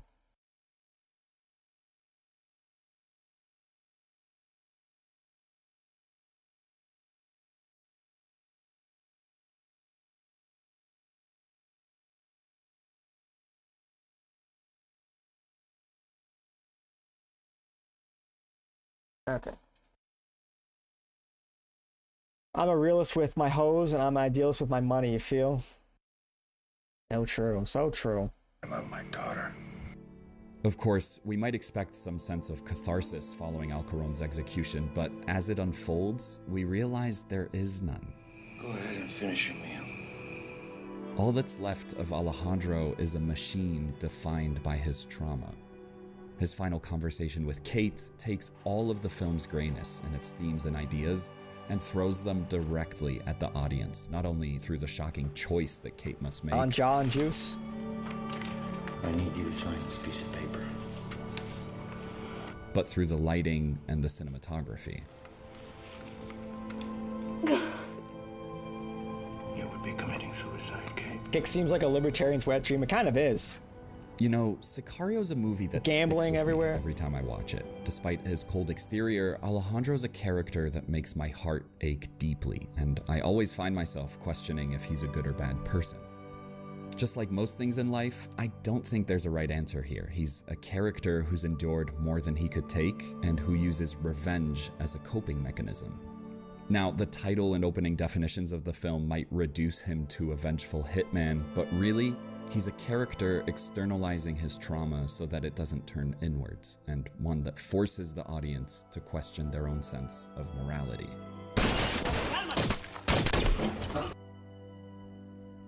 That's what great characters can do. They can draw us in like a magnet through their performance, but also land themes through their depth, sometimes lingering in our heads long after the movie's over. Throughout Sicario, Denis Villeneuve poses questions. Yeah, the commentary is a little, which of course means that we have to decide with the information that it's we not have. wrong. It's just, you know. But sometimes, the best choice to make is no choice at all. I mean, technically, yeah, that's, yeah. Hey guys, really enjoyed making this one. I mean, Sicario. It's, yeah. Gotta roll, but when you get back together. Oh, all right. Take it easy, Alpha. Appreciate it.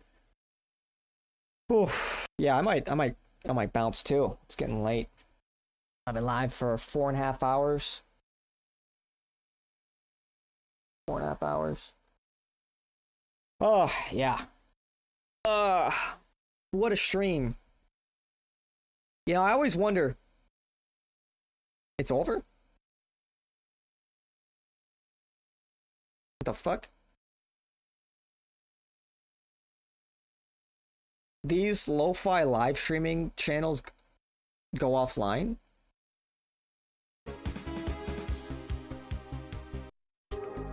I need copyright-free background music. Okay.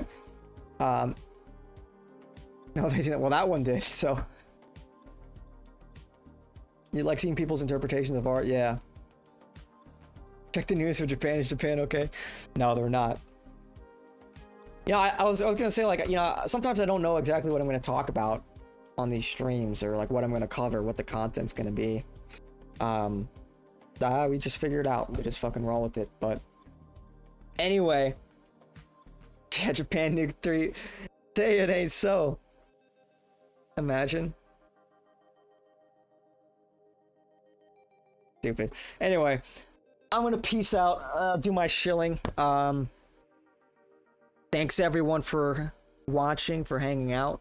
Don't forget to subscribe, like if you're on YouTube, follow all my socials in the description.